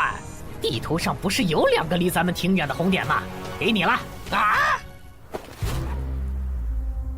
那些首领级鱼人识别出来了吗？有2只没识别出来，可能是鱼人中的稀有之一。已经识别出来的鱼人资料已经发到大家的手机上了，包含挑战等级、能力和弱点。除了英雄级鱼人外，还有2只稀有首领，怪不得那个女孩觉得这个地下城会失控。各单位注意，鱼人出来了！送7只鱼人，非抱团，没有英雄级。注意，有鱼人掌握了潜行技能，他有魔法弓，大家小心按键。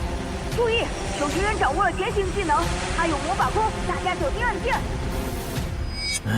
真够吵的，这些鬼东西。也是没办法的事，毕竟是对方的主场。说起来，您觉得谁会进化？进化吗？也就是说，除了那只紫皮的英雄级鱼人，还有一只疑似亡灵法师的首领级鱼人也很超模。我没理解错吧？没理解错。如果遇到他们，我的建议是周旋，等待支援。先别聊了，有鱼人过来。是这只吗？不是。那看来咱们运气不错。大美，竟然能召唤眼球怪物的人类冒险者，怎么偏偏是我碰上了？啊！火法师遇到了眼球怪物的召唤者，正好去试一下进化后的我和那只眼球怪物谁更强。全体注意，英雄级鱼人现身了，他正在往西南方向移动。这只首领级鱼人不强，别让他跑了。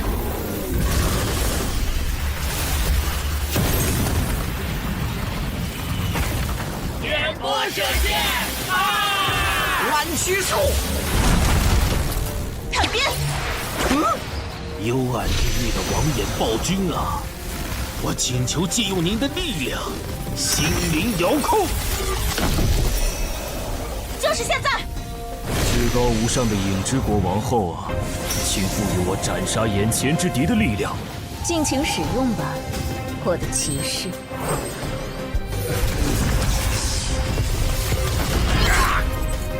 干掉了一只首领级鱼人，可以交差了。西门方向的冒险者请注意，有英雄级鱼人正在往这个方向移动。啊！英雄级鱼人，怎么来的这么快？怎么办？打还是跑？哎，他们这次没召唤那只眼球怪物，是觉得没必要吗？还是他们现在不能召唤？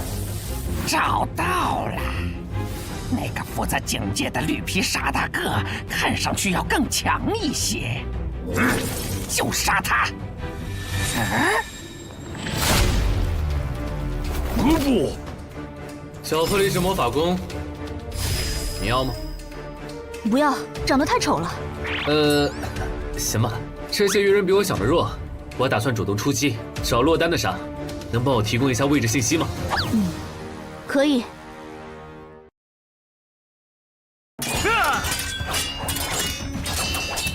这些鱼人的实力好像还不如同等级的哥布林强。这样看，那只英雄级鱼人应该也不会强到哪去，还担心一场。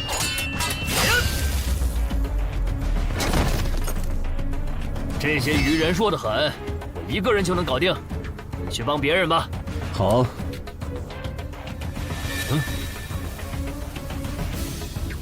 搞什么？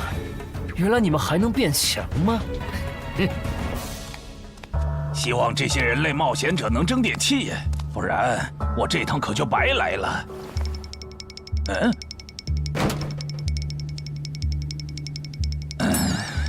都冻成这样了，你就不能换个地方藏吗？看你能跑到哪去！小心，他喷了强化药剂，我的元素护甲不一定能挡住他的细弓波了。小道，老二、老三，好的，大哥。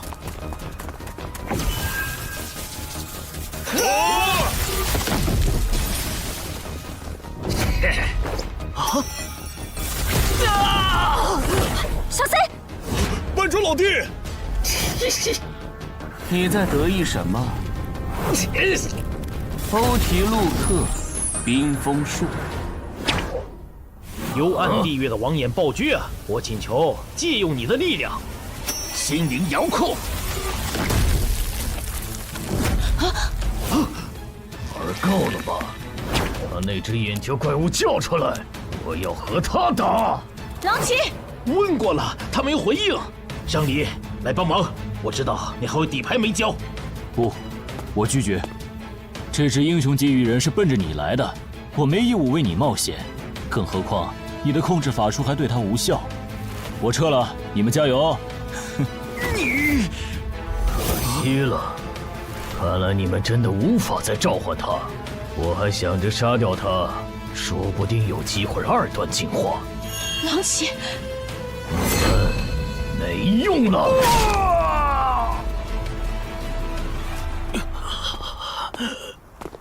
慢点，慢点。首次捕获的对应极点，等地下城结束后，会根据 BOSS 的强度核算给你。到时你可以来换取想要的东西。我很期待。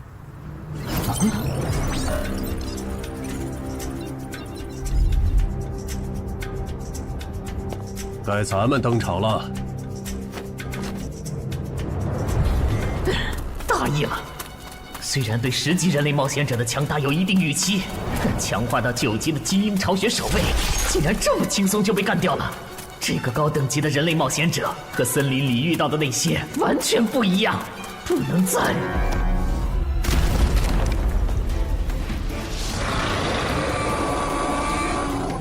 解决一个。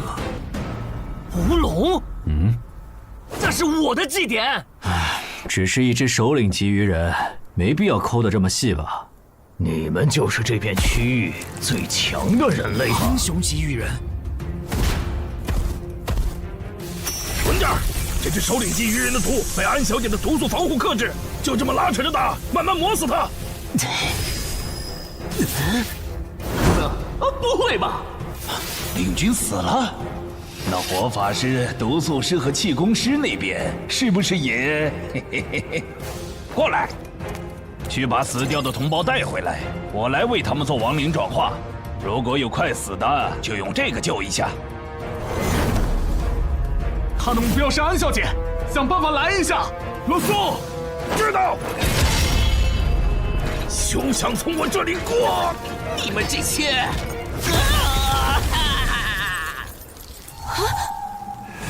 天使，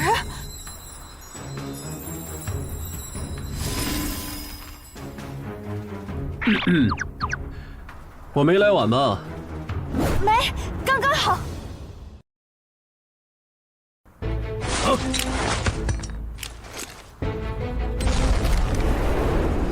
这谁扔的烟雾弹？不对，我感知掉了。正常烟雾弹没有这种效果，这是奇物化的烟雾弹。火法师和领军死了，主人让我喊你回去。别管我，我不奢求进化，等下我随便杀个红点就脱离。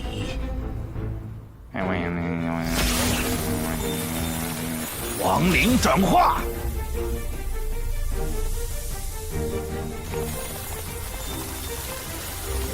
我变成亡灵了。对，主人，我回来了。啊！气功师和毒素师呢？气功师被人类的冒险者捕获了，毒素师他好像受到了打击，现在不想进化，只想尽快脱离这个地下城。这样吗？被那只首领级鱼人逃了。能找到他吗？已经找到了，他刚刚翻墙离开了小区，现在正在向西逃窜。帮我规划追击路线，还有通知就近的冒险者过去拦截。好，很好，那些人类冒险者没有追过来。我现在明白上位、中位、下位种族的不同了。像我们下位种族被当上首领才有职业，可中位种族里的精英每个人都有职业。这些人类冒险者单看一个没多厉害，可数量多了，配合起来就特别难对付。我要赶紧杀一个人，完成任务，逃离这个危险的世界。喂，商里，有一只首领级鱼人冲出了第1封锁圈，现在离你只有100米，我们需要你拦截他，直至增援赶到。可我已经解决了一只首领级鱼人，按照翻转地下城防卫条例第7条，你们不能。我知道，但他现在离你只有20米、10米，他到你背后了。被发现了！该死，怎么竟让我碰上这种事？不管了，反正是下位种对中位种，但身为首领级的我，没理由会输给精英级。让开！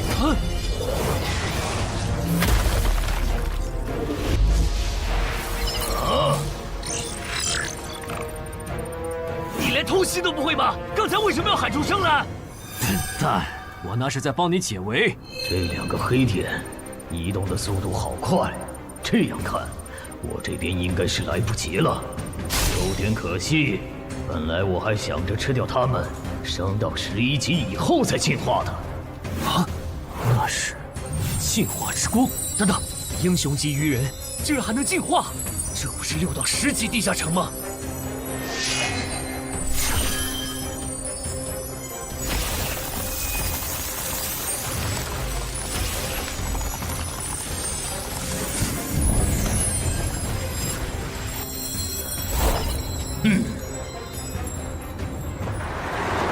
师傅，能再快点吗？已经很快了。什么情况？明明刚才已经没剩几只鱼人了，怎么突然又冒出来2个危险源？苏玉这个表情，前线的形势这么不乐观吗？该死，我都拖了这么久，说好的增援怎么还没来？大意了。没想到这个人类冒险者的实力和我这么接近，差一点就阴沟翻船了。到此为止了吗？等等，这2个黑点，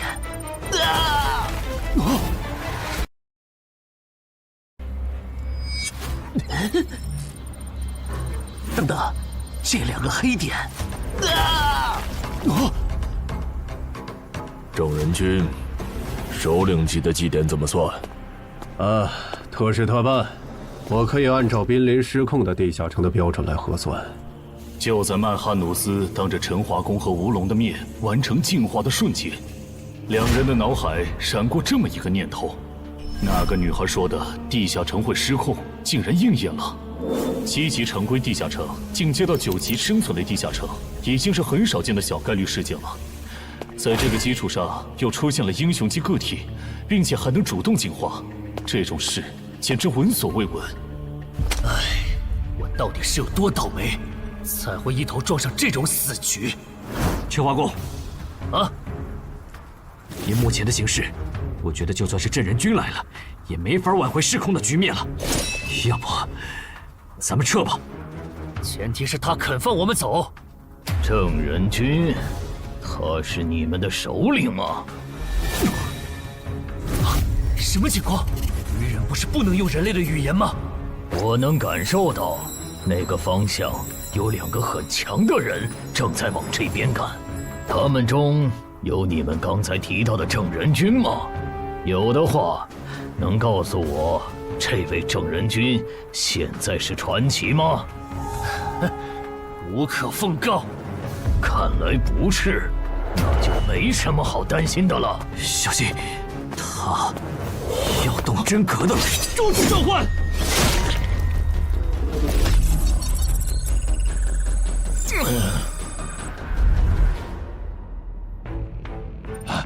终于出现了黑点。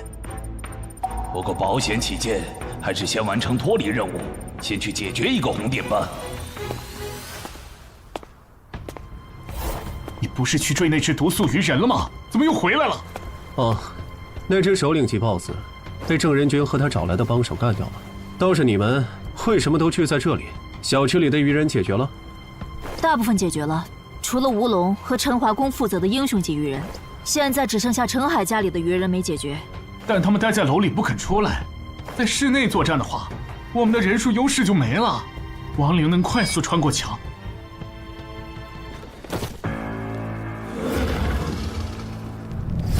这些人类冒险者怎么聚到一起了？麻烦了，人类聚到一起，人数多了，自己反而兵力不足了。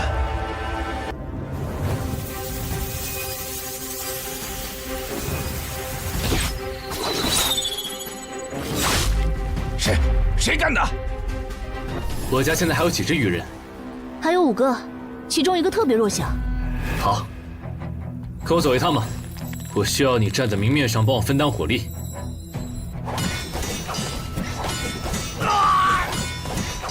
够了，我玩腻了。你个乌龙，机会我可是给你创造了，你给我好好把握！一铁贯穿，扼杀神枪。还有你，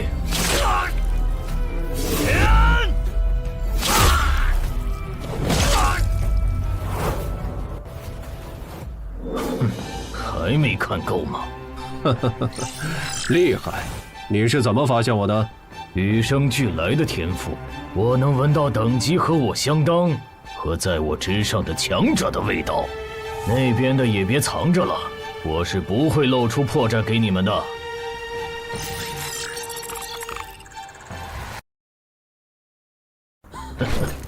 说起来，你们还真是冷酷无情呢。就这么看着我对你们优秀的后辈下杀手，如果我不叫你们出来，你们是不是还会继续看下去？彼此彼此吧。你的部下不也被歼灭的七七八八了吗？郑仁君，这家伙的实力和你跟我说的差的也太多了吧？我也不知道他会进化。放心，该算的祭点都有，我不会让你吃亏的。那就好。什么？郑仁君让我们撤出小区？对，这次翻转的地下城彻底失控了。他说等下打起来顾不上你们。但是愚人亡灵法师和他的仆从不是还没解决吗？就这么放着不管？没有放着不管，苏玉刚刚联系我了，他说楼里的愚人由陈海哥处理。陈海来了，你现在给他打电话，让他别犯傻。那只愚人亡灵法师和他解决的愚人暗杀者不是一个级别的，他这样的传说苗子没必要在这上面冒险，哪怕这个翻转地下城和他有关也不行。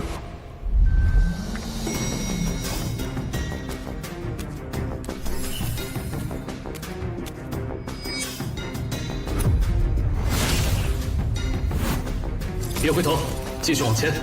又被瞬杀了，开什么玩笑？这可是7级精英种亡灵，没办法了。你们去给我干掉那个绿大个儿。好。他这样的传说苗子没必要在这上面冒险，哪怕这个翻转地下城和他有关也不行。小哥，不行啊，陈海哥关机了，电话打不通。啊，关机了？啊？需要帮忙吗？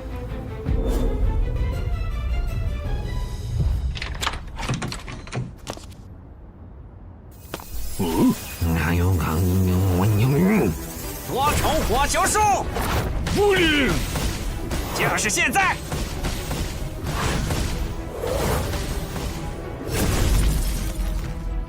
和暗杀者有着相同技能的人类，怪不得那2个巢穴守卫会被瞬杀，这样就解释得通了。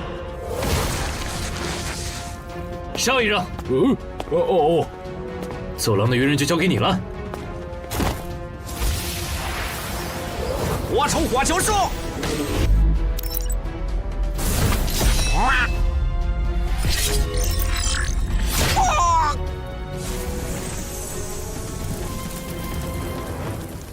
那只愚人亡灵法师怎么没露面？算了，用过去式找吧。正好也打算测试一下这个能力。你们去给我干掉那个绿皮大个儿！好。三阳台跑了吗？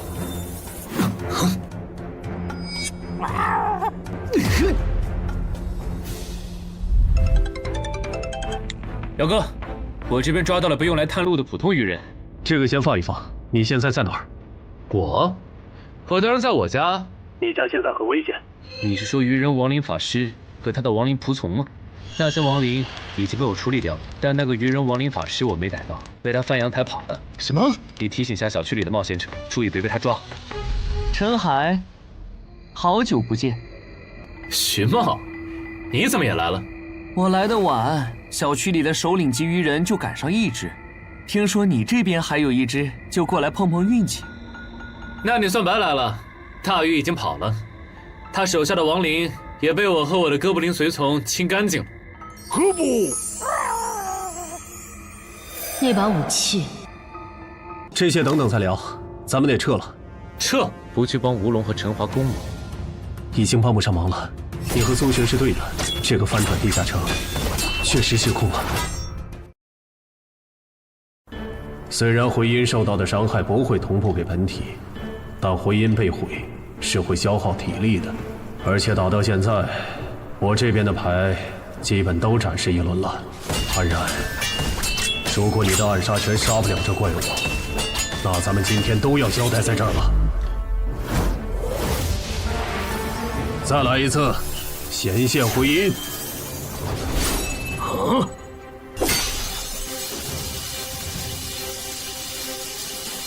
这个人类的职业好讨厌，他召唤自己的复制品，难道就不需要代价吗？终于让我等到了。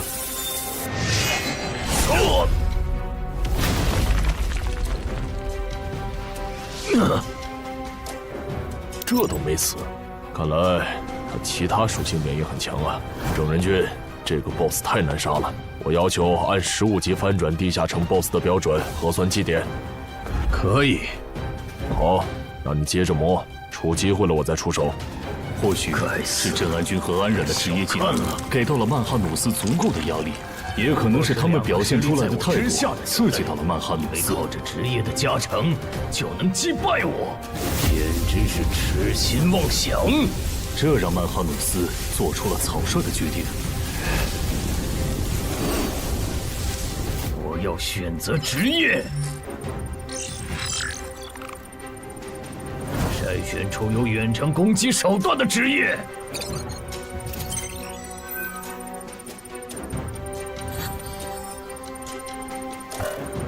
少啰嗦，我选2。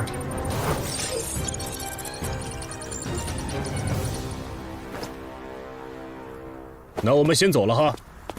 注意安全，有事给我打电话。喂。萍姐，那只鱼人亡灵师被陈海哥打跑了，我把他的逃跑路线发你，他现在落单了，应该比较好对付。郑仁君竟然亲自下场了，看来这个翻转地下城应该会很快结束。虽然中间出了不少插曲，但好在是活下来了。啊，可算找到我的猎物了。是从什么时候开始的呢？我的人生走入了死胡同。等很久了吧？啊，没有很久，李博。这是我之前跟你提到的周畅，传说级冒险者周建明的孙女。这是云霄市的新兴冒险者商礼，她是咱们省唯一受到影之国王后青睐的冒险者，以后大有可为。你们认识一下。你好。你好。哦，是从那次李博介绍周畅给我认识的时候开始的。那又是什么时候？我的冒险者生涯正式步入坟墓了呢。早生贵子！好像是从我变成周家女婿，官方给我分配超出能力上限的攻略任务，而我的妻子却袖手旁观的时候。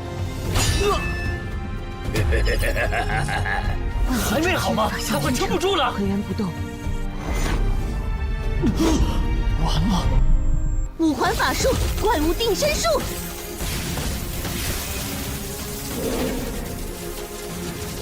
火了！殇灭！重击！喂，上面到底怎么想的？攻略组的主力竟然反成拖后腿的了，这是要害死咱们吗？觉得配对有问题，你可以向上级申诉。商礼又没做错什么，这样点他不好。去就去。抱歉，这次是我拖累你们了。不用道歉，毕竟我也没想到。你竟然没继承到周建明的史诗级遗物，我估计官方也没想到。你们都认为我继承了？不然为什么是我们3个来攻略这个难度高于平均线的8级地下城？至少在官方看来，入赘周家，同时又是漳州新兴冒险者的你，继承周建明遗物是板上钉钉的事。如果你还想继续走下去，回去和你妻子好好聊聊吧，不然总被分配超难度的任务也不是个事儿。姐夫，你还没有搞清现状吗？你只是入赘到我周家，但并不意味着我们一定要把全部的资源压在你这个外人的身上。再说，你又没有成为传说冒险者的潜力，不如就走黄伯伯的路子，当个云霄市入口管理人算了。我觉得可以。你留在云霄，正好可以照顾周德，而且也不用照顾。如果那个时候我没有入赘周家，我的冒险者生涯会不会就是另外一种样子呢？要是能重来一次，我把他转化为亡灵吗？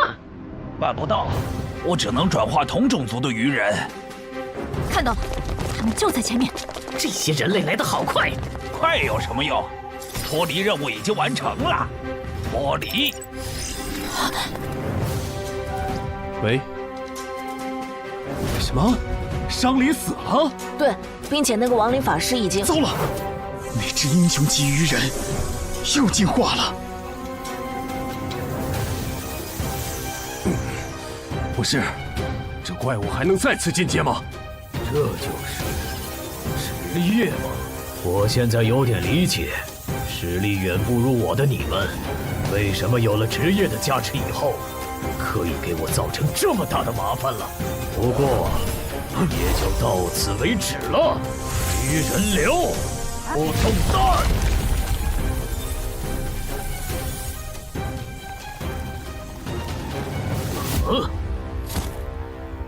移形换位，欠你条命。这种时候就不要说什么欠不欠的了。哼，原来你的复制品还可以和别人交换位置啊！是啊，很方便嘛。那如果我同时攻击你和你的复制品，你该怎么躲呢？转旗下，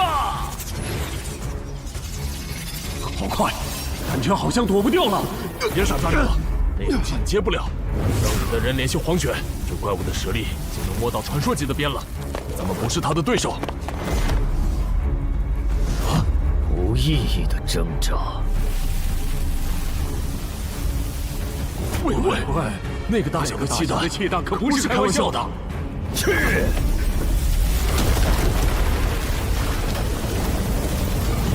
地震了！疏散市民吧。郑哥和他找来的帮手败了，那个鱼人 BOSS 身上一点伤都没有。在黄玄大佬赶过来以前，无论对方打算做什么，我们都无法阻止了。你真的很厉害，但我还是要给你一个忠告：不要对平民动手，不然无论付出多大的代价，我们都会报复回来。被同伴抛下的你，哪来的底气说这种话？报复？呵呵，等我吃了你，我会变得更强。要报复，你们尽管来就是。好的，我知道了。陈海，能请你担任东山市临时负责人，帮助疏散市民吗？我拒绝，这个你可以自己来了。不一样，我和陈化工在这个翻转地下城上犯了致命错误，现在的我没有资格当这个临时负责人，而且总得有人站出来拖住 BOSS， 为大家争取时间吧。你赶紧逃命去吧，我尽量多为你们争取点时间。地下城失控，大家都有责任，你没必要把命搭上。不，我是官方冒险者，我不能犯了错以后还当逃兵。陈海，以后就麻烦你帮我照顾好小林他们了，东山市就靠你们了。这组织没白假。我申请，让我去挑战那个英雄级鱼人。别冲动，我知道有个能帮你越级挑战的隐藏职业。我也知道你在坟场和高成勇那里得到了强力的装备和奇物，但那可是连郑仁君和安冉都束手无策的，半只脚踏入传奇的怪物。现在的你不可能是他的对手。你先听我说完。我这个称号可以自动检索附近最强的鱼人种，使我获得与对方相同的力、敏、感。就算你们的基础数值完全相同，你和他仍有着无法弥补的战力差。这不是……那如果再加上这件能提供战斗意志和经验的史诗奇物——传奇亡灵库罗德的头盔，以及那边的史诗装备——黑骑士之剑，2件史诗级。哎呀，安教练，你这次可真是看走眼了。还有我的职业。死亡行者，我靠他先后和2位传奇级 BOSS 交过手，就算是19级的上位传奇，我也有自信在他的手下撑过3分钟。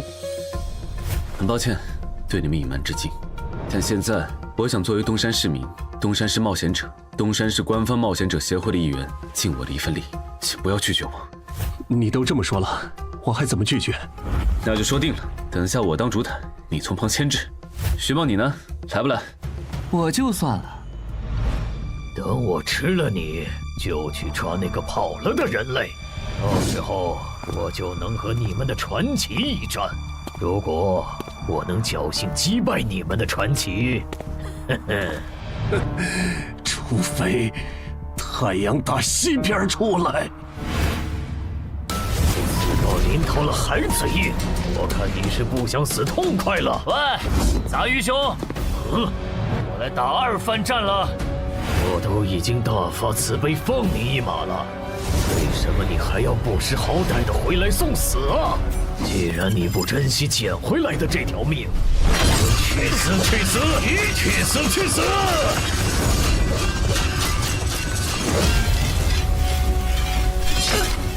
糟糕，死！行换位。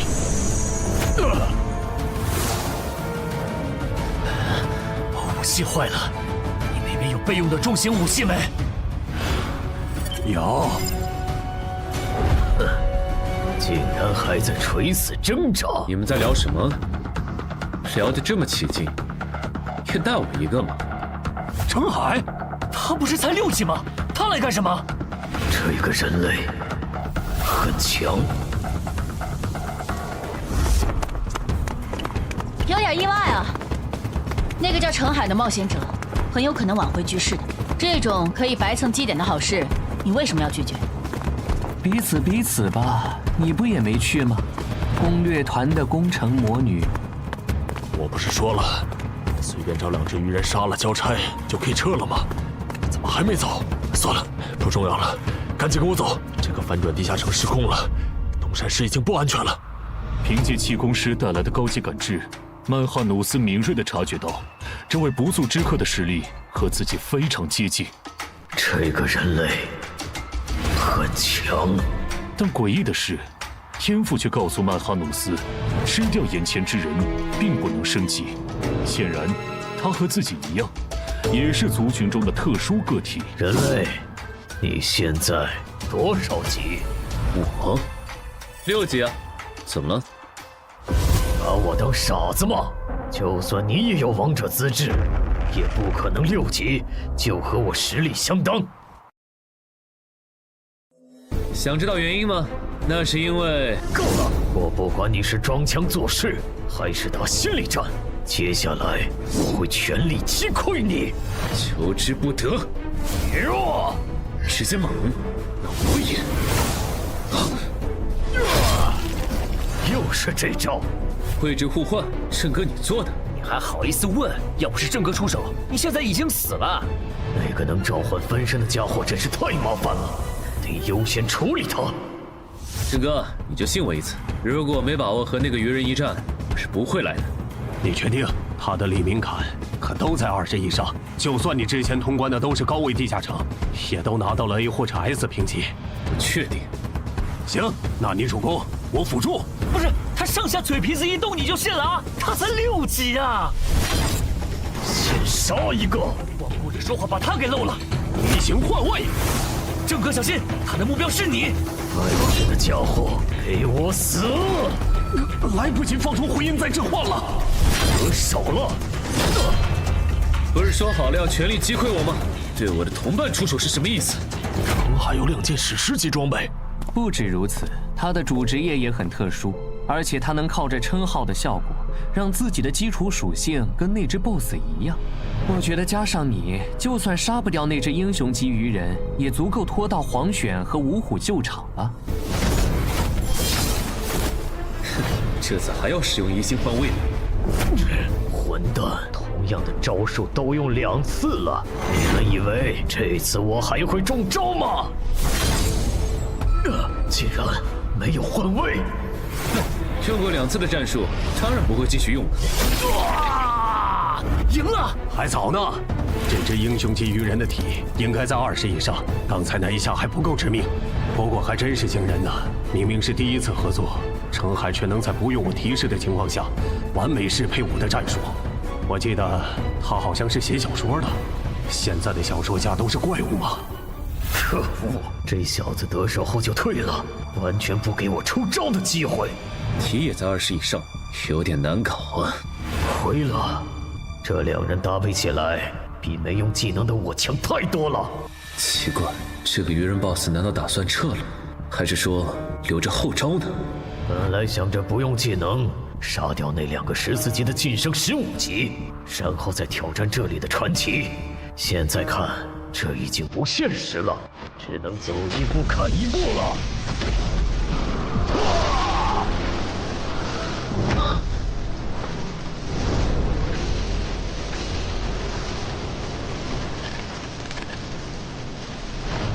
本来打算把这招留给你们的传奇的，但现在看来是没这个机会了。这个快跑！这鱼人的速度又提升了，这次我不一定能拦住他。至少在走之前，让我提升到15级吧。很好，他的一条胳膊废了，接下来应该很难再。上海，趁现在！收到。以为这样就能限制住我的行动，别太想当然了。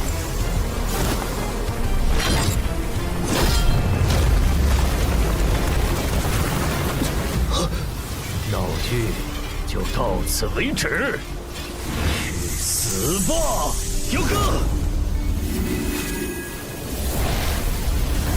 这种速度的攻击都破不了他的防。神眷者吗？这次的援兵是召唤师吗？让我看看你藏在哪儿。找到了，他旁边的绿皮傻大个应该也是他的召唤物。2个都没什么实力，可以先不管。等等，你还有胆子回来？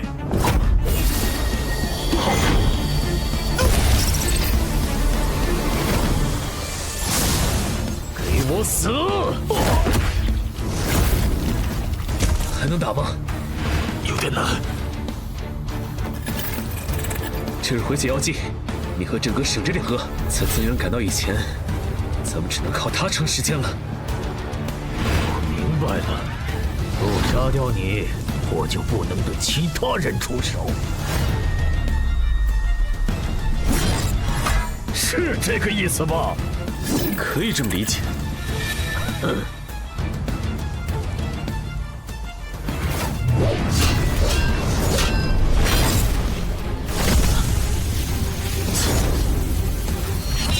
现在才发觉，晚了。好奇怪的兵器，竟然能突然变化刺向我眼睛，得多加防范。还好他没和长莲对战过，不然刚才就只能硬接他的气功波了。但这么高强度对攻下去，他迟早会适应的。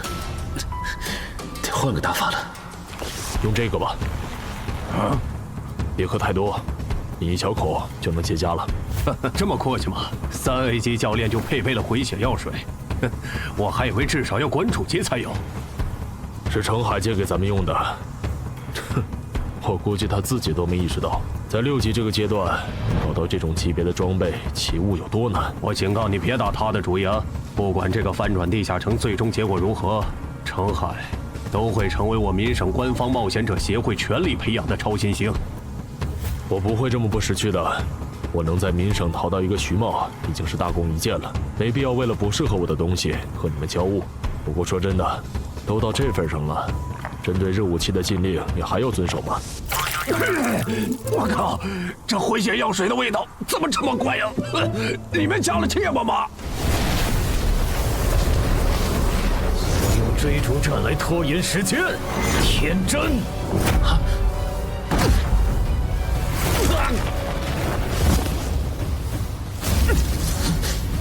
怎么不逃了？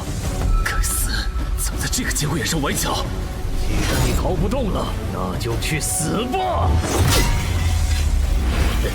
不得不说，你真的很顽强。像你这样能和我周旋这么久的对手，或许以后我再也不会遇到了。先救人！来不及了。我会记住你的，人类。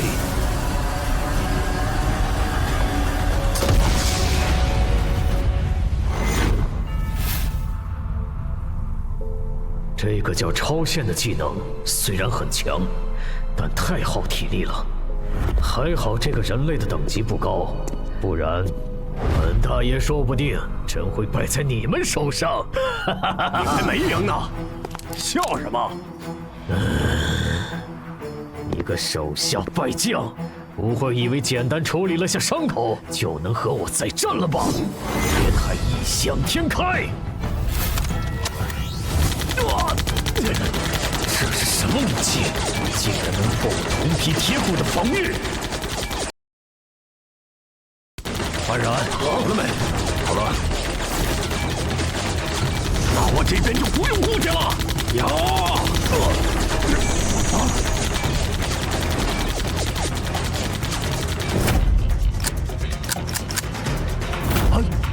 为什么2把枪会同时卡壳？开什么玩笑啊！故障，原来如此。看来你们的神并不会关注你们呢，人类。天界的使者，您还要等到什么时候？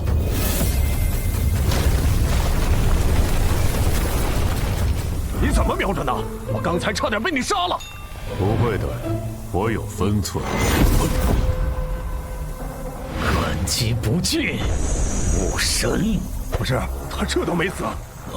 圣系会分尽一切非传奇单位，你明明还不是传奇。那当然是因为海之母在注视我呀！哈哈哈哈！本来想着有限度的使用这武器，尽量控制地下城的失控的影响，但遇到这种打不死的怪物，蝼蚁们起势呀！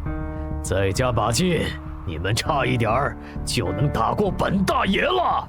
如果你不小心败在你所认为的蝼蚁手上，对你来说一定不亚于最终极的羞辱吧？就凭你痴心妄想！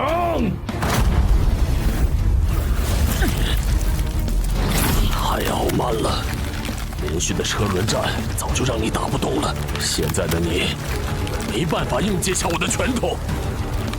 自己想要墓志铭吧？该想墓志铭的是你！再来一次，超限！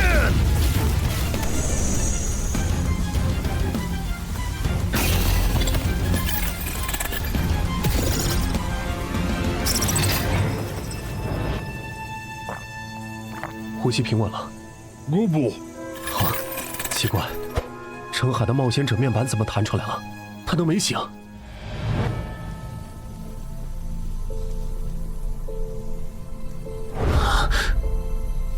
为什么不用试炼徽章？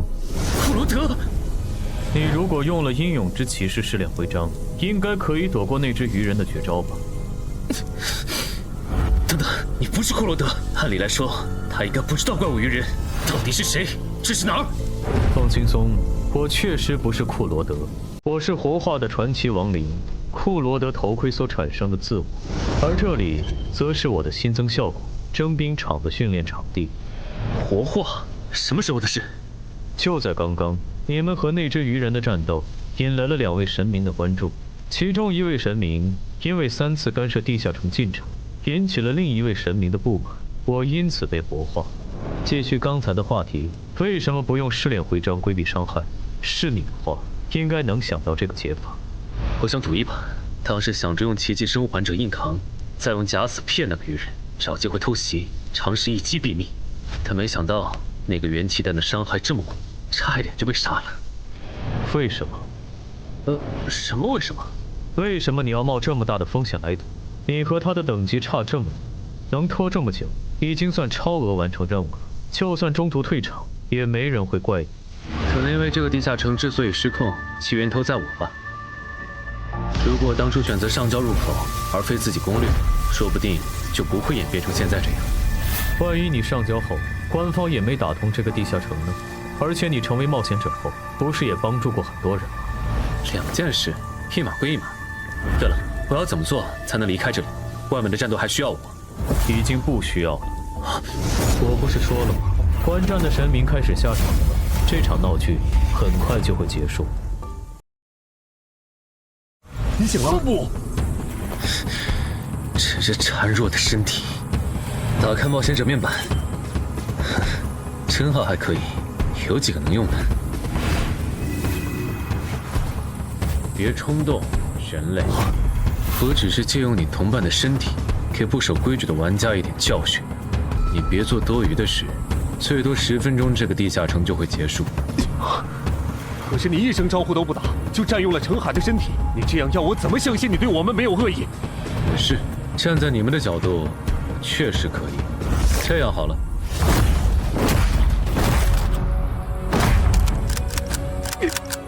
搞什么？怎么又卡壳了？死吧！啊！该死的人是你！暗杀拳！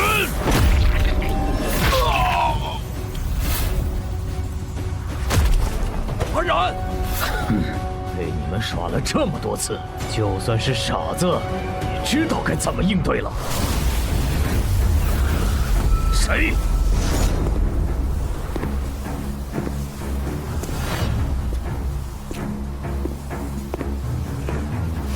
程海，你怎么又来了？换班，这只鱼人交给我。又来，阴魂不散的东西，你们真不会觉得？哦，这个绿皮傻大个是什么时候摸到我身后的？我竟然完全没注意。这都没能杀掉他，好可惜啊！无妨，至少废了他的生蛋。他现在无法召唤冒险者面板，已经是砧板上的鱼，只能被咱们狂揍了。一会儿你别插手了，我要和这条鱼玩玩。等它快死了，你再过来补刀。不，声带受损，无法召唤冒险者面板的曼哈努斯开始意识到，放弃上线，选择即战力，其实是一件很欠考虑的决策。前所未有的懊悔涌上曼哈努斯的心头。要是能重来，他不会再戏耍这群人类冒险者。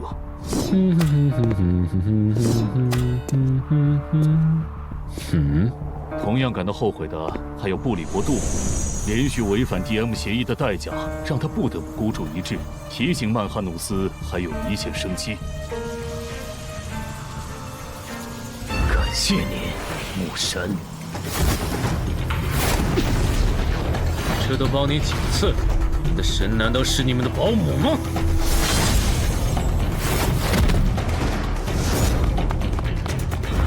那个方向，好像抢姚文忠手里的回血药剂。冒险者面板，如果真让他治好嗓子脱离了，那么戏耍的我，岂不是要成为诸神口中的笑料？开什么玩笑！这人怎么昏迷了？谁干的？算了，纠结这个没意义，正好省了我一点时间。等我把嗓子治好，就去找你算账。这一次，我不会再给你机会了。侮辱母神的盔甲小子！怎么回事？我怎么突然就……难得下来玩一次，结果那点雅兴全被你们给搅和了。哼，不止，我给我使徒准备的无限药水瓶也因为你们损坏。杂鱼，你说你该怎么赔偿我？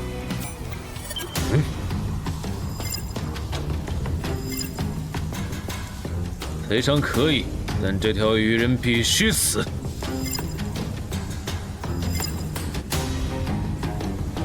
我无所谓，别把我和你这种保姆混为一谈。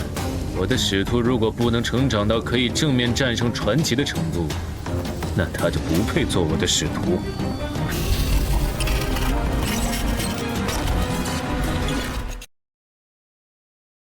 哥布，你来的再迟一点，这鱼人就死了。哥布。对了，黑骑士之剑的效果，你应该还没吃满吧？那用它补刀。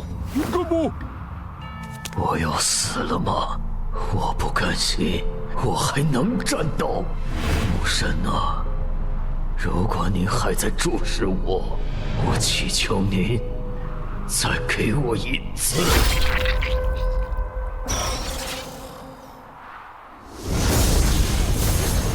这是什么星塔？为什么萨满大人的传承之书里没收录？你激活了哥布林的隐藏进化路径，跨级击杀敌对英雄种的基因个体，只要后续觉醒天赋和真名，就能成为货真价实的英雄种。真的吗？先别急着高兴。既然您已出手中断了这个翻转地下城，能不能先把澄海先生的身体还回去？他可是我钦定的继任者，如果有什么闪失，我和看好他的人会很心疼的。我刚办完事，你就急着催我走，这就是你们人类的待客之道。就我个人而言，还是很欢迎您本尊亲至，接受我们的感谢。但是上身澄海先生的身体就不太合适。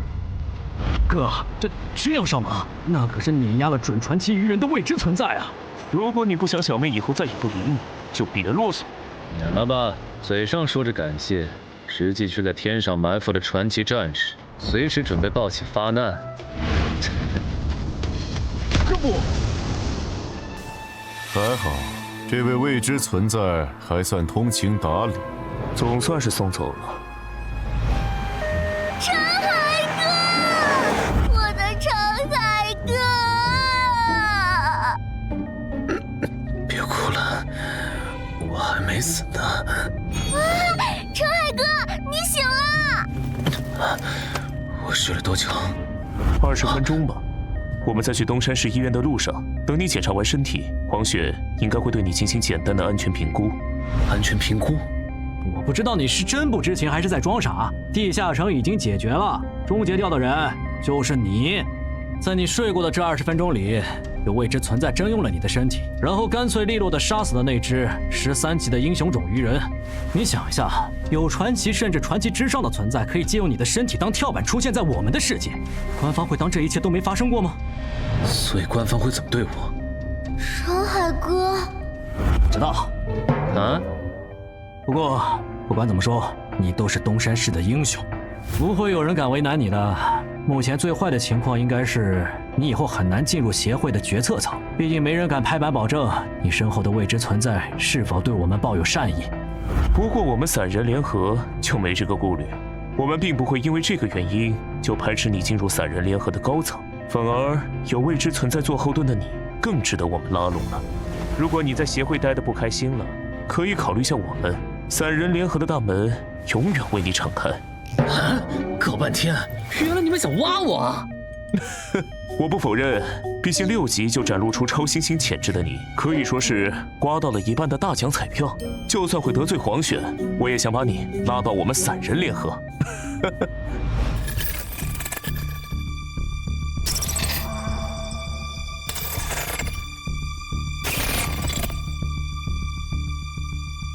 自救之船，澄海先生，什么意思？澄海先生，澄海先生。抱歉，刚才在想事情，怎么了？您的武器和隐身衣被您的哥布林随从带走了，我们在现场只找到了这件损坏的药剂瓶。了解，剑和隐身衣，我之后找他要。那我这边没有要聊的了。关于药水瓶的补偿方案，协会会在3个工作日内整理出来。好。这个人有点厉害，刚才的谈话，连我哪天成为冒险者和死亡主宰何时关注我都被他问出来了。他的副职业技能，该不会是强制对话，或者必须说真话吧？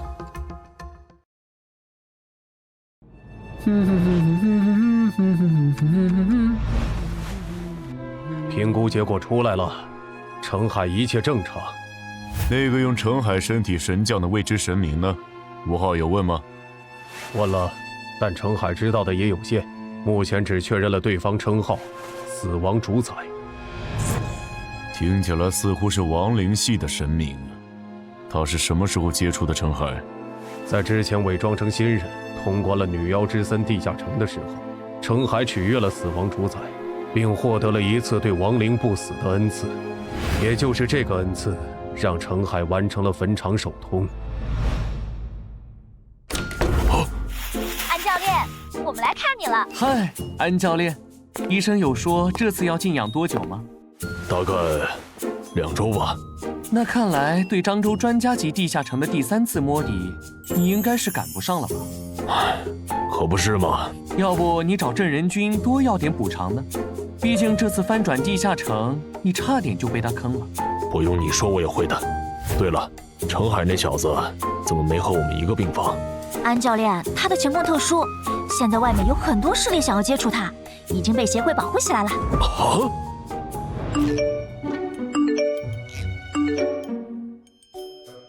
婉婉，不是吧？你如果担心自己的利益受损，那我可以通过散人联合的渠道帮你发声施压。毕竟啊，给协会上眼药这种事，大家都乐意搭把手。狗这么大，如果让姚哥知道了就……让我知道什么？姚哥，看来你已经想起来了。这样好了，好，有缘再见了。谁也是卷宗学者的人类冒险者。放心，我一点都不记恨这件事。毕竟打晕我的不是你，是你背后的未知神明。姚哥，但我怎么感觉你好像很在意这件事啊？好了，不跟你开玩笑了，你的安全评估过了，可以回家了。啊？现在吗？不需要再观察几天？怎么想留这儿白吃白喝吗？国内登记在册的神眷者就超过10个，他们背后的神明大多是守规矩的。说白了，只要你背后的神明没有展现出明显的反社会、反人类倾向，那协会这边就不会限制你的人身自由。反社会、反人类倾向？哎，你怎么又变样了？奇怪，我为什么要说又？算了，你和我简单说一下那位大人追问我身体的事吧。胳膊。懂了。所以他是用我的身体打赢了那只鱼人，然后让你补了刀，你才进化成这个姿态的。不止如此，我还激活了隐藏进化路径，是连萨满大人的传承之书都没能收录的。那不错，正好你这个新形态蛮帅的，以后就叫你豪杰吧。对了，我的隐身衣和黑骑士之剑是不是在你那儿？在的。没别的事了，黑骑士之剑你拿好，等以后击杀强敌没提升了再还我。哥布。之前还担心他可能会跟不上我的脚步，现在看来，这个担心有点多余啊！我的天，传说级！这效果也太 bug 了吧！征兵场我知道，这个突然冒出来的临时托管，该不会是降神吧？不行，我得问问。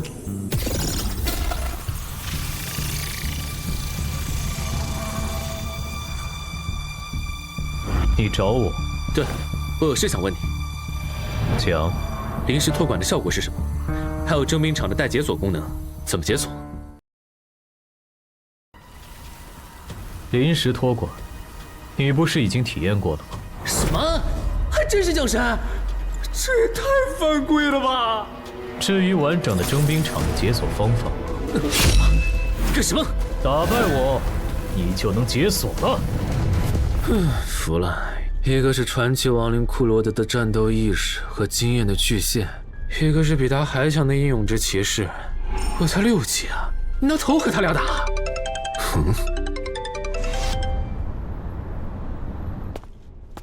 程海老弟来了。那个女冒险者不是地下城翻转的时候来帮助协助防守的吗？她怎么也在？哎，过来坐。就是他吗？看起来不太像啊。是啊。没想到这位国家级超新星的气场竟然这么普通。王老哥，一阵子没见，你瘦了不少啊。有吗？陈海先生，恭喜你成为名声唯2的国家超级新星。按照这个步调发展，你未来将会成为1省负责人呐。正戏来了吗？曹先生您言重了，我就是运气好。你就别谦虚了，到了我们这个位置，哪个不晓得好运难求？更何况，你能成为国家级超新星，可不只有运气好这一种因素啊！我这人不喜欢弯弯绕绕，所以就开门见山了。您说，处理过1次翻转地下城的你，应该能意识到，一个优秀的入口负责人对于当地的生产和安全有多大保证了吧？负责人人选确实很重要。黄选会在明年卸任明省负责人一职，去挑战时隔多年重现人间的18级地下城。恐惧之墓，所以你应该能理解我们现在有多焦虑吧？恐惧之墓，18级地下城恐惧之墓。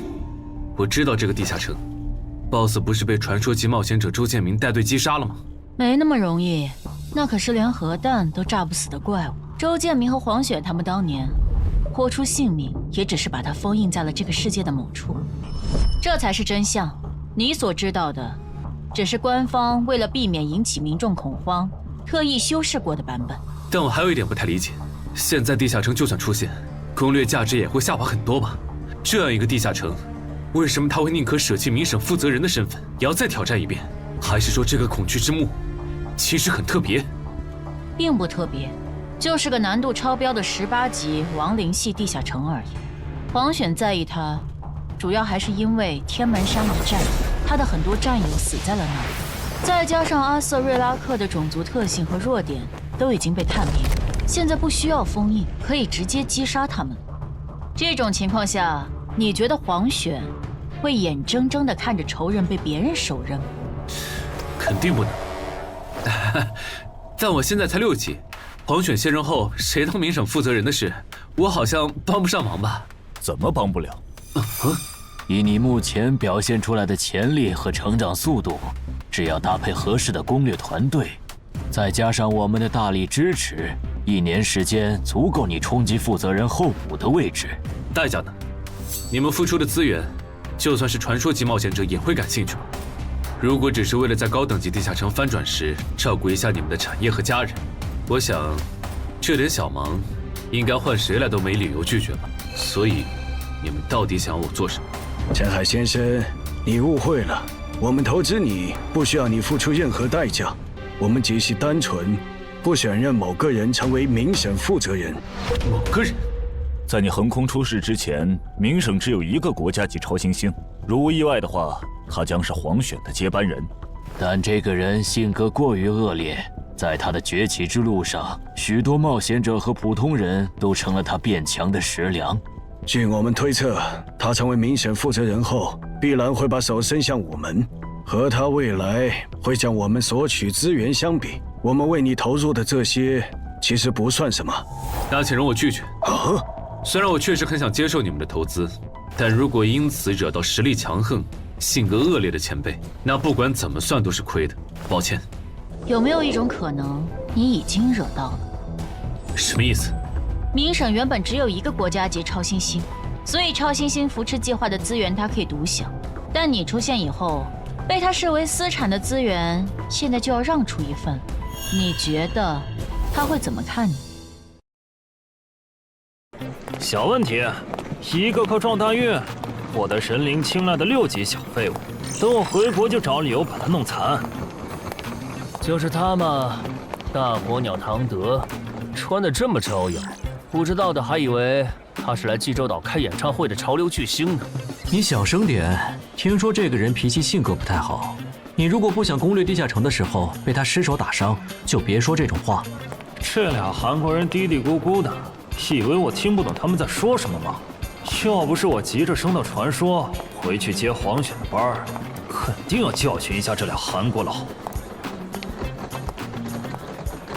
你好，你们也好啊，韩国的兄弟。